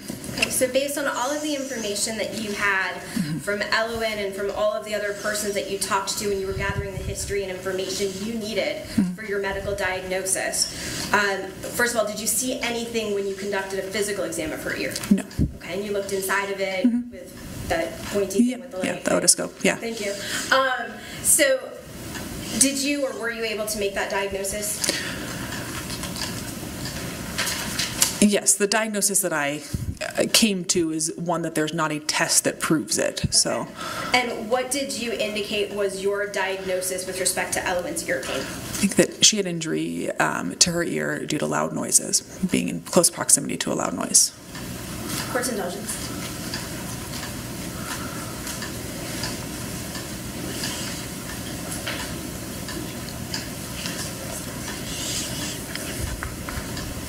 I have no other questions for this witness. I'm just going to collect the exhibit and give it to the mother. Thank you, Doctor. Thank you.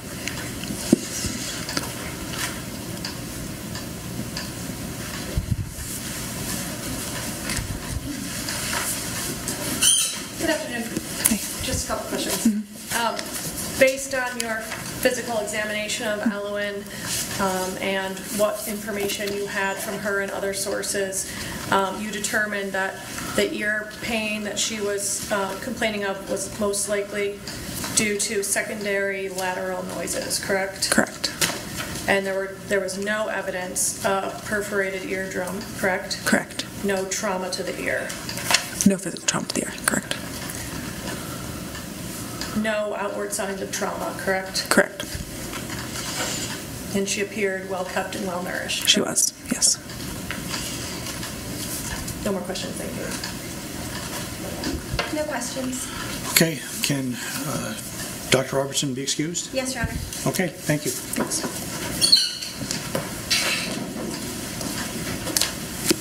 Thank you.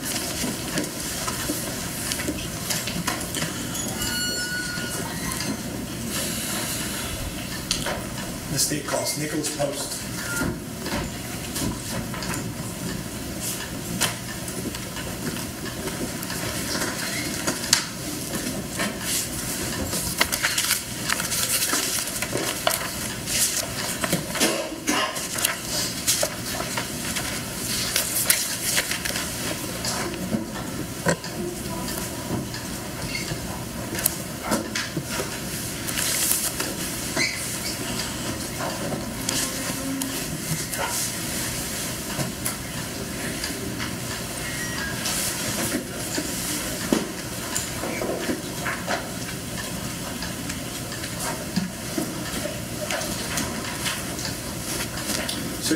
raise your right hand. You swear that the testimony you're about to give is the truth under the pain and penalty of perjury? I swear. Thank you. Please take a seat.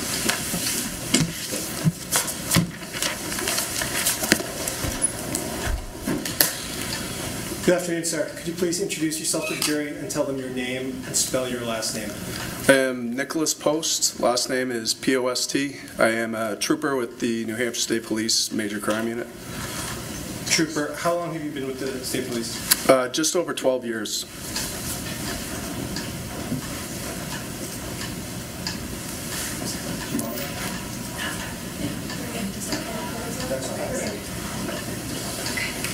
I apologize, Your Honor. I thought there was a technical issue.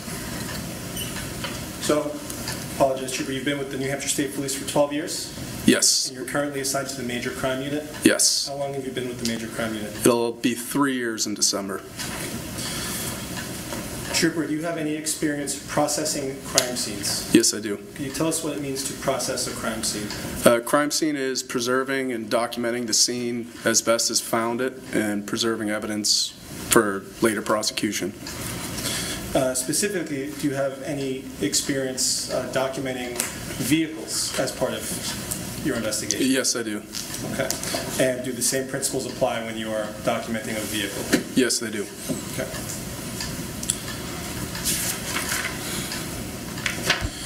Trooper, were you part of the investigation into the investigation of the death of Caitlyn Naffziger in Berlin, New Hampshire? Yes, I was. On March 2nd of 2024, did you participate in a search of a vehicle? Yes, I did. What kind of vehicle was that? It was a 2017 white Subaru Impreza. Do you remember what the license plate was? I do not. I know it was a New Hampshire veteran's plate. Okay. Where did you search that vehicle? At our Major Crime Belmont facility. And that was on March 2nd of 2024? Yes, it was. How did you document your search of that vehicle? We took photographs, notes, and seized any evidence that was illustrated in the search warrant we obtained for the vehicle. So the search was conducted pursuant to a warrant? Yes. When that car came to you, or when you first observed the car, did it have any seals on the door?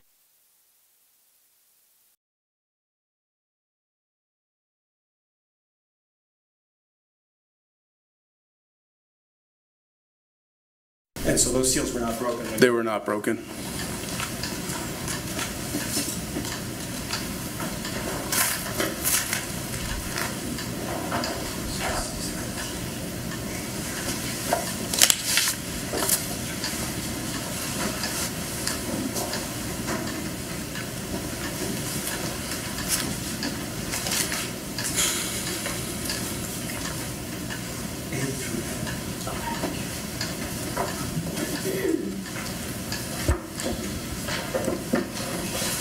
Trooper, how many people were present during that search of the vehicle? I believe 3, including myself. And when you searched that white Subaru Impreza, did you photograph the contents of the vehicle? Yes, it was photographed by TFC Amanda Johnson. When you were present, you observed the vehicle as it was photographed? Yes, I did. Were the contents of the vehicle photographed as they were found in place? Yes, they were. Were those items then removed and photographed again? Yes. When they were photographed again, where were they photographed? They were photographed on the floor on top of a piece of white butcher paper. Why was it done that way? So they can be spread out. There's nothing blocking or concealing any kind of item.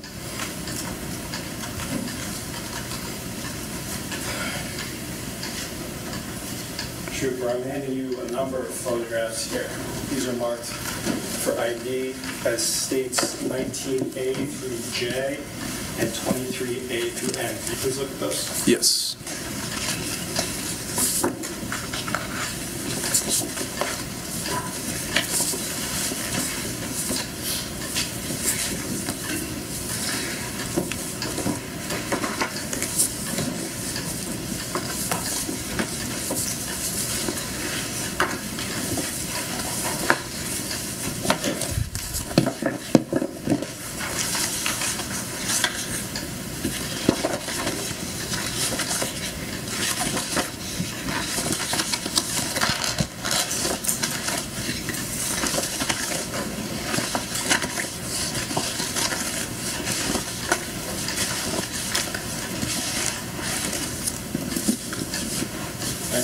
had a chance to look at all of those? Yes, I have. What are those photos? These are photos of the white Subaru Impreza that I processed on March 2nd. And do these photos show the interior of that vehicle as it was found? Yes, they do. And also the contents of that vehicle after they were removed? Yes. At this point, the state moves to introduce its full exhibits, states 19A through J inclusive, and 23A through N as in Nancy. Yep.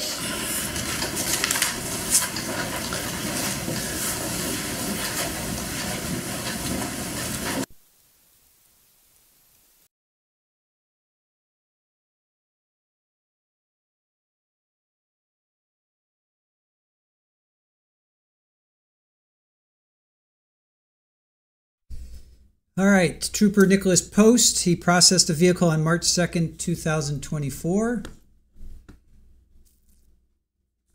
And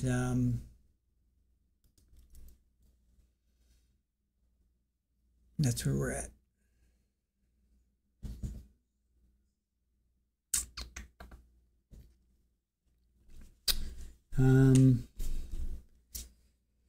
Witness number 9.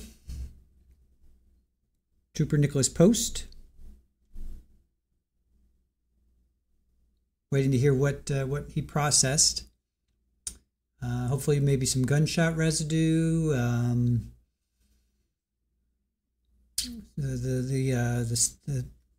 What the car, what the vehicle, what the state of the vehicle was in. Because I think they slept in the vehicle overnight. I don't think he got a hotel or a motel or anything. I think they stayed overnight, because remember, this happened in the afternoon, and then the following morning around 10 or 11, well, 10 o'clock, he was arrested. So 12 hours plus another 7 hours, about, 19 hours or so, 18, 19 hours. He was in that car. So what's up, Ed? Is this trial any good? It's interesting. The only thing that's keeping it, it's sidebars. We're at 25 sidebars and 9 witnesses, so it's moving a little slower than other trials, but it's interesting. It is an interesting trial.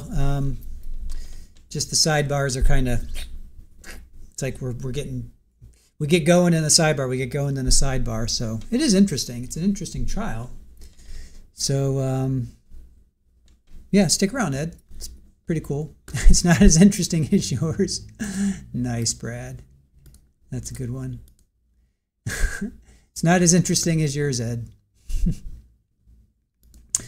Theodore, I'm not sure why we have so many witnesses and law enforcement testifying when it is a known fact that the defendant shot the mother of his child.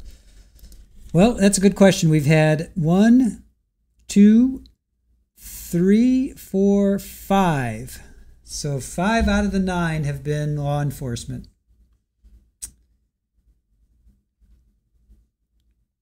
I think this is an important testimony. I got no problem with this testimony. What was in the Subaru? What was in the vehicle? Yeah, I got no problem with this. Just let's...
right, so now Defendant Duren there is discussing, I guess they're going over what these pictures. I don't understand why they didn't do this before. I just don't understand why this wasn't done before, like in pretrial. I mean, has he not seen these pictures? These are probably pictures of his car. Has he not seen these before? These are all in evidence. I don't understand. That's what I think is frustrating me, is like, why wasn't this all done in pretrial? They're clearly bringing in pictures of, yeah, these are all pictures. Why wasn't this done in pretrial? And another sidewalk. So they allowed him to look at these pictures, and he's saying, I just don't understand why this wasn't done in pretrial. Yeah, that guy's upset as well. I mean, it's getting ridiculous. Mr. Spicer, you've requested. The state moves to introduce exhibits 19A through J and 23A through N as Nancy as full exhibits. Okay, any objection? No objection. Okay, the ID may be stricken with respect to exhibits 19A through J inclusive, and with respect to 23A through N inclusive, and they shall be considered as full exhibits. Trooper Post, you have a screen there. I think we can safely do this without having to get up. I'm showing you states 19A. What is this? This is the 2017 white Subaru Impreza. Okay, and what does the license plate say? It says V as in Victor 69023. It's a New Hampshire veterans plate. And this is the vehicle you searched as part of that investigation? Yes, it is. On March 2nd, 2024? Do you see the green pieces of tape over the doors? Yes, I do. Is that the tamper seal tape that you talked about earlier? Yes, they are. Trooper, I'm showing you states 23A. What does this show? This shows the front passenger side area of the vehicle. Is this as it was when you found it? Yes, it is. And what items do you see there? See a pillow, fruit cups, a blanket. And now showing you states 23B. What is this? This is the contents of the front passenger side area. Okay, so these contents been removed for photographs? Yes. Is it that same pillow and blanket that you saw in the front seat? Yes, it is. This is states 23C. What are these? These are the remaining items from that front passenger's area. Can you tell the jury what those are? Is fruit cups, pajama pants, a diary, paper towels, a water bottle, and cleaning wipes. Are those pajama pants for an adult or a child? For an adult.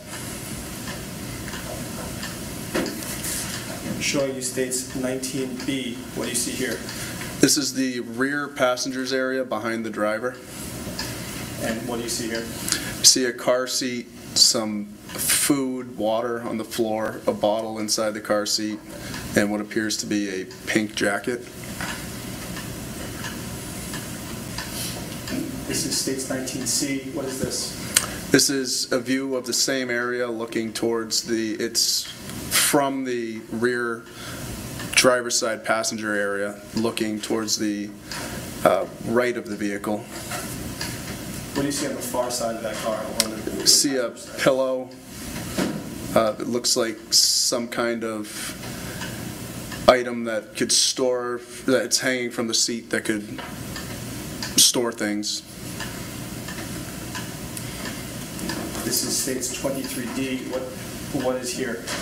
There's water, pink jacket, and crackers, and the off the camera to the left is the car seat. And where did these come from? These came from the rear passenger driver's side area. And that black item there, is that the item you were referring to earlier? That's the item that was attached to the back of the driver's seat. States 23E. What are these items? This is fruit snacks, crackers, water, a booster seat, and men's underwear. So on the left of this image, is that same black item? Yes. So did these items come from the same part of the car? Yes.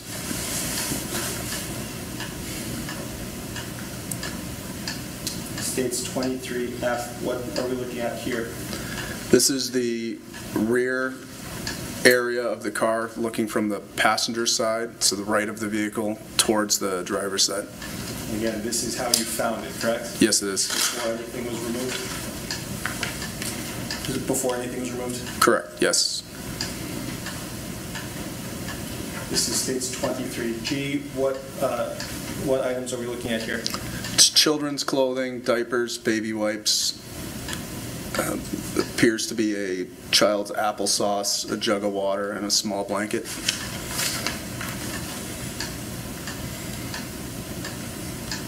This states 23H. Can we see some of those same items you just described? Yes. And then there's additional items. What are those? Yes, it's additional clothing. The black electronic, I believe, is some kind of computer device. I'm not sure. How about the clothing? Are those clothes for children or for adults? For children.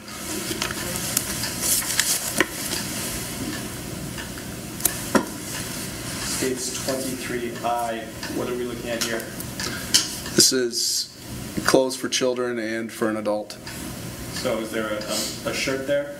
So a shirt there, yes. Is that a dark green shirt? Yes, that's an adult size shirt. And some underwear as well? Yes. Adult underwear? Yes. And then there's a penguin shirt. Is that for a kid? Yes. What are we looking at here, sir? This is 23J. This is a pillow, 2 jackets, and a mirror for the driver to be able to check on the child in the back seat. Those jackets, are those for an adult or a child? For a child. And there's some sort of plaid item there. What is that? That appears to be the gray plaid jacket or sweatshirt is what it appears to be. For an adult or a child? Child. This states 23K. What is in this photo? The 2 articles of clothing in the middle are shirts for an adult. How about that pink item top right? Be a hat for a small child. And then to the left, we can see part of an item. Do you know what that is? It appears to be a stuffed animal.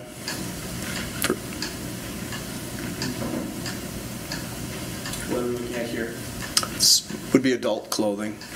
This is 23L. Is there an adult shirt there? Yes. As well as some adult-sized blue jeans? Yes. This is states 23M. Can you tell us what we're looking at here? This would be adult shirts, socks, underwear. So how many shirts do you see? See 3, and then there's a black item of clothing that's partially shown. How many pairs of underwear? 1. And how many socks? 5 total. This states 23N as in Nancy. What are we looking at here? Be children's clothing on the left. It appears to be an adult shirt on the right and an adult underwear. So there's several pieces of children's clothing here. Can you describe them for us? What appears to be penguin pajamas on the left, the red sweatshirt with stars, the blue long sleeve shirt up top, and the pink shirt in the middle right would be children's clothing. Trooper, what are we looking at here? This is the trunk of the white Subaru Impreza. What's in the trunk? It had a computer tower and vehicle equipment like jumper cables and car care materials. When you say a computer tower, do you mean like a desktop computer? Yes.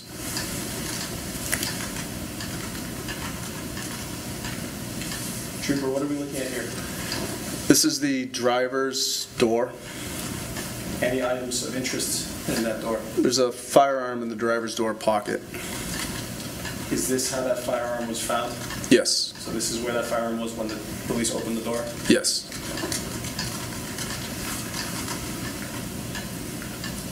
What is this?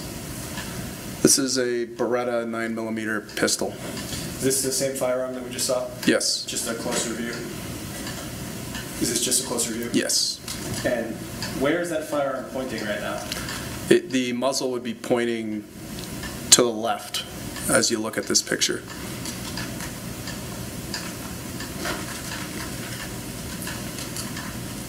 Just for the record, that was states 19E, and the previous one was 19D. I'm now showing you states 19J. Trooper, what is this? This is a Beretta 9mm pistol. Is this the pistol that was found in the door of the car? Yes, it is. So it's been removed now for more photographs on that paper. Yes. Is this the condition of the gun as it was found? Yes, it is. Does the magazine appear to be loaded into the gun? Yes.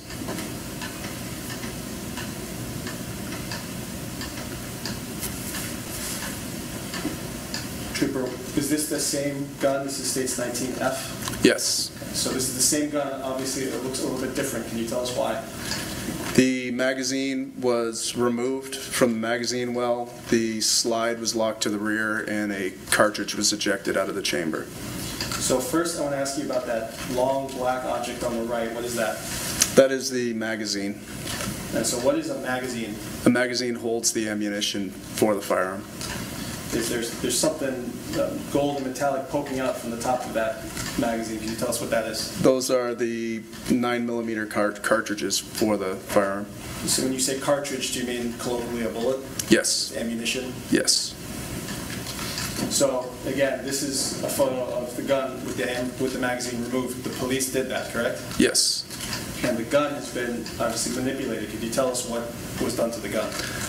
The slide on the firearm was locked to the rear. What's the slide? The slide is that top portion that encases the barrel. So that's been pulled back? Yes. What is the point of pulling that slide back? To eject any cartridge that could be inside the chamber of the firearm. Was a cartridge ejected from the chamber of the firearm? Yes. And is that gold item that's to the left of the gun? Yes, it is. So when this gun was removed from that door by the state police, there was a bullet in the chamber? Yes. Okay. And so when the slide is pulled back like that, does that make this gun safe? Yes, it cannot be fired in the condition it's in currently.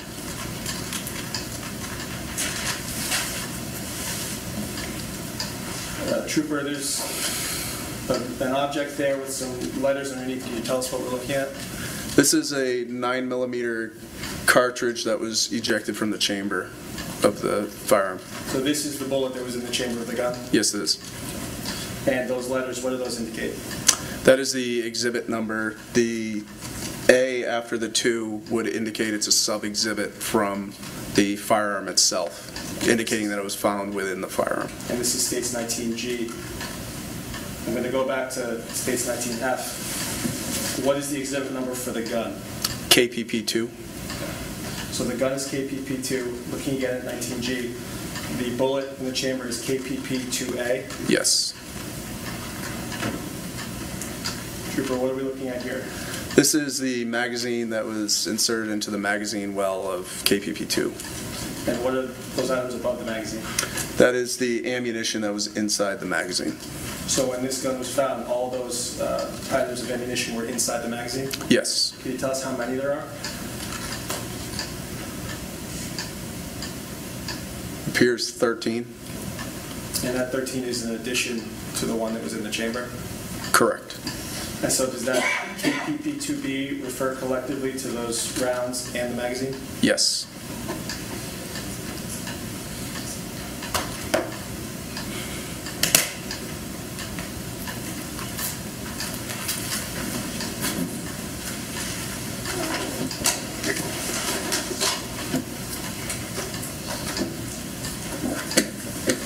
Trooper, I'm showing you, it's marked for ID, this states 20A. Please open this box. For the record, you can use those boxes.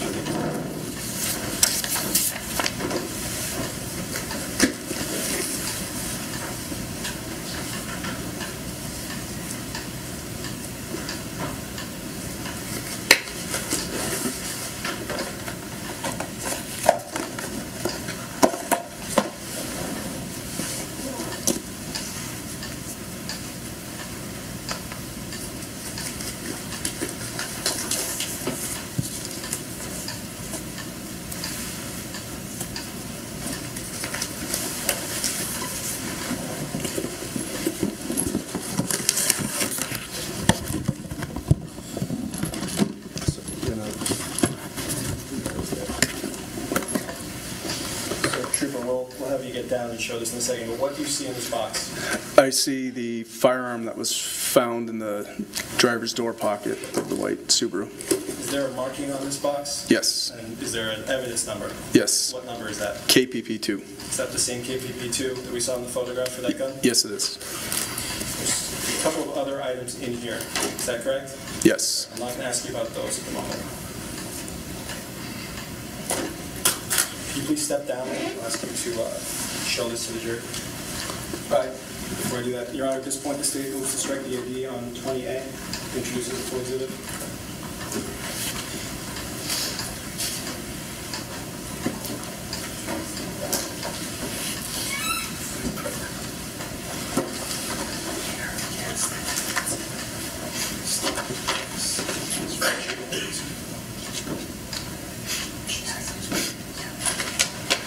No objection, Your Honor. No objection. Okay, the identification may be stricken with respect to Exhibit 20A, and it shall be considered a full exhibit. I'll ask you to just show this to the jury so they can see it. Trooper, there's some zip ties in that box attached to that gun. What is the purpose of those? It's to secure it inside the box so it doesn't move around. Any trace evidence could fall off it or be destroyed. Okay. Can the gun fire as it is right now? No, it cannot. Thank you.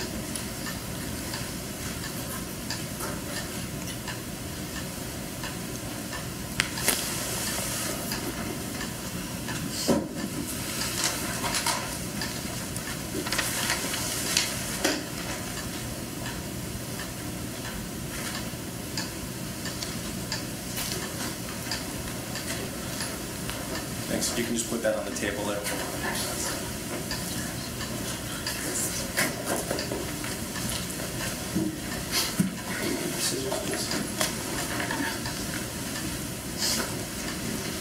Trooper, I'm handing you two more items. States 20B and 20C for ID. First, I'll ask you about 20B. What is this? This appears to be 20A. This would have been the cartridge that was found inside the chamber of the firearm KPP2. So just for the record, this is states 20B for ID. What evidence number is there on that? KPP2A. Okay. KPP2A, that's the live round that goes out to the chamber? Yes. Can you please open that?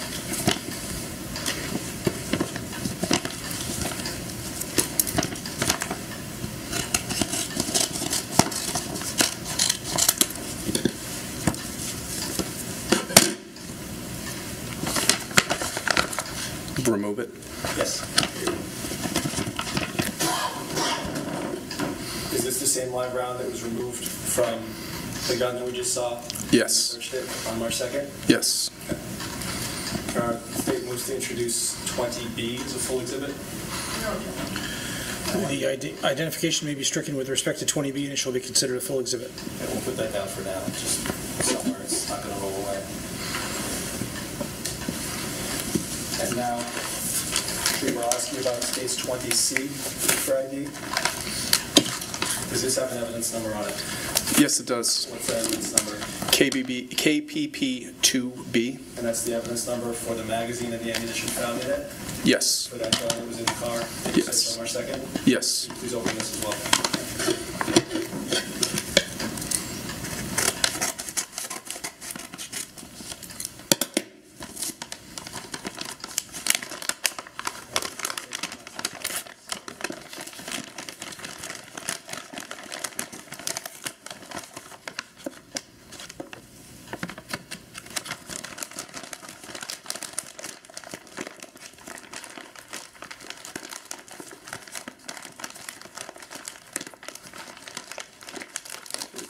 Are stuck to tape.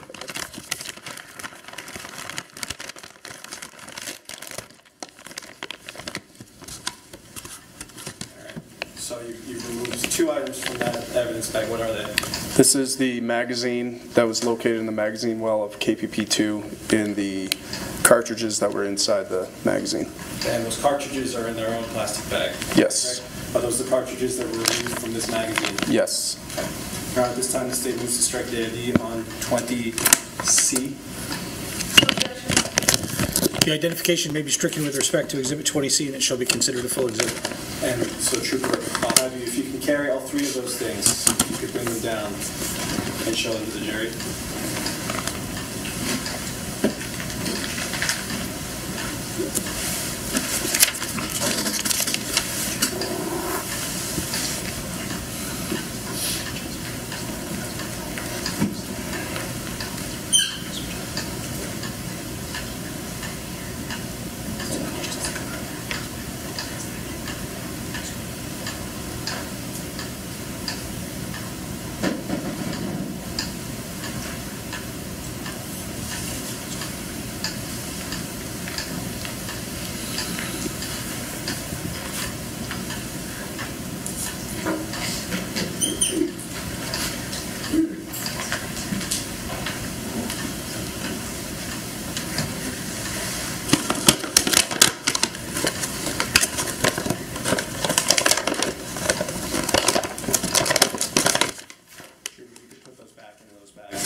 Trooper, after you recovered those items as part of your search, where did they go?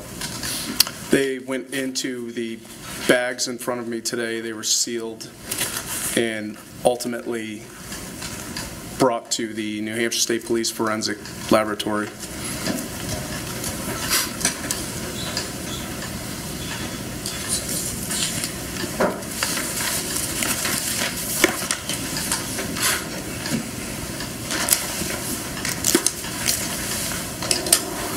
I have no more questions. Yep.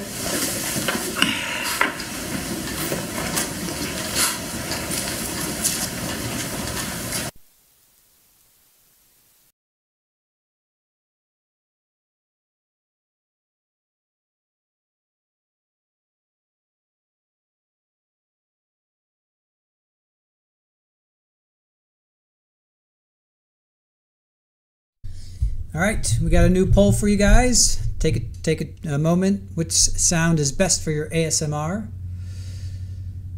And okay, so Trooper Nicholas Post, he processed the car of Dustin's, found the 9mm, the gun that was what was just displayed with the magazine and cartridges. The gun was found. Or the firearm was found in the driver's side door. Both girls were in the back, so chances are that they wouldn't get to it while he was driving, but while they were sleeping, who knows, you know, I don't know, because they had to take time to sleep. He had to take time to sleep, so I'm not sure where he would have put it for safety's sake. But anyway, he just shot their mom. So I don't think he was, well, who knows what he was thinking. Anyway, yeah, there was just a bunch of clothes, pillows, kids, wipes, kid stuff. There was a car seat. Really not much to note there.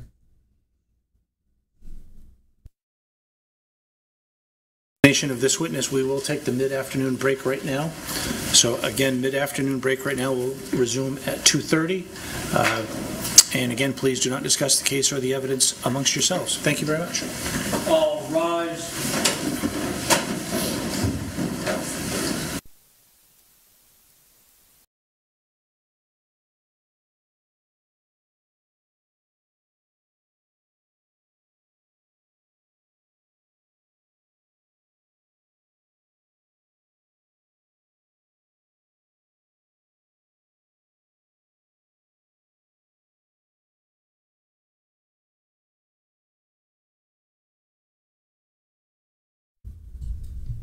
All right, so ASMR, autonomous sensory meridian response. Tingling is a sensation that starts in the head and moves down the spine in response to certain sounds or visual triggers. So ASMR, it's basically, you could just go to YouTube and type in ASMR. It's like somebody doing this, It's basically this.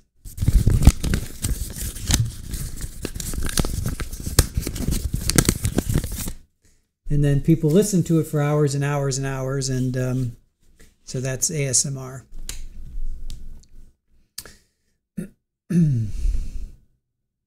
Yep, kitties purring, that's good ASMR as well.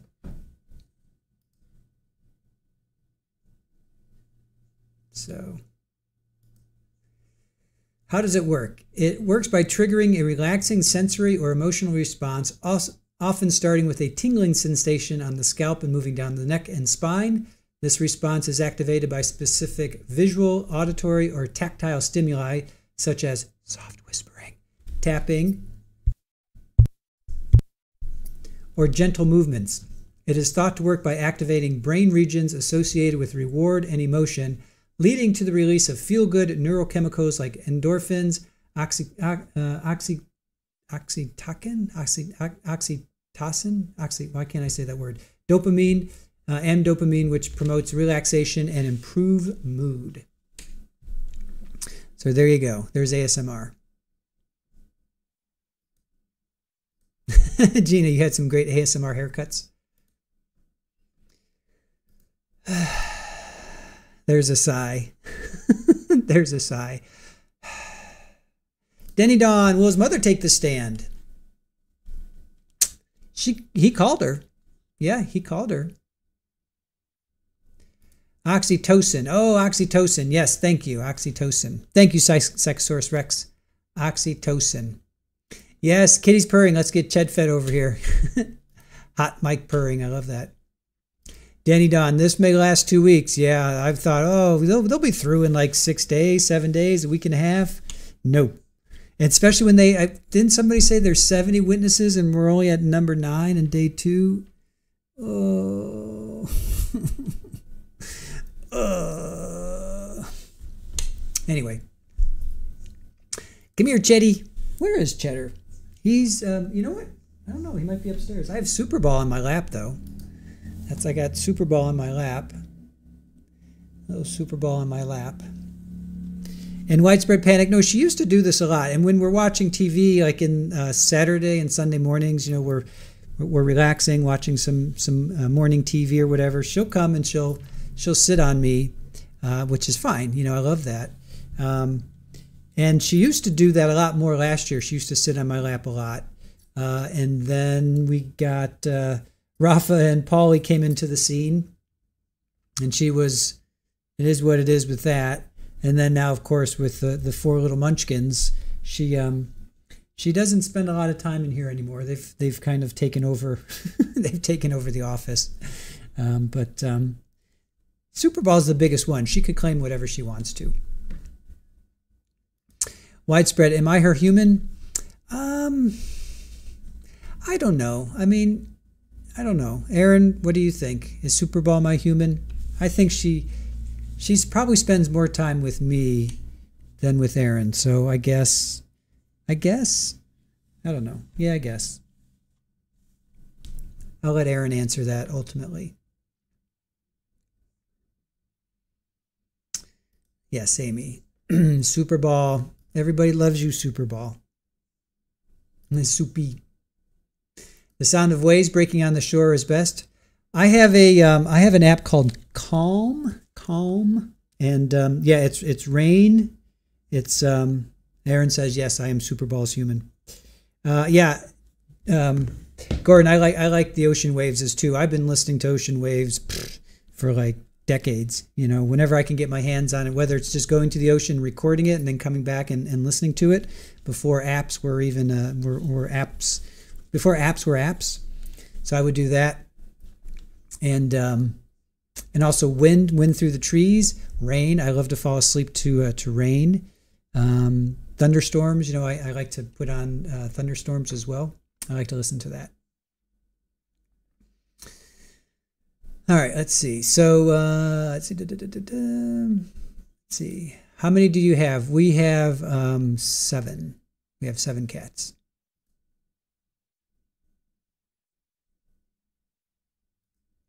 Psychosaurus Rex says that she loves you, Super Ball. JRN, that would make me go potty if I heard raining. Yeah, I've heard that before. I've heard people say that if you listen to water. Well, it's also oceans. You know, the ocean. I like that. Oh, Sherry, you have that app too? Yeah, yeah, it's Calm, right? I have that. Let me see. I just updated it. Where is it? I should know where it is. Oh, there it is. Yes. Calm. Take a deep breath.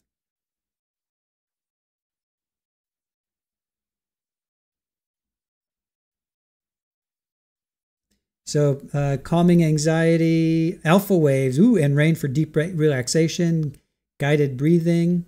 That shows the ocean. Soundscape, kindness for yourself. Bilateral stimulation. Ooh, I like that. Show the swirl in your mind. So that's fun. So anyway, yeah. Again, this is not an endorsement. I'm not endorsing them. I'm not saying anything. It just came up in conversation. Psychosaurus Rex. I love Super Bowl more than Kevin Smith. All right. So says you. Joe Schmo. Joe, no, you're supposed to drop just one clue a day. All right. Clearly, we need to talk to our suspects. Joe, you're only supposed to drop one clue a day. All right. Joe Schmo's dropping clue number 3. So Joe, do not drop a hint tomorrow. Do not drop a clue. You've dropped. Well, you know what? No. I was going to say, you know what? No. Do not drop a clue tomorrow, Joe. We have to talk to our suspects. Our suspects are out of control. The inmates are running the asylum. Oh my God. Oh, Joseph, what are we going to do with you? Clearly, Vincent Finari did not get the memo. Oh, all right, Joe, do not drop a clue tomorrow. The inmates are running the asylum. What are we going to do with you guys? We got Vincent Finari is out of control. All right. Anyway, Joe, just kidding. You have to come back tomorrow to see clue number 3. Oh, see, you got me all worked up for nothing. I should have read the whole thing. Here, Joe, you got me all worked up for nothing. Oh my God. I think I just need to, I need to pay attention is what I need to do. I just got punked by Joe live.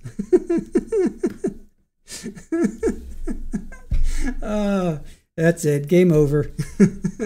Joe, you got me. I just got punked by Joe. Joe just punked me. Hi, Mary. You just signed up for Nisha's channel. Cool. Yes. Yeah, I know. I literally just got punked by Joe. That was a good one, Joe. Yes, you got me. You got me. All right. Joe got me. What's that old? Joe got me. From, what was that, Saturday Night Live, Wayne's World? This trial is making me crazy. Going crazy. Joe likes to be a tease. Yes, I know. I noticed that before. He teased us before. Kimbers, I've tagged you too much. It won't allow me. What? No. Serious? Is that even a thing? That you can tag somebody too often? I've never even heard of that before. All right. Yes, Joe just said clue number 3. And I lost it. I lost it. Jenny, is there any way to get missed clues? Yes. Wait till the end of the day, Jenny. So Aaron will post 3 clues. So at the end of this stream, I'm going to say 3 clues. And then the 3 clues I don't say, because there's 6 altogether, Aaron's going to post those on social media. So the clues will be dropped by the end of the day. So we end at like 5, 6 o'clock Eastern. So by 7, 8 o'clock, 9 o'clock Eastern, you'll be able to see all of the clues, whether you back scroll here, you watch live, you watch it and you can scroll through and you can see the clues there. I'm going to announce them at the break at the end of the stream. I'll announce 3, and then Aaron's going to post them on social media at the end of the day. So, yeah, Sharon, he did. He got me good. Joe, I'll get you. I'll get you. Joe is a troublemaker. Yes, Joe is a big tease. April Fools, yep, it came early or late, depending on your perspective. All right, Kimbers, you're not able to tag me anymore? Yeah, here, tag, I'm it. There. That happens in the morning, we've discovered, Kimbers, where if I don't tag somebody, people can't tag me, but that's in the morning, though. Here, let me tag you. I've never heard of you not being able to tag. I've never heard of somebody not being able to tag me throughout the day, though. See if that helps you, Kimbers.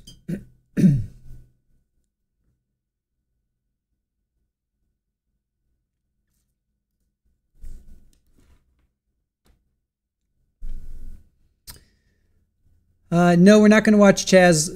No, we're not going to watch Chaz later. Unless they end at 3. If they end at 3, maybe. There you go. There. See, that went through. Oh, all right, Gina. You're going to go be well. You be well as well. All right. You can tag others with username, but YouTube rate limits repetitive mentions, meaning if you tag frequently, especially the same person, YouTube may temporarily block it or silently drop it. This is to stop spam or bot-like behavior. Oh no, Kimbers, YouTube thinks that you're spamming me. Jesus, this has been a day. Holy, ay. Thank you, Aaron. Aaron posted that for me. So poor Kimbers, YouTube thinks that you're spamming me. Oi. Richard says when you refresh, that happens. That sometimes happens. I know, right? It says YouTube may temporarily block it or silently drop it. This is to stop spam or bot-like behavior. Poor Kimbers. This trial is, you're right, this trial is making my brain, my brain, your brain, everybody's brain is mush right now. Yeah, just try refreshing maybe. Yeah, just try refreshing, Kimbers. Oh, yeah, that's good. Show the jury. Show the jury, why not?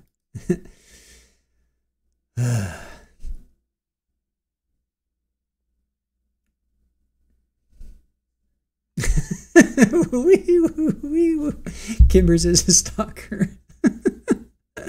Oh, no, Kimbers. Kimbers is not a stalker. Jeez. Oh my God, you guys. Chat, you're killing me here. Yeah. It's too funny. Too funny. Okay. That's just too funny. All right. Kimbers is a spam bot. All right, looks like we're coming back. Coming back. Time to get serious.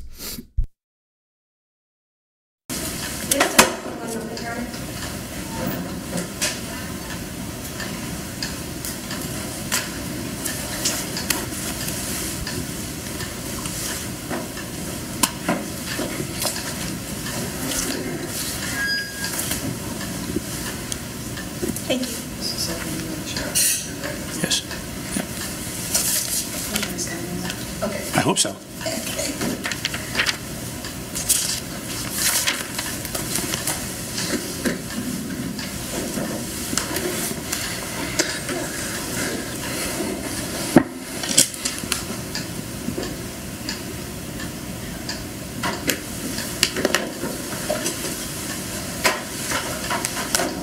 All rise for the honorable jury.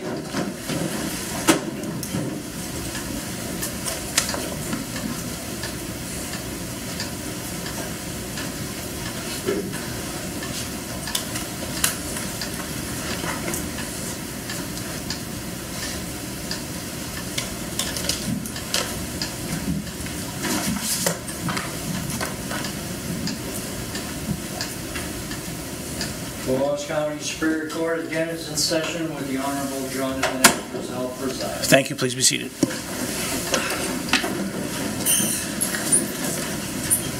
And Trooper, you're still under oath, sir. I'm sorry. And you're still under oath. Yes. Okay. Good afternoon, Trooper. How familiar are you with the Beretta 9mm pistol? I'm not very familiar, no. Oh, okay, so that's not what you, that's not your service weapon? No. Okay. Are you aware of its safety features based on your handling of In the this case? photos, yes. Okay. Why don't I have you then step down to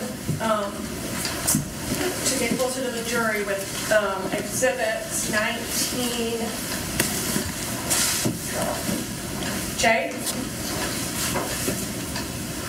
19F.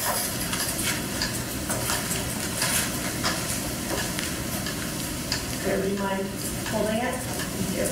So 19F you're holding is the little lever that we see here, is that the safety? Yes, it is. Okay. And right now the safety is pointed down, which means it's on, correct? Correct. Usually there would be a red dot showing when the safety is off. Okay. And so to turn the safety off, you would push that lever up? Yes. And a red dot would show? Yes. Okay. And when the gun was found in the driver's side pocket, the safety was on, correct? Correct, yes. Okay. Also, that picture, again, 19F, this is a picture of the pistol with the magazine inserted? Yes. Okay. And 19F is a picture of a pistol that's... Can we just correct the record? Yes. The photo with the magazine inserted is 19J. Thank you. 19J is photo of the 9mm with the magazine inserted. 19F is the photo with the 9mm pistol with the magazine not inserted. Yes. Okay. Now in 19F, here I'll switch it. The slide is pulled back. Yes. Okay. And that someone manipulated that after taking attendance? Yes. When it was seized from the vehicle, it was manipulated. And was it, when it was seized from the vehicle and manipulated, was that to check if it was loaded? Yes, to render it safe. Yes. Render it safe, okay. And you pull the slide back, and there's some sort of lever that pops up, right? Yes. Okay, well, what would you call that? That would be the slide locking lever. The slide locking lever. Okay. And that would be another safety mechanism, correct? Yes. Okay. And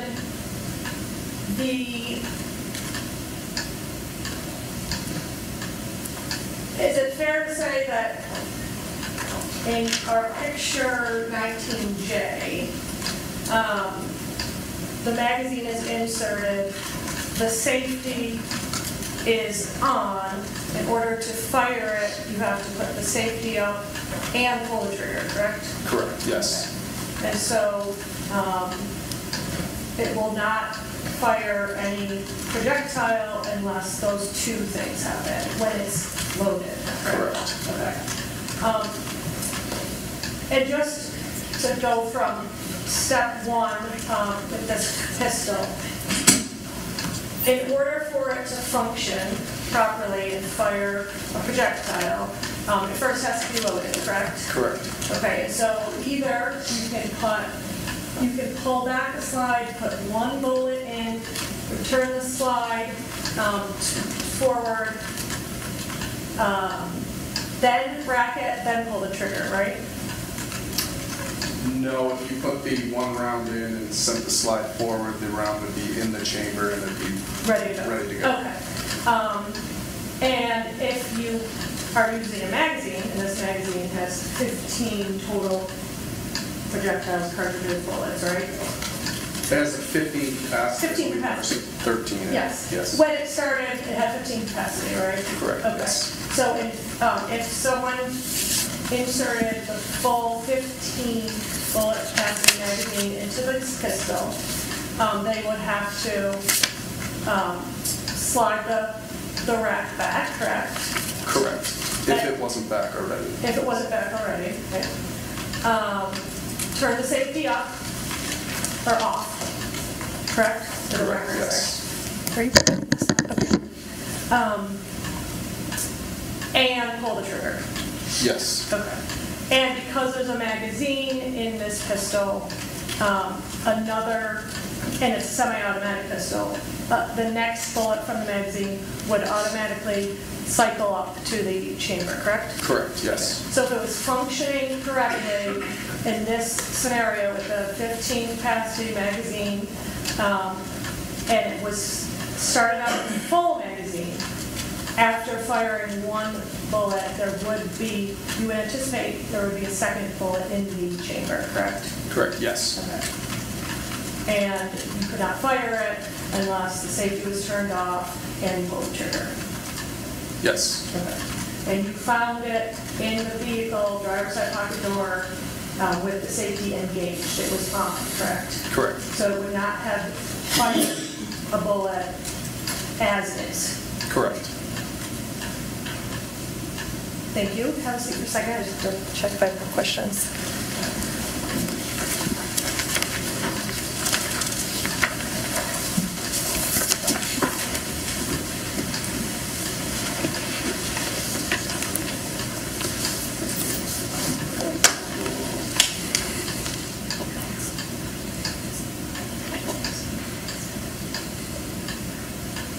I have no more questions. Thank you, Trooper. Reader? Just briefly, Your Honor. Trooper Post, you mentioned that the safety was on, and you talked about pulling the slide back. Fair to say that there are a number of steps that need to be taken before a bullet can be fired from a gun like this?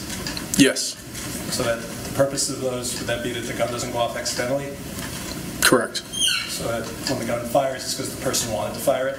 Yes. No more questions. Nothing further. Okay, can Trooper Post be excused? Yes. Okay. Thank you. Thank you, Your Honor.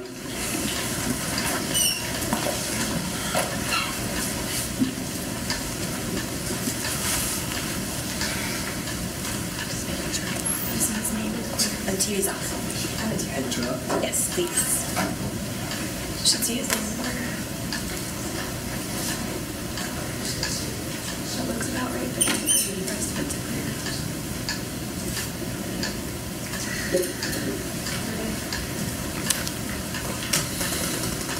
Your Honor, at this time, the state would call Jill Terrio.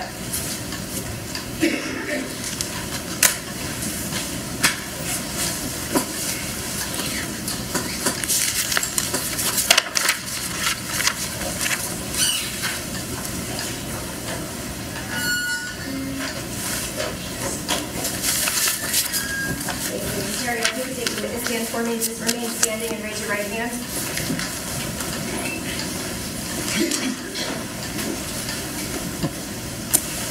Can't look at me. Ms. Terrio, do you swear that the testimony that you're about to give today is the truth under penalty of perjury? Yes, I do. Thank you. You may lower your hand and have a seat.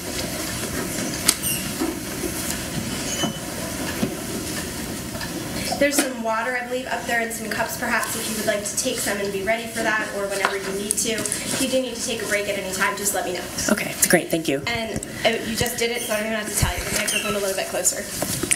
So if I could have you just go ahead and introduce yourself to these jurors by stating your name, spelling your last name for the record.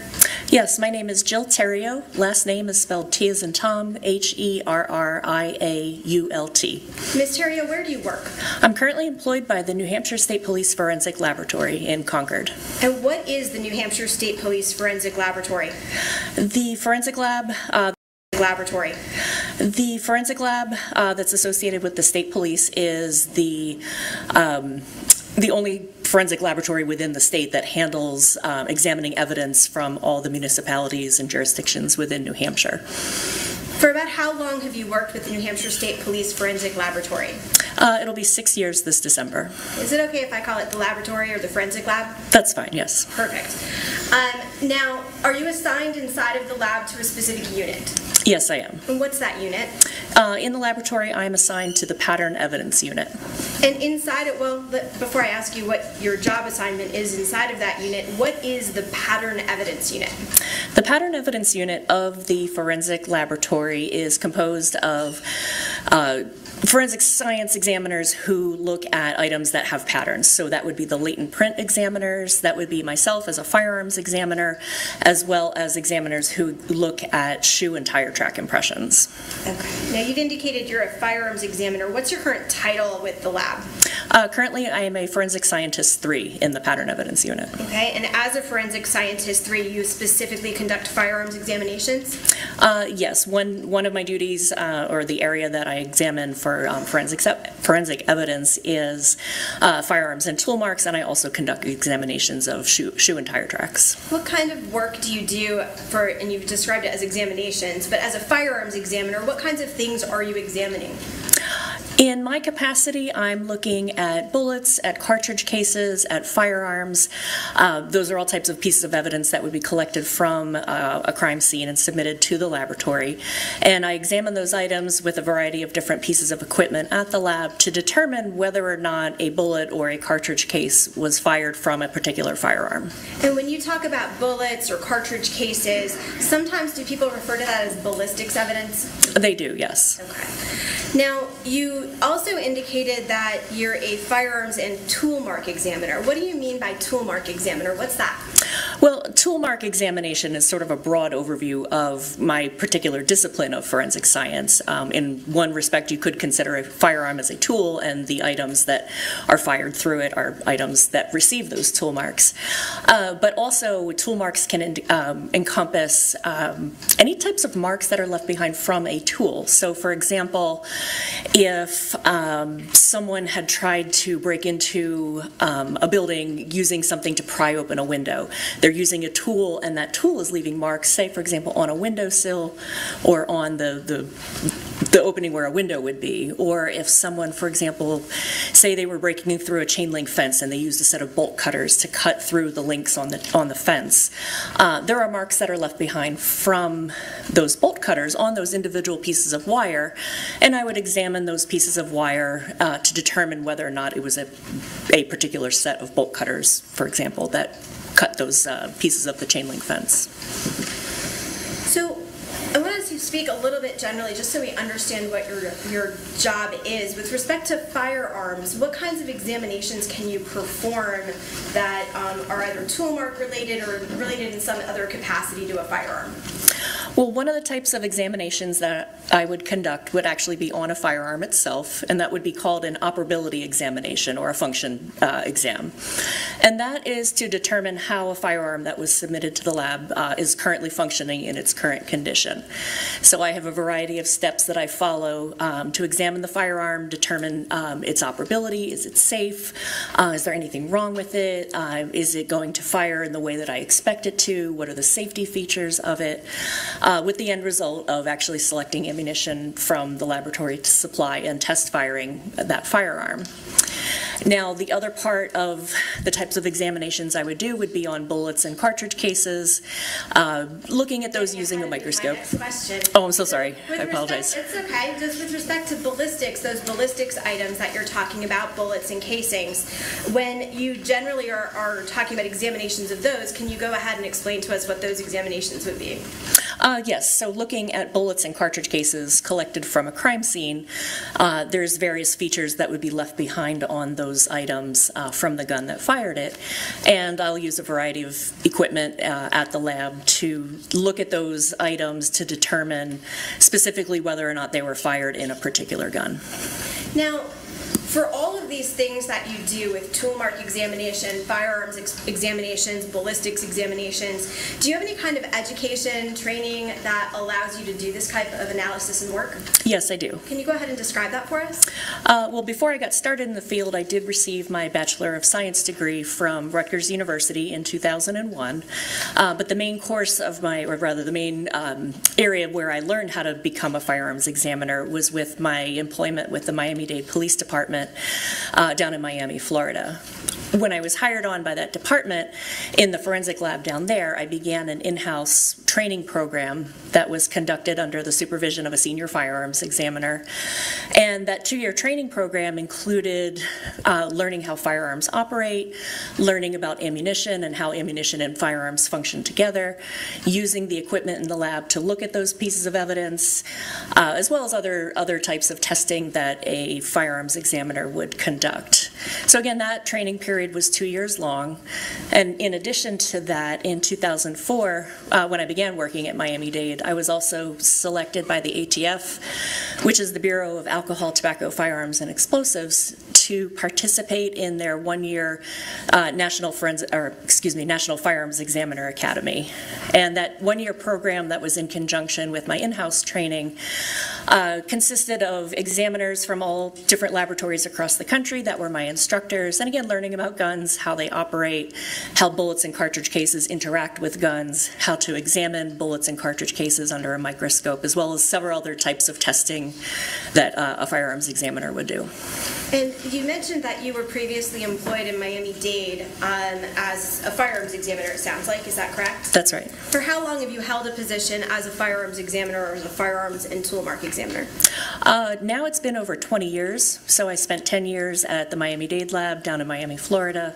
I spent 6 years as the section supervisor of the Connecticut State Forensic Laboratory. And for the last almost 6 years, I've been here in New Hampshire. In addition to conducting your own examinations of firearms and ballistics evidence, do you also serve as sort of a peer reviewer or review analyses that are conducted by other people in the department for accuracy? Yes, I do. Is that a standard procedure for the state lab? It is, yes. So is it fair to say that any work that you do, there's another person who checks your work? It is, yes. Now, while you've been employed either in any of your agencies that you've worked with, Miami-Dade, Connecticut, or here at the New Hampshire State Lab, have you undergone continuing education as you've been employed? Yes, I have. Okay, what kinds of continuing education have you had? Well, as a member of an organization called the Association of Firearm and Tool Mark Examiners, I'm able to attend, attend training seminars that organization holds once every year in different cities across the United States. And that training is a week long and encompasses technical presentations by my peers. There's smaller workshops, but that's typically about 30 to 40 hours of training for that week.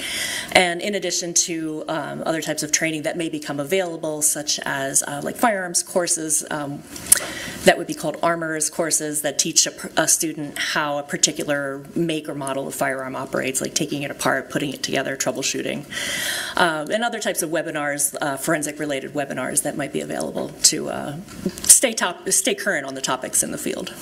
Do you undergo, as part of your position with the New Hampshire State Lab, any type of proficiency examination pertaining to your work as a firearms or ballistic evidence examiner? Yes, I do. Can you explain that for us? Proficiency testing is a type of testing to ensure that forensic scientists are competent in their field. The laboratory will receive from a private company essentially a practical test. I don't know what the answer is to it. It could be, for example, in the field of, it could be firearms related, so it could be bullets, it could be cartridge cases. And that type of testing to test my skills to ensure that I'm competent in conducting this type, where I would examine those pieces that are, again, the answers are unknown to me. And so you're being provided with physical items for you to conduct an examination on, and that's the test. It's not a written test you're talking about. Correct. It's a hands-on practical test, so bullets or cartridge cases. And once I've completed that, those results get sent to that company, that outside company that maintains these tests, and my answers are checked, and that those results are reported back to the laboratory.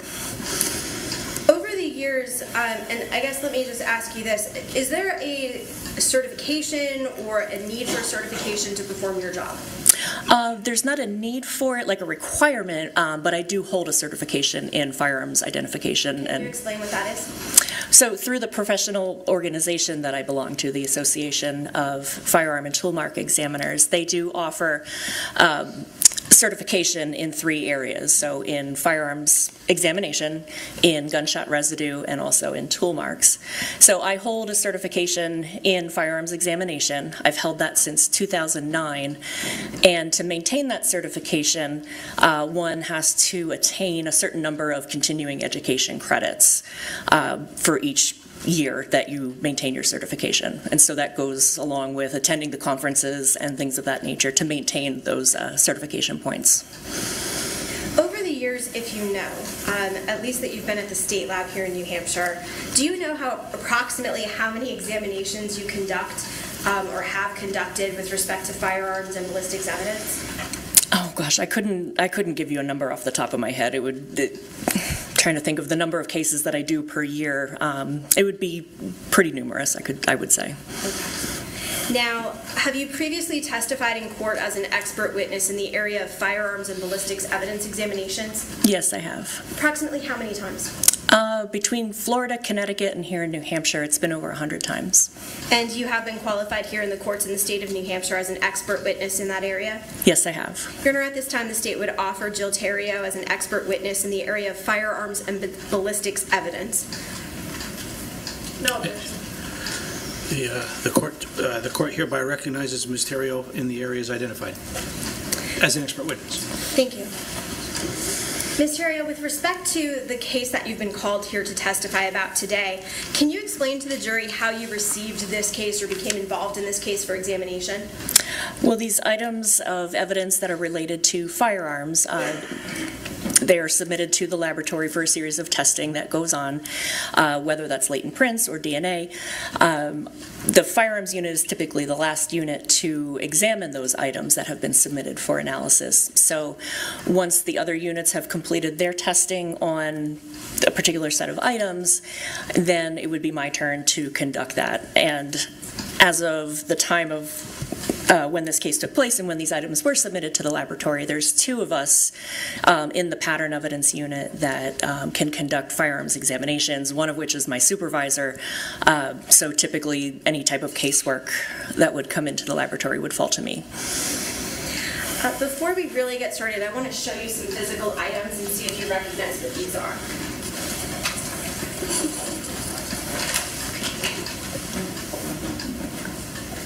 So the first item I'm going to show you is what is in evidence, and please, if you need a minute, just go ahead. Oh, I do. Absolutely. Take your time. Okay, thank you. There are gloves there. There was another box somewhere, but those are there. If you need them. Okay. So I'm showing you what is in evidence in State's Exhibit 20A. For the current moment, I'm just going to ask you to look at the item and not remove it from its container. Yes. I mean, it's in evidence, but it just leave it there.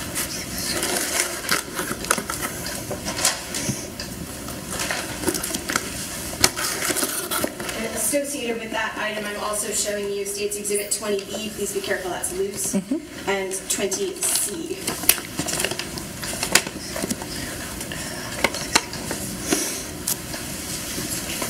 Okay.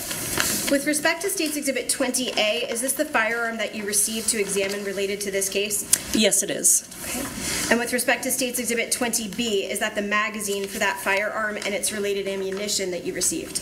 Let's see, 20, I'm sorry, which exhibit was it? 20B. 20B. Oh, I went backwards, so I apologize. Is 20B the live cartridge that you received as part of evidence with this weapon? Yes, it is. And with respect to State's Exhibit 20C, is that the magazine for that firearm? Yes, it is. And there's also related unfired ammunition, is that fair to say? In that item, yes. Just correct my notes. I apologize.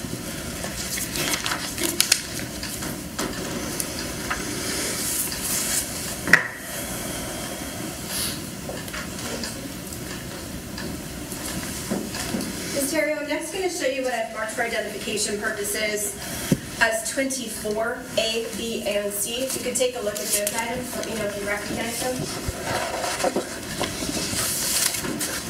Yes, I do recognize these. These are enlargements of photographs that I took of the items of evidence that I examined in this case. Your Honor, at this time, the State moves to strike the identification on State Exhibits 24A, B, and C, and admit in this folder. No objection. The ID may be stricken with respect to 24A, B, and C, and they shall be considered full exhibits.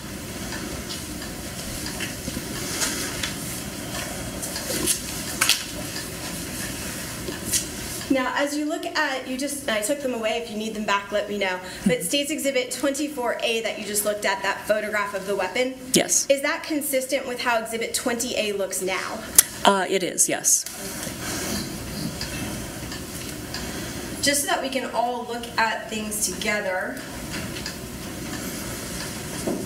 Maybe.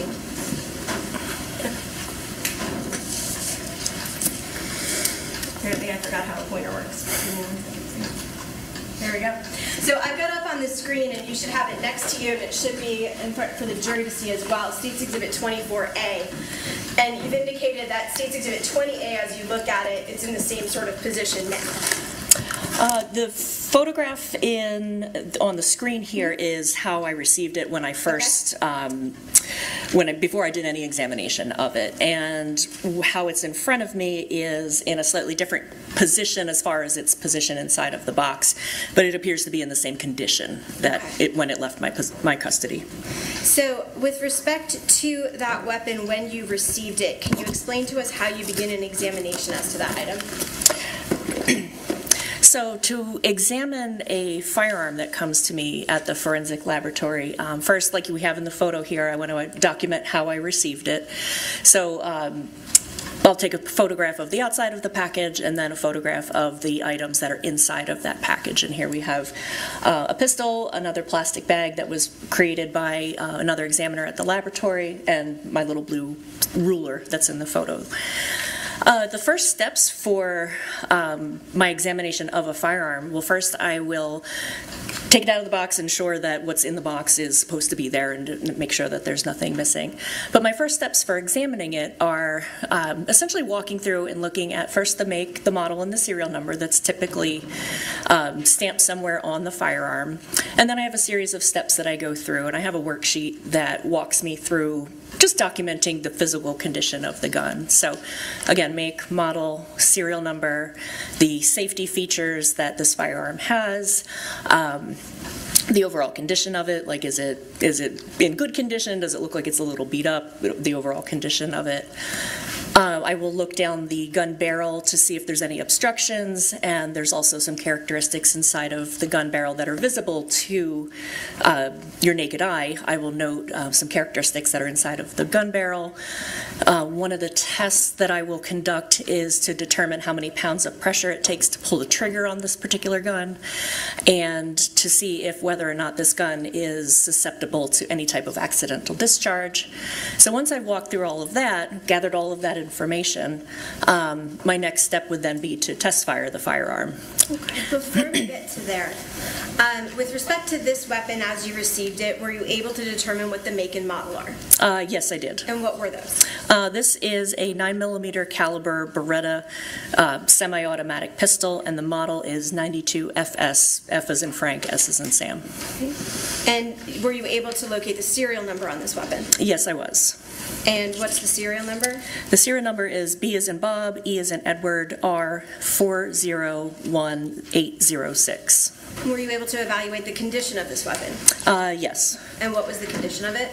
It was in good condition, and once I was done, it functioned as I expected. Now, can you explain this weapon? What kind of weapon is this? Is it in terms of the way that it fires? This pistol shown here is what's considered a semi-automatic pistol. Can you explain to us how it is that a semi-automatic pistol fires? There's a number of steps that occur when firing a semi-automatic pistol, but the semi-automatic part refers to the number of rounds that it'll fire when the trigger is pulled. So semi-automatic means that to fire one round, you have to pull the trigger once. So with each shot, it would be one pull of the trigger. Essentially, this type of gun would take a source of ammunition called a magazine. Some folks know it as a clip, but more correctly it would be called a magazine. A magazine would be filled with live cartridges or rounds of ammunition. That magazine that has ammunition in it will then get placed into the grip or the handle part of the firearm. Now, in order to make this particular type of gun operate, like in the photograph here that you see on the screen, there's a top part of the firearm called the slide, and it's sort of a top part of it, and in the photograph here it's what's called the open position. So if one were to take a magazine and put it inside of the grip or the magazine well, and you were to use a button to close the slide, that would take a live round of ammunition from the magazine, which is now inside the gun, and take that live round and put it into what's called the chamber of the barrel, of the gun barrel. So at that point, the firearm would be loaded. At that point, the way that this pistol is designed, there's a part called the hammer, which is when you send the slide forward, it'll be in a cocked position, so this firearm will be ready to fire. And then in order to shoot it, you would pull the trigger. The hammer would fall. Pulling the trigger causes the hammer to fall. The hammer will then strike a firing pin, which connects with the live round of ammunition, and through a series of events that happen super fast, that causes the gun to go off. So that'll cause the bullet to travel down the gun barrel due to a whole bunch of heat and energy that's created. So that sends the bullet down the gun barrel. All that heat and energy that's built up will also press against that top part of the gun called the slide. That'll move the slide backwards, and that will then take that now empty cartridge case out of the chamber of the firearm. And when that slide comes back, it's on spring pressure, so when that slide moves back into place, that forward motion will then take a live round of ammunition, put it into the chamber, and at that point the firearm would be ready to fire again. When you indicate that when the slide moves back or moves forward and then back, that it would eject or remove the spent or the fired cartridge casing. That's correct. Is that sometimes called an ejector? There's one portion, two portions of the gun that cause that to happen, but yes, there's one that's called an ejector, that when the casing, the empty casing comes in contact with that helps to flip it out of the firearm. When this particular Beretta ejects a cartridge or a casing, does it eject to a particular side? In general, pistols tend to extract and eject on the right and rearward, but in my experience, that's the general direction it goes in, but sometimes they don't always go that way. Now, we've got State's Exhibit, I've got to make sure I've got them the right numbers.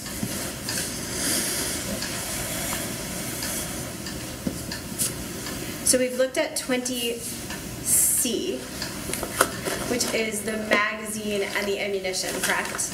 Yes, 20C is the magazine and ammo. So moving forward on here, I'm putting State's 24B, which is in evidence on the screen. Is that what you're seeing in State's Exhibit 20B? Yes, that's right. Can you explain to us what those items are? So in this picture here, again, this is a photograph that I took of the items that were inside the package.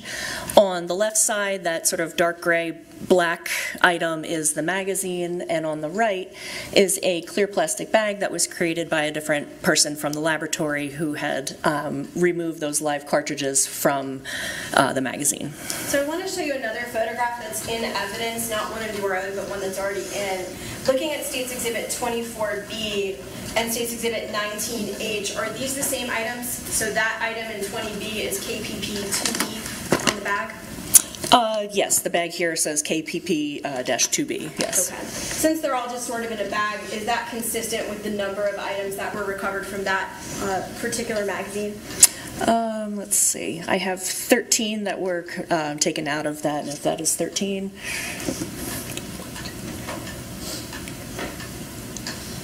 Well, 13, yes, 13 are being showed in the photos. Okay. That magazine for this weapon, the one that you examined in State's Exhibit 20C, my notes are messed up, so I apologize, 20C, can you describe to us how many rounds of ammunition that magazine itself holds? Yes, I'm just going to refer to my notes to refresh my memory. If that would refresh your recollection. Yes, so this magazine is capable of holding 15 cartridges, 15 9mm cartridges. Now, we've heard the terms throughout this trial and now through your testimony, rounds, live rounds, I'm sure I've used some of them mistakenly, cartridges, projectiles, bullets, casings. Can you explain those terms for us? Like, what kinds of terms are we talking about for the evidence that you examined relevant to this case? So typically, with the terminology that I would use for a live round, which is perfectly acceptable terminology to call that, is also known as a cartridge. A cartridge is typically made up of 4 components, that being a bullet, a cartridge case, gunpowder, and a primer. Do you have a demonstrative aid that you have with you today that might be able to help us understand the pieces of a cartridge? I do. Okay, if you wouldn't mind. Your Honor, asking permission for the witness to approach the jury in order to demonstrate to them and explain to them the components of a cartridge or a live round. Okay. Certainly. Okay.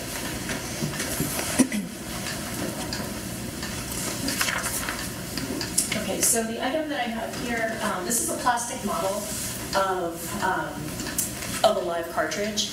It's plastic, it's oversized, it's not an actual real piece of ammunition. But as I was saying, the cartridge, or a live cartridge, is made of 4 components.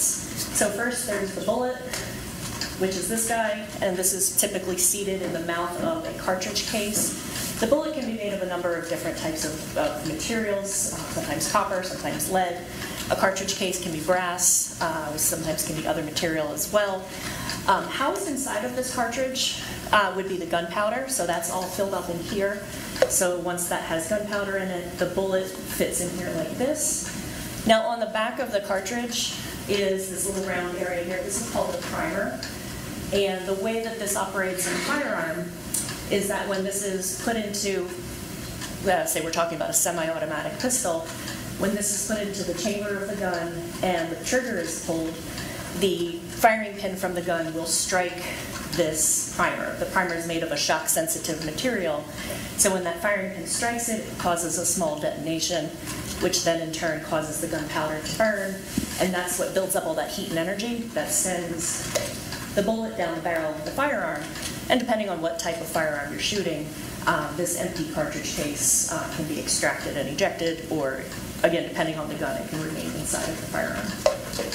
So, for comparison purposes, what parts of a cartridge or a live round are you able to use to conduct a comparison or to examine as part of your work as a ballistics or firearms examiner? So the parts that I would be interested in comparing would be the bullet that was fired from the gun, so these things are now separate. Bullets can be collected from crime scenes or autopsies or things anywhere where a crime has occurred with a shooting. The cartridge case is another item because the gun has come in contact with that primer area. There's some other marks that are left behind from the gun on the primer that I would be interested in. And then on the surface of the bullet, because that has traveled down the gun barrel, it picks up scratch marks from the inside of the gun barrel, and that's what I'll be looking at, both visually unaided with a microscope as well as under a microscope to look at these marks. When you talk about scratches in terms of what you're examining, can you explain that to us? What kinds of scratches are these? How are they created? Well, when we're talking about that type of marking that's left behind on a bullet, the inside of the gun barrel is, it has areas of what's called lands and grooves, which are areas of high and low that are carved into the gun barrel by the manufacturer. They do it on purpose. That causes the bullet to spin when it exits, kind of like the way a quarterback throws a pass. He throws a spiral. A bullet is traveling in that spiral motion as well, and that keeps it stable as it's traveling. Because the bullet is a snug fit inside of that gun barrel, those areas of high and low are going to scratch or scrape that surface of the bullet. So as it's traveling, it's gaining these marks from the inside of the gun barrel, and that's what I use to do a comparison of, say, 2 bullets to each other, or a bullet from a scene to a bullet that I have test fired. Thank you.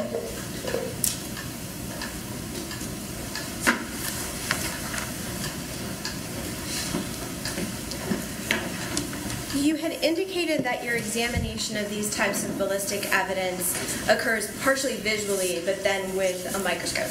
Correct. Can you explain to us, is it like the microscope I used to use in science class, or is it something different? It's similar to the one we had in science class. The device that I use is called a comparison microscope that takes 2 of those types of microscopes, connects them through a series of mirrors and prisms that lets the user look through a set of eyepieces and see 2 things at the same time. When you are conducting this type of an examination, what kinds of conclusions can you come to after you're comparing, either you said bullets to other bullets fired at or recovered from the same place, or a bullet compared to a test fire? The three conclusions that I can come to with regard to the forensic evidence that I look at includes an identification, which means that this bullet or this cartridge case was fired from this particular gun, or these two bullets were fired from the same gun. The opposite of that is an exclusion or an elimination, meaning that there were differences between the two, and that means that this bullet or this cartridge case was not fired in this particular firearm, or these two bullets or these two casings were not fired in the same gun. Now, right in between there is what's called inconclusive. Inconclusive basically means that there's not enough information on those items to make a definitive yes it was or no it's not. Now, I am going to ask you, and I want to do this so that we're very clear, the weapon that you have in State's Exhibit 20A inside of this box. Yes. As it stands right now, it's fully unloaded, is that fair to say? Yes, it is. I can tell that by a zip tie that I've placed through the action of the firearm. And there's no magazine inserted in it? Correct. Okay. With the court's permission, I would like to ask you to remove this item from the box and publish it to the jury so they can ask you some questions about it. Okay. No. Yes. Okay. So there are some scissors right here. Thank you.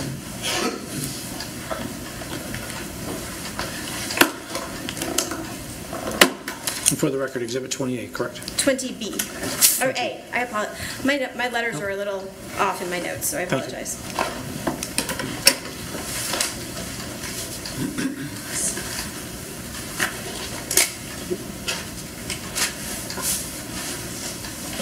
There's no biological or any kind of material on this firearm, so the gloves are kind of giant. I'm gonna hold it with my bare hands.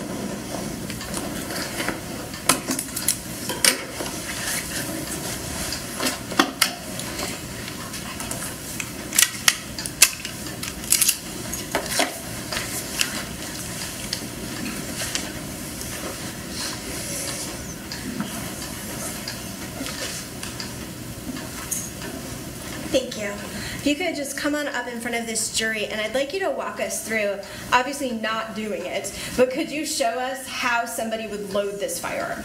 Sure, and again, just to demonstrate for everybody that this firearm is unloaded, I just unsnipped the zip tie that I had put through the action of the gun before. So it's unloaded, there's nothing in the chamber here, which is where a cartridge would go, and the magazine that normally would go right here is not present. So regardless, I'm going to keep this pointed downward just to observe all the safety procedures. And I'm sorry, you said the... So how would somebody load this weapon?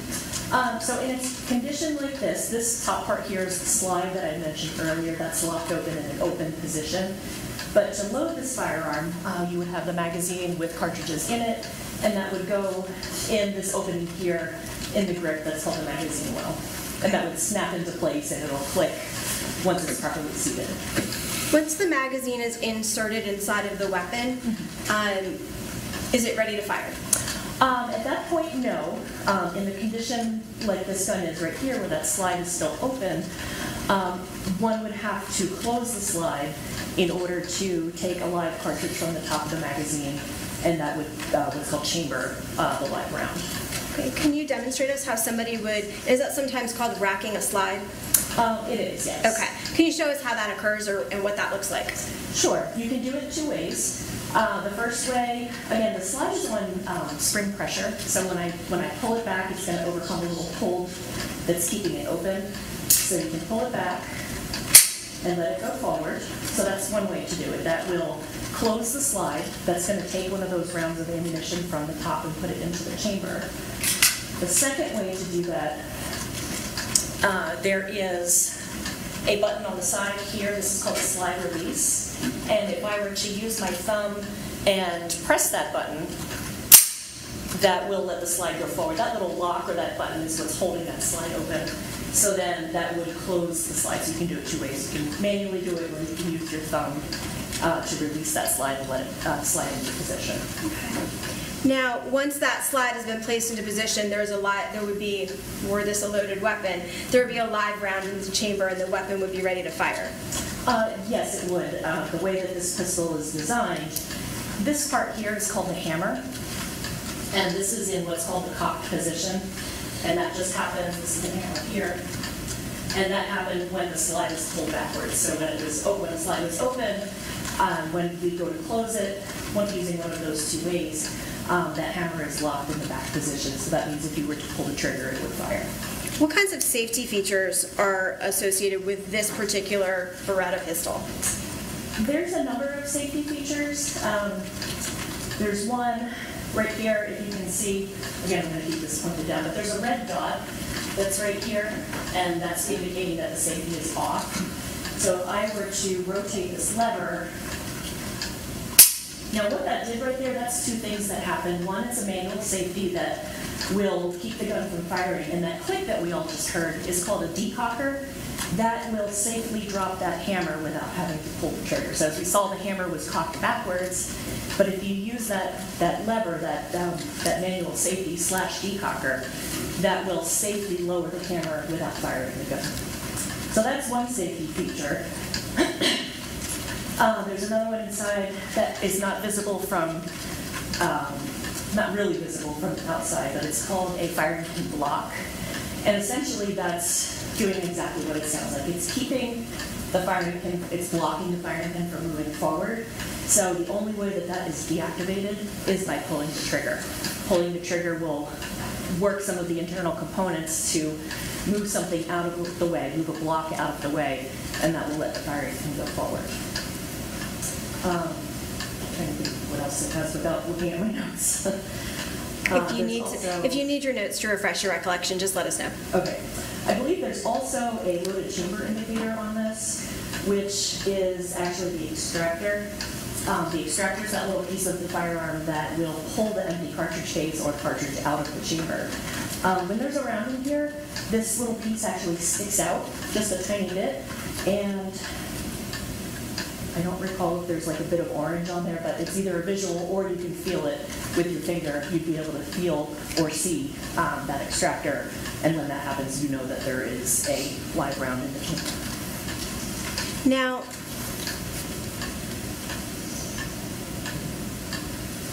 not sure I'm going to phrase this correctly, so please correct me. When firing this weapon, does it have sights? It does, yes. Can you explain to us what those are? There's two sights on this firearm. There's one in the front towards the muzzle end of the gun, and then there's another one back here towards the back of the firearm. And what are sights? They are on the firearm to assist in aiming at a target. And you had described to us earlier when you were seated and without the weapon in your hand about ejecting from the gun. Can you show where that ejection would occur from on this weapon? Yes. So what I'm going to do here is open the slide and lock it open. So on the top of the gun here, there's this opening. Inside here is the chamber. This is the chamber. That's where the live round or an empty cartridge case would be.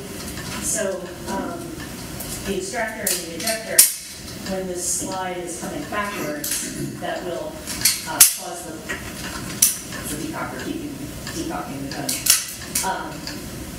That will fly out of this open area here. So when this slide is open, this little area here, this opening, is where that empty casing, or if you were extracting a live round, that's where that would fly out and fire from. And I think one more question before I give you a break and let you sit down. With respect to this weapon, you indicated that part of your examination involved testing to see how much force was required to pull the trigger? Yes. How much force, or can you demonstrate or explain to us how much force is needed to pull this trigger?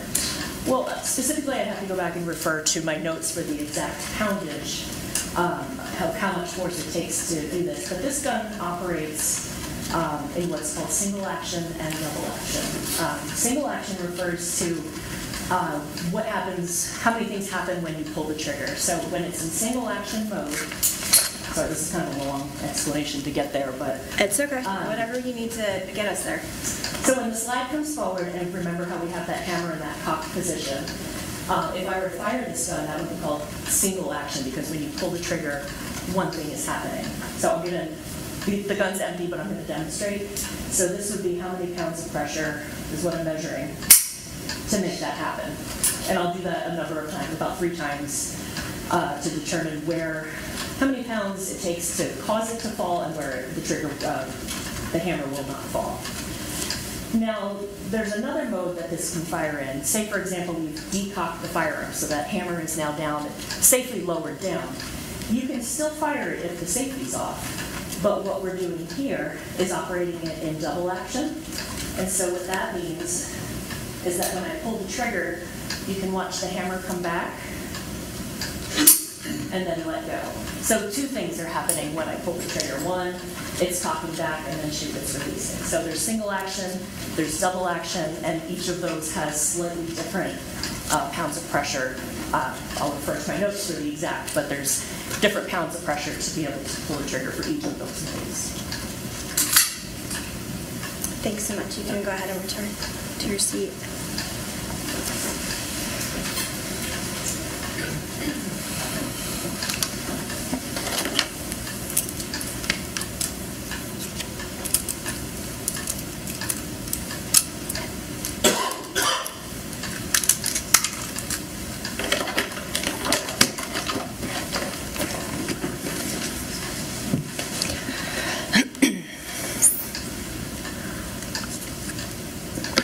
I'll go ahead and restate that question. If you recall, or if you can refresh your recollection, can you describe to us how many pounds of pressure it takes to pull this trigger, both in single action and then in double action mode?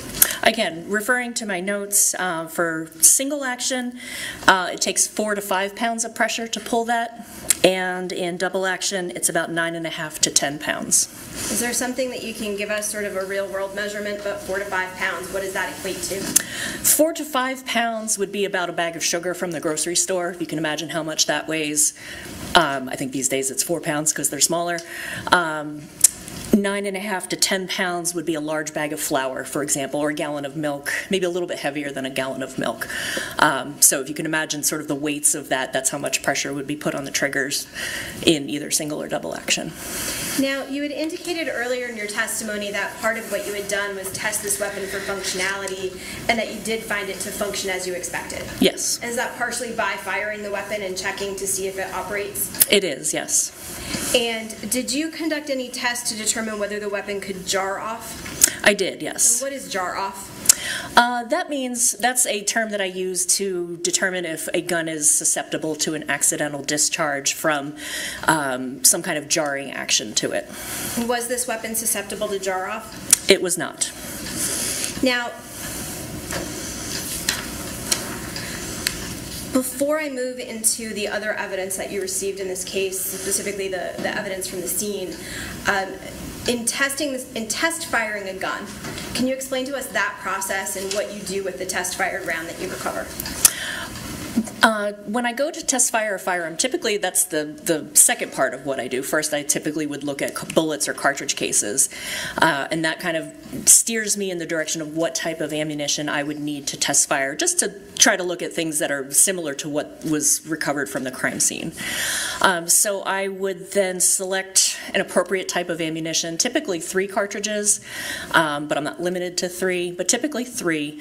The laboratory that I work in has what's called the test fire room, and in that room is it's essentially a tank of water that's connected to sort of a pool filter that when I fire into it, the water slows down the bullet so that it's not damaged, so that I can examine it under the microscope. The pool filter part just kind of sucks it out of the tank and deposits it into a little a basket for retrieval. But I will choose the appropriate type of ammunition for the case. I will test fire the gun, and I'll test it as well in single and double action, and that's to determine how the gun's functioning. Why into a water tank? That's typically the type of bullet retrieval device that forensic laboratories use. There's sort of variations on a theme of that, whether or not they're vertical or horizontal, but essentially the water slows the bullet down enough so it's not damaged when it hits the water, and then it's in a good enough condition for me to microscopically examine it. So let's move on to the other evidence that you received, because you received this weapon and all of its parts, but you also received some additional materials that you were asked to look at in order to conduct a comparison. Is that fair to say? Yes, it is. Okay. I'm going to show you what is, I'm sorry to pile up so many things on you. I'm showing you what is in evidence as State's Exhibit 28 and as State's Exhibit 29 for this case. They're already opened if you want to take those items out and look at them.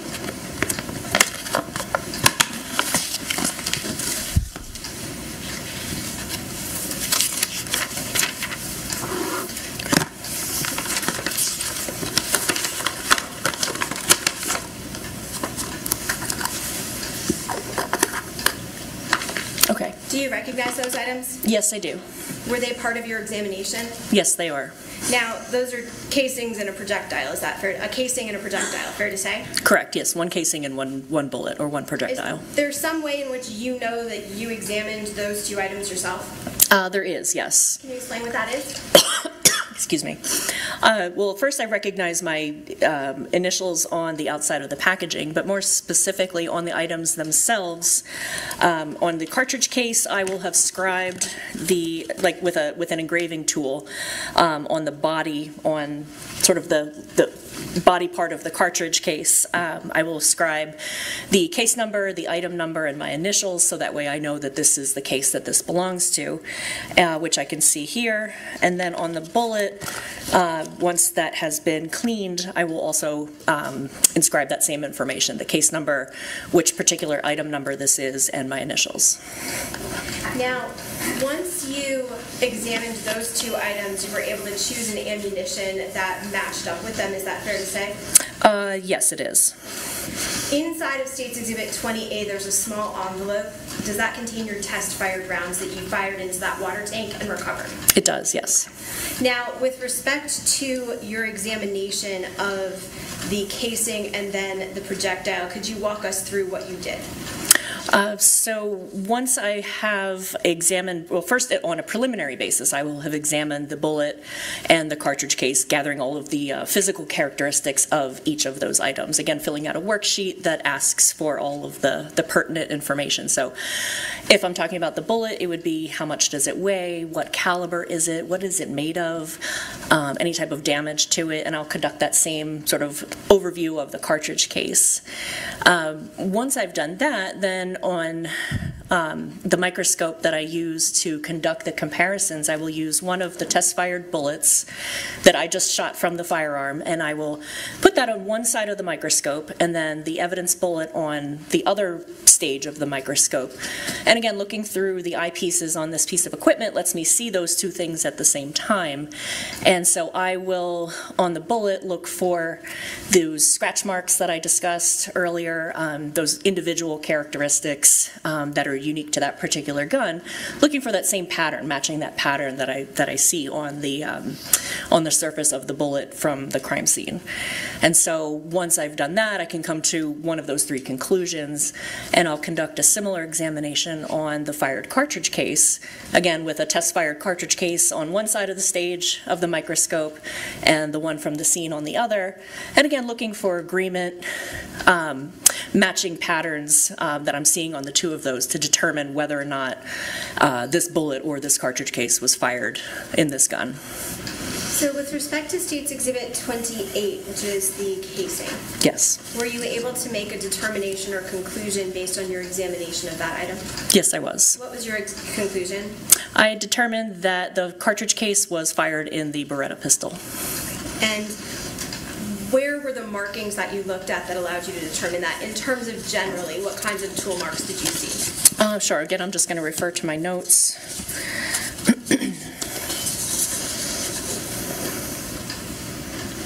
So on this, I was specifically looking at where the firing pin struck the cartridge case on the primer. So there were details in that impression of the firing pin of the gun on both my test fires and on the fired cartridge case. And then there was another area of the primer of the question cartridge case that came in contact with the gun called the breech. And I also saw agreement of those areas, those corresponding areas on the cartridge cases. With respect to State's Exhibit 20, 29, which is the bullet, and I'm just going to show a closer-up image of that item. In State's Exhibit 24C, is this the bullet or projectile that you received? Yes, it is. And just so we're clear, this is not under a microscope, correct? This is just a close-up photograph that you took? It's through a type of a microscope called a stereo microscope. It just lets you see things a little bit larger, but it's not like a comparison microscope that I use for looking at two things. But this fairly shows what that projectile looked like when you examined it, and then you got it to go in a little bit closer and see the microscopic markings, fair to say? That's correct. Okay. When you examined State's Exhibit 29, which is the projectile or the bullet recovered from the scene, what, if any, determination or conclusion were you able to make based on that examination of that item to the Beretta? After comparing the bullet, the question bullet, to the test-fired bullets that I made from the Beretta pistol, I determined that that question bullet, the one on the screen, was fired in the Beretta pistol. Court's indulgence.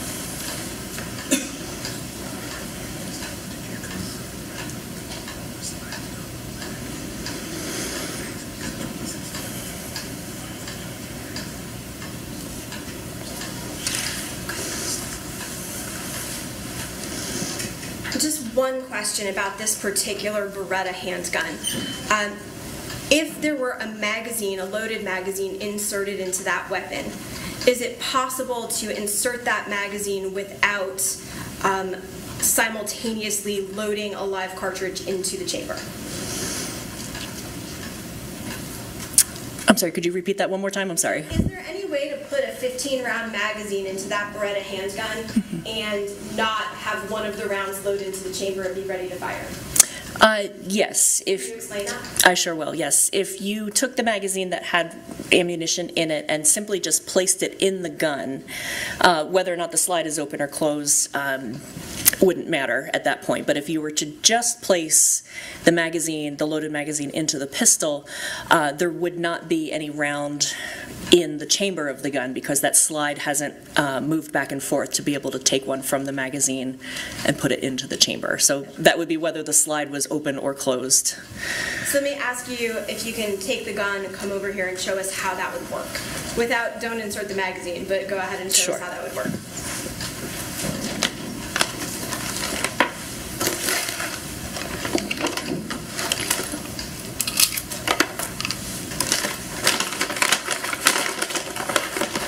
Okay, and again, just to show everyone, the magazine is empty. There's no ammunition in it, and the firearm is still unloaded.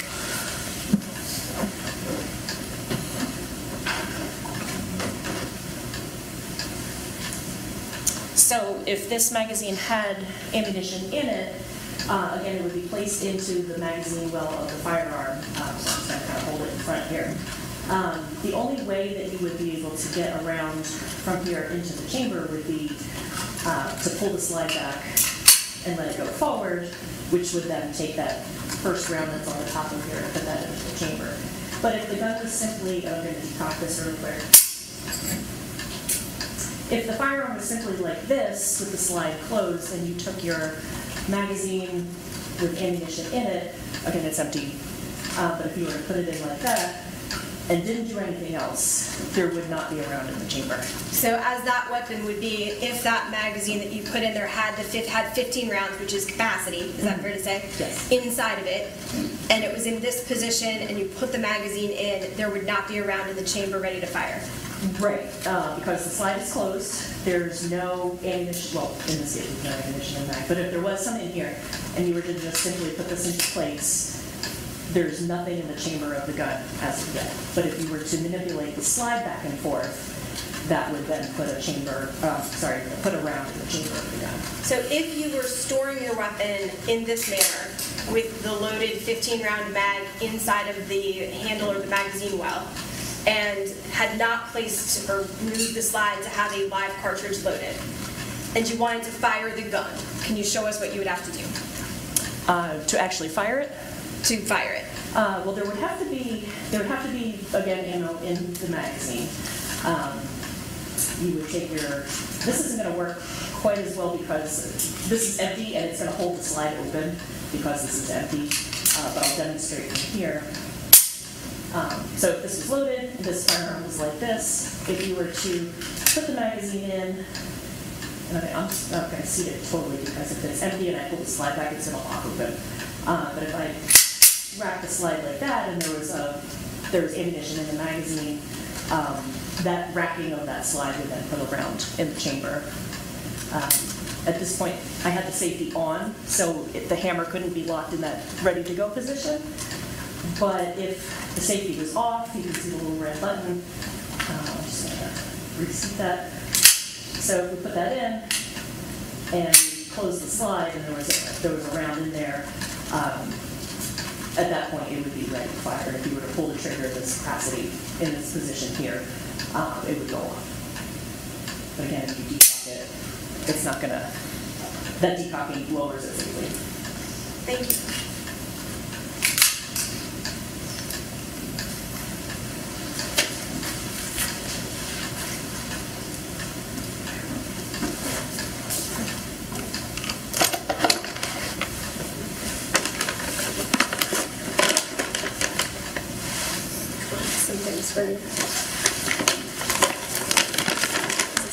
That's the cartridge case.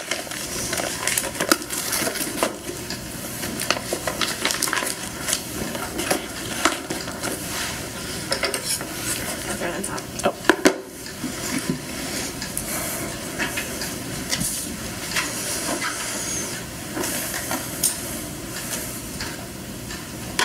I have no further questions for this witness. Okay. Good afternoon, very briefly. Sure. When you demonstrated over here with the Beretta 9mm pistol racking the slide to be able to load the chamber with a bullet from the magazine, how much pressure would that take? To pull the slide backwards? That's not a measurement that I have. It is under spring pressure, so there's, I couldn't even begin to put it like a poundage pressure because it's not something I'm able to test for. But how can you test for the trigger pressure? Well, for the trigger, to see how much pounds of pressure it takes to pull the trigger, I have essentially what's, it's called a spring gauge. It kind of looks like a scale, like you would use to measure how heavy your luggage is before you go to the airport. But that has a hook on it that I can place on the trigger of the gun to determine how many pounds of pressure in single or double action to do that. But there's no device to measure how much pressure it is to pull the slide backwards.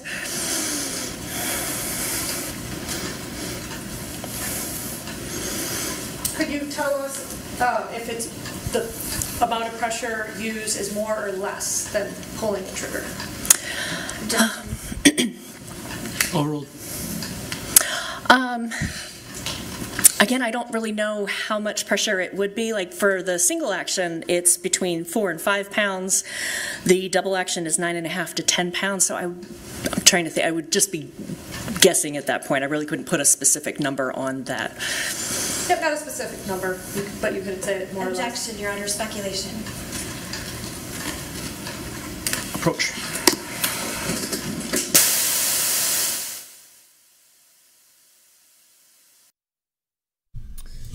All right, well, they go to a sidebar. This is Jill Thoreau, I think. Thoreau? I'm sorry.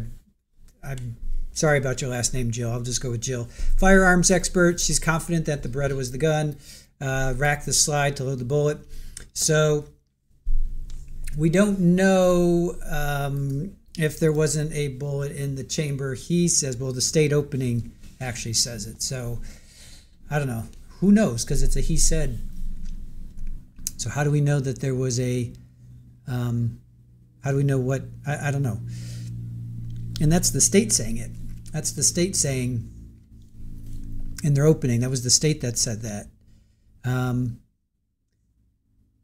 After he tried and failed to take Ella in, he crossed the room, went to the desk to grab the Beretta and the loaded magazine, but no bullet in chamber. He racks it and walks back to the house. Back to the couch, sorry. How do we know that? He stood in front of Kat and rips Elwin with left arm, pistol in right.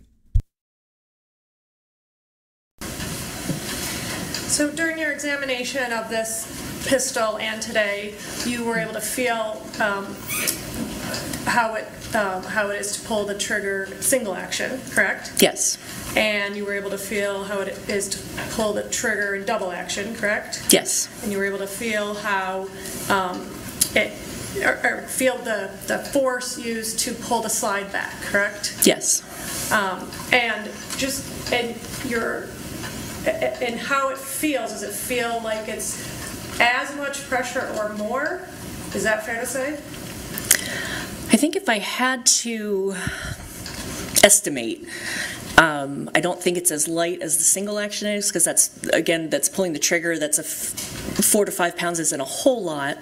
10 to 12 is pretty, what I would describe as a stiff trigger, stiff-ish type of trigger. So I would say maybe somewhere in between there, roughly.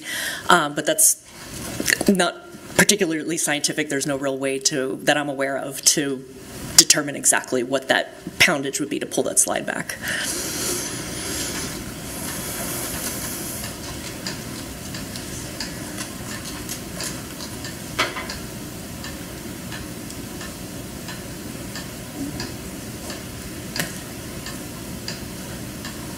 No more questions, thank you. Redirect. No, Your Honor. Okay, can Ms. Theriot be excused? Yes, Your Honor. Okay, thank you. Thank you.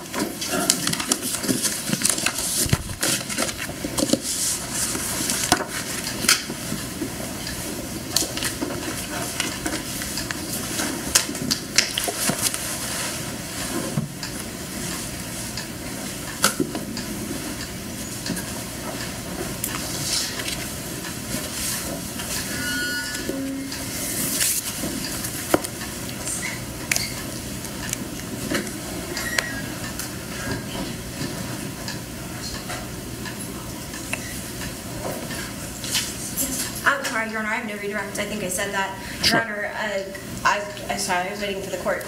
I don't believe at this time that the state has any further witnesses to call today. For today, okay. All right, thank you. Thank you very much. Okay, so members of the jury, scheduling in a trial, obviously as part of the jury selection process, we informed you it would be a 2-week trial.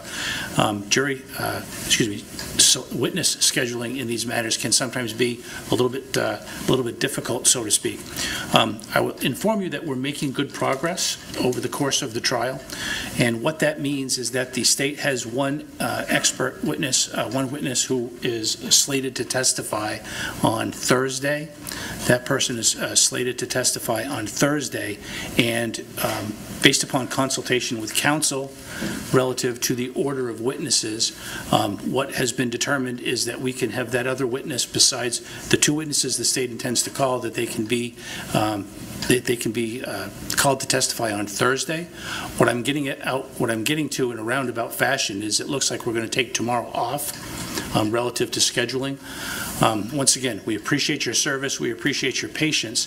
Scheduling in these matters, as I said, sometimes can be difficult, but rather than have you come in for just a half day tomorrow, we'd rather say that we will not have the trial be conducted tomorrow, and instead we'll push it into a longer day on Thursday from an efficiency standpoint. I know some of you may disagree with that, but that's the decision that I've made relative to the overall pattern of scheduling. So once again, based on the order of witnesses, we'll take tomorrow off. We'll convene again at 9 o'clock on Thursday for what would be another longer day on Thursday, again, rather than breaking it up into smaller chunks and having you come in each day. So I've made that decision with consultation with counsel, and they both agree relative to that.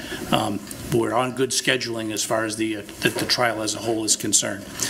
So once again, as I've advised you in the past, there is media presence with respect to this matter. I instruct you, I order you to not do any research whatsoever with respect to any of the matters that you've heard about here, whether it's online research or in-person research or anything else. I advise you not only not to discuss the case amongst yourselves, but do not discuss the case or the evidence with anyone else outside the courtroom. Again, everything that your decision in this case needs to be based upon what you hear in this courtroom and from no other source. And if there is any information that I receive as to any interference with those instructions, I will be forced to take action with it. So again, I appreciate your respecting my orders in that regard. And again, please take affirmative steps to avoid inadvertent exposure to any of the media accounts. And finally, again, through your own social media, if you choose to do so, please do not discuss or broadcast any aspect of the case whatsoever. Again, I appreciate your service, I appreciate your patience, and I appreciate your willingness to abide by these instructions. Counsel, anything else before we excuse the jury for the day? No, yeah. Okay, so 9 o'clock on Thursday. Thank you very much for your understanding under the circumstances, and we'll see you then. All rise.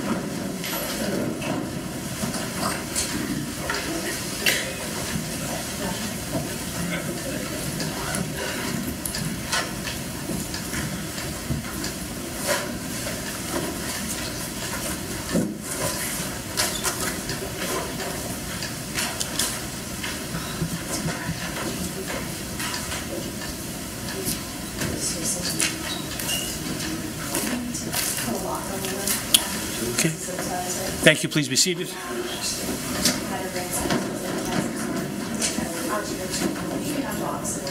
Anything at this time, counsel? From defendant, anything at this time? Okay, all right, thank you. Court will be in recess. Whatever exhibits need to be attended to with the monitor, please do so. Okay, thank you very much. And 9 o'clock on Thursday? Okay, thank you.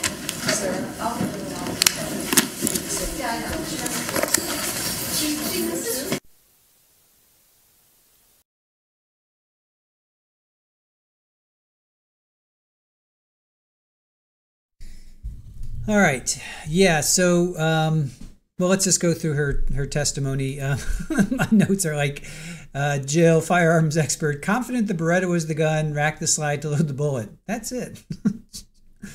And then no cross. So tomorrow, they're talking about an expert. I think that's the ME. I'm pretty sure that's the ME because they said that the other day that the ME was testifying or was coming in on Wednesday at 5 so that they would be testing on Thursday. So I think that's the ME. So I think we're going to hear from the ME. So yeah, it's a little late. It's 4 o'clock here. If we started Chaz now, I wouldn't be done till like 10 or something because it's like a 4 or 5 hour, 6 hour stream. So we'll do Chaz. We'll do 2 days tomorrow. We'll do 2 days tomorrow of Chaz. Let me just double check that. Hold on a sec. So we've made it through. Oh, we also have Kat's testimony. I'm sorry, her interrogation or her interview. We could do that too. All right. So, all right. Day 4 is 1, 2, 3.5 hours. So that's 7 o'clock. That's I have so much I have to do outside of this. So day 5 is 1, 2, 3, 4 hours. Okay. So we could do day 4 and 5 tomorrow because that's about 7 hours. Yeah, so we'll do Chaz. We'll do days 4 and 5 tomorrow. We'll do days 4 and 5 tomorrow of Chaz. yeah, Lily Wayne. Yeah, Emmy flies in Wednesday. Yeah, Wednesday night. I think he said like 5, or they said 5 o'clock or something like that. So yeah, Chazzle Dazzle tomorrow. We'll do Chaz tomorrow for sure, and we can get in 2 days, days 3 and 4, because that's 1, 2, 3. That's like actually 4 hours. Day 3 is 4 hours. 1, 2, 3, 4 hours. So again, we wouldn't be done till 8. I can't do that. And then day 4. Oh no, wait. I'm sorry, I'm looking at the wrong thing. Day 4. That was yesterday. Day 4 is 3 hours.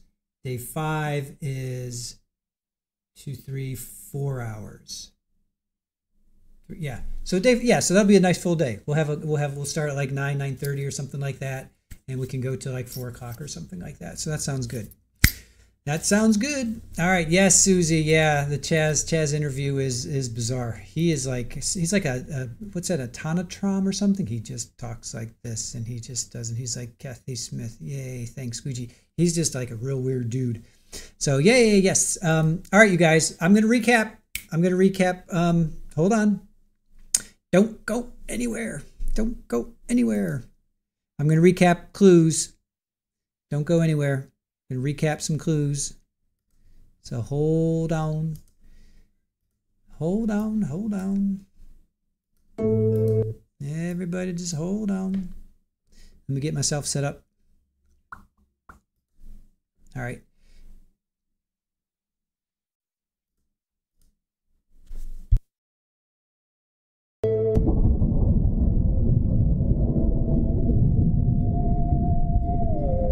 They say justice is blind, but here in Springfield, justice just met her match. Judge Beverly Cannoni was found dead in her chambers in the early morning hours on October 1st. The courthouse was locked. No signs of forced entry. 6 people were inside that night, each with a motive. But did they have the opportunity and means? Let's meet our characters. Kevin Smith, played by Psychosource Rex, the sharp-tongued defense attorney for one Dexter Morgan.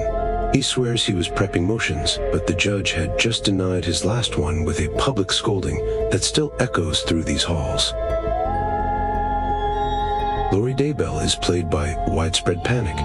She was here for a divorce hearing, the kind that involves celestial witnesses and inconvenient corpses. Donna Adelson, portrayed by Ossie Gardner, is elegant, calculated, and allegedly here for a real estate dispute. Judge Cannoni had recently frozen one of her trust accounts. Let's just say it wasn't the beach house. Sarah Boone, played by Green-Eyed Cat, back for a pretrial conference. Her relationship with confinement is complicated.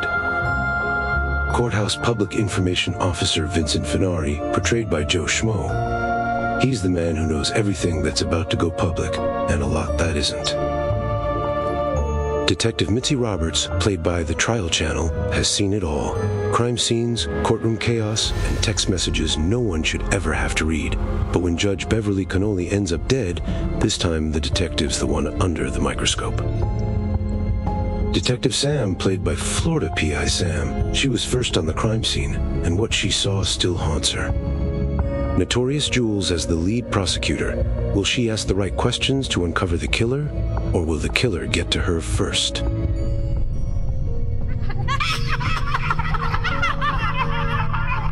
Over the next 2 weeks, you'll hear from every one of them, in streams, in sidebars, and whispers that sound too true to be rehearsed. Each one claims innocence. Will you be able to uncover the truth? On Halloween night, we'll bring them all to the stand in a mock trial to uncover the truth. The jury, you, will have a chance to ask questions of our suspects and ultimately uncover who killed Judge Bev Cannoni. Welcome to the Courthouse of Horror, the case of the Black Mask. Court is now in session.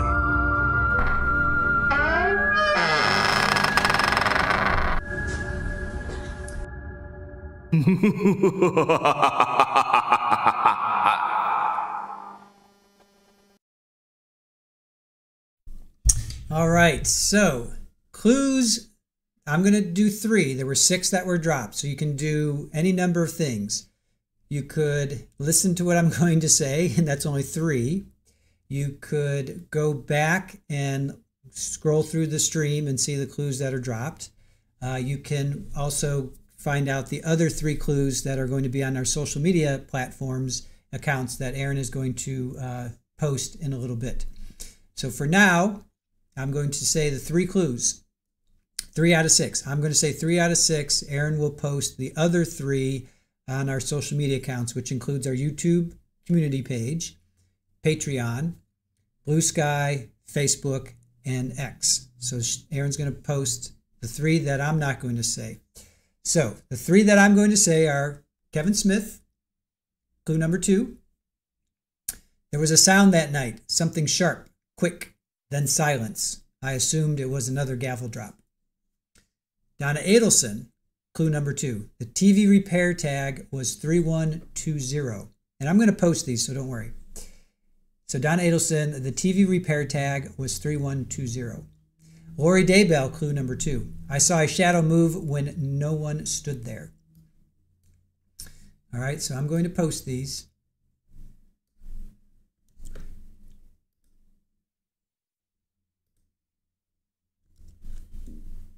Actually, am I going to post these? So those are the 3.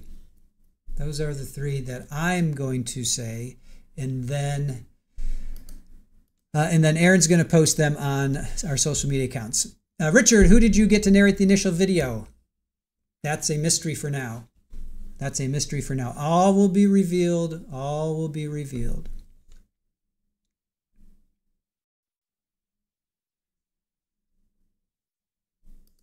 Well, you drove by an actual comic book store only this afternoon on my way to lunch. How many of us in the chat have seen that lately? It's been a while. It's been a while. It's been a while. Ed, you're not even a prime suspect. You have your own Netflix series and documentary, so you're taken care of. You're taken care of. Sharon C. Bummer, not the clue I missed. Okay. All right. Well, check our social media. Check our social media and let's see. Andriel, do you think we could have a rule of no clues during lunch? I don't know. No, because we're dropping them at any time. Actually, during lunch would probably be best because you're not focused on the trial. So, yeah, no, I'm going to have to respectfully disagree with that.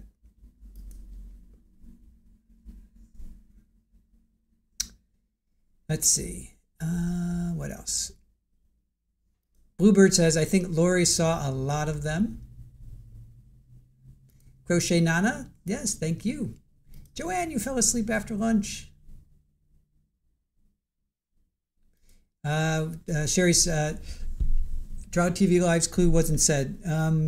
We don't have a clue. We're not dropping clues. We're not dropping clues. Yes, I can repeat clue number 3. Let's see. So Kevin Smith, Donna Adelson, and Lori Daybell. So Kevin Smith, there was a sound that night. Something sharp, quick, then silence. I assumed it was another gavel drop. Donna Adelson was the TV repair tag was 3120. And Lori Daybell was I saw a shadow move when no one stood there. All right.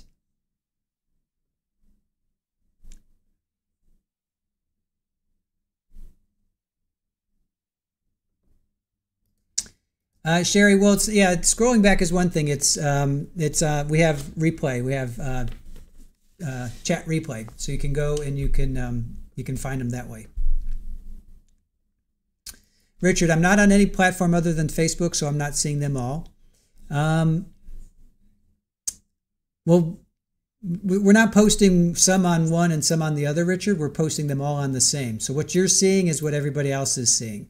The difference is that I'm saying 3 here and we're posting 3 over there. So we're posting the exact same clues on all of our social media, but we're not posting all of the clues on social media, if that makes sense. Let me see, how can I describe that or explain that? I'm saying the 3 clues here, Aaron is posting them on social media. So they're not different clues. So if you're seeing them on Facebook, the person that's on X is seeing the same one. The person that's on Patreon is seeing the same one. The person that's on Blue Sky is seeing the same one. The people that are in our YouTube community are seeing the same ones. So it's not like you're not missing out. All right. So if you're only on one of those platforms, you're fine. You're not missing out. So that's that. Hope that makes sense. Mary Fitz, Kevin Smith is Raul Valle's was Raul Valle's attorney in his first trial. He cannot afford him. Apparently, that's what Raul said. Raul Valle was from Connecticut. He's the young man that they got in a fight. The high school's got in a fight, and he stabbed four people, and one of them, Jimmy McGrath, passed away. The other 3 survived.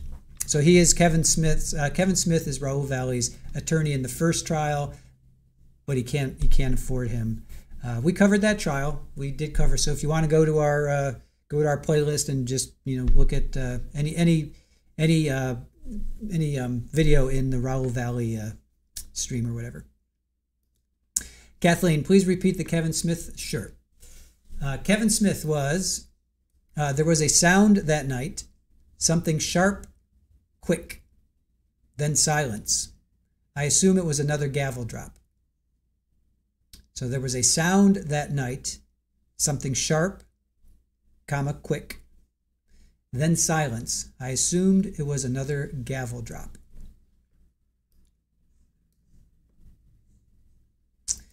Amanda, you can never see chat and replays? It usually takes, it takes a little bit of time. Give it a couple hours. You know, once you end the stream, YouTube has to process everything. So it takes a little bit of time. Takes a little bit of time, and you should be able to go to chat replay.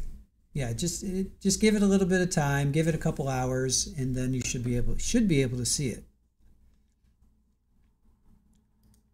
Yeah, Kevin Smith from Mallrats. Yeah, it's not that Kevin Smith. That's not. Was it Silent Bob?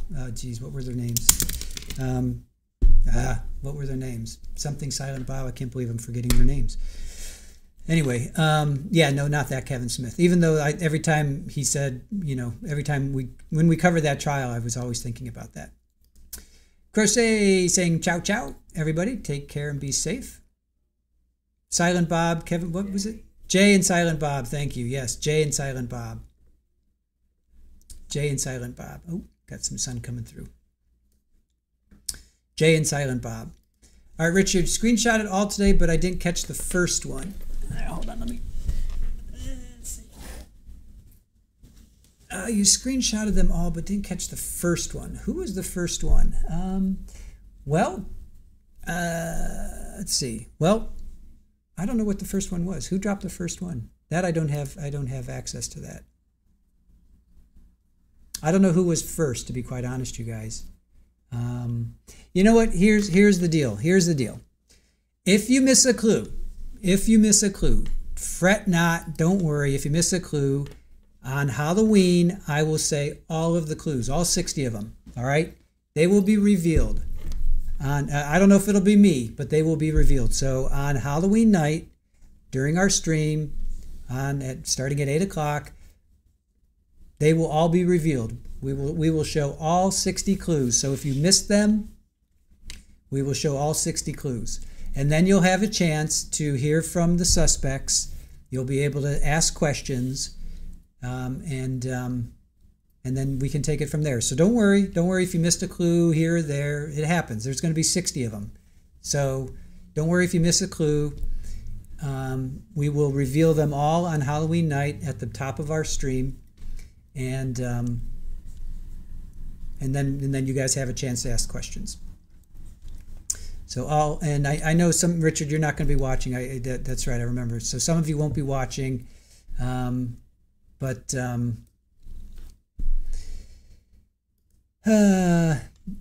guess that's the best I can do. Just, you know, go back and once this stream ends, give it a couple hours, go back, and you can scroll through the chat to find the clues.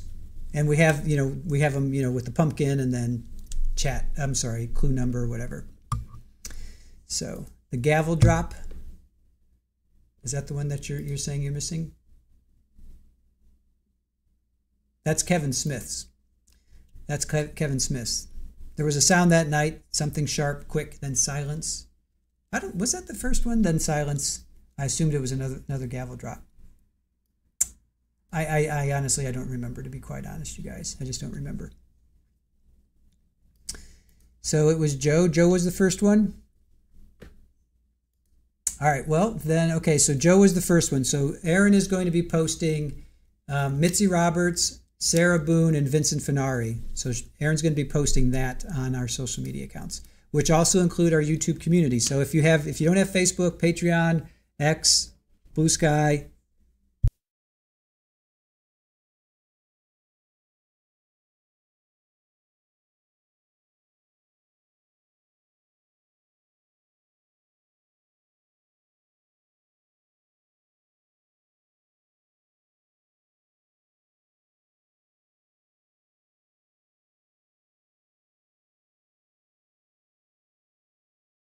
all right, so I told you 3 here.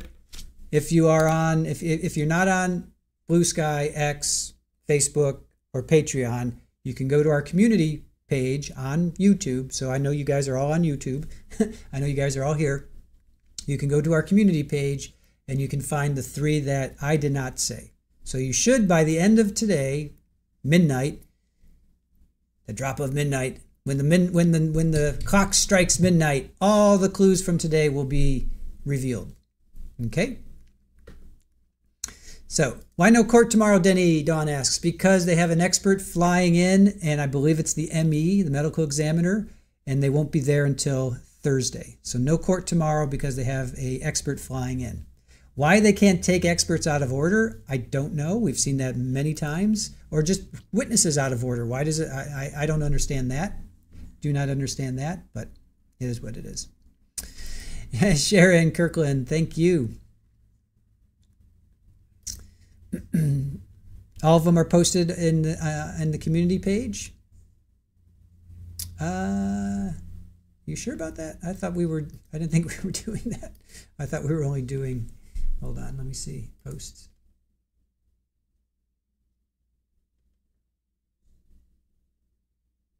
Yeah, no, we're only doing the ones that I'm not.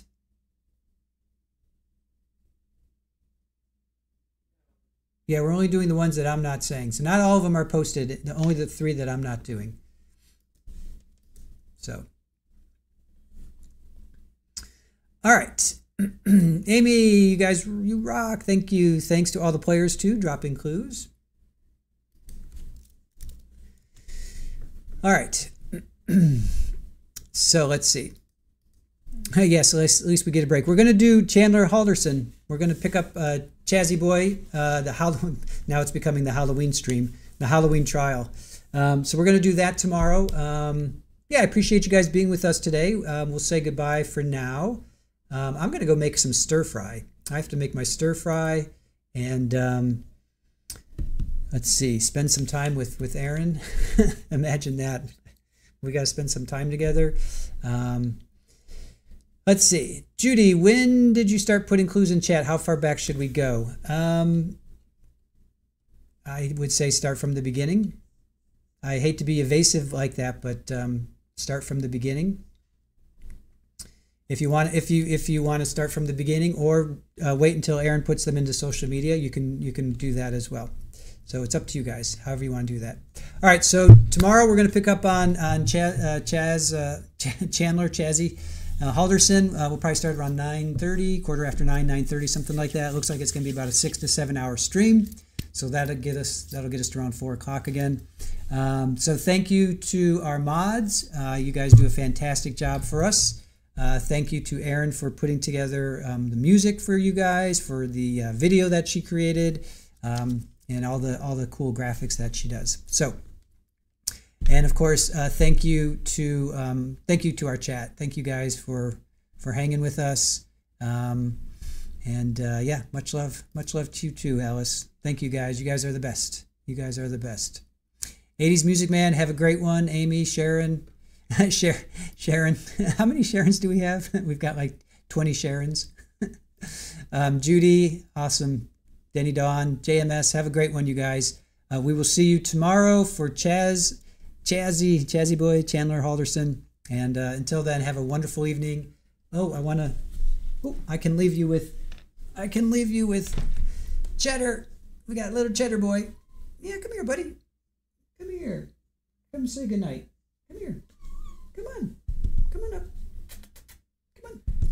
Come on up. Come on. Come on. Come on up. Come on up. Come on. Come on. Come on. Come on up. Say goodbye. Come say goodbye. Oh, there you go. Yeah, it's a good boy.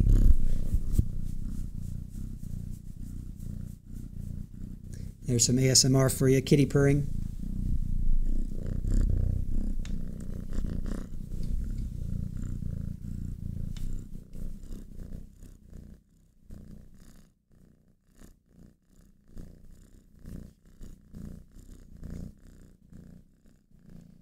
All right. So with that, we will say goodbye. Hope you guys have a wonderful evening, and we will see you tomorrow.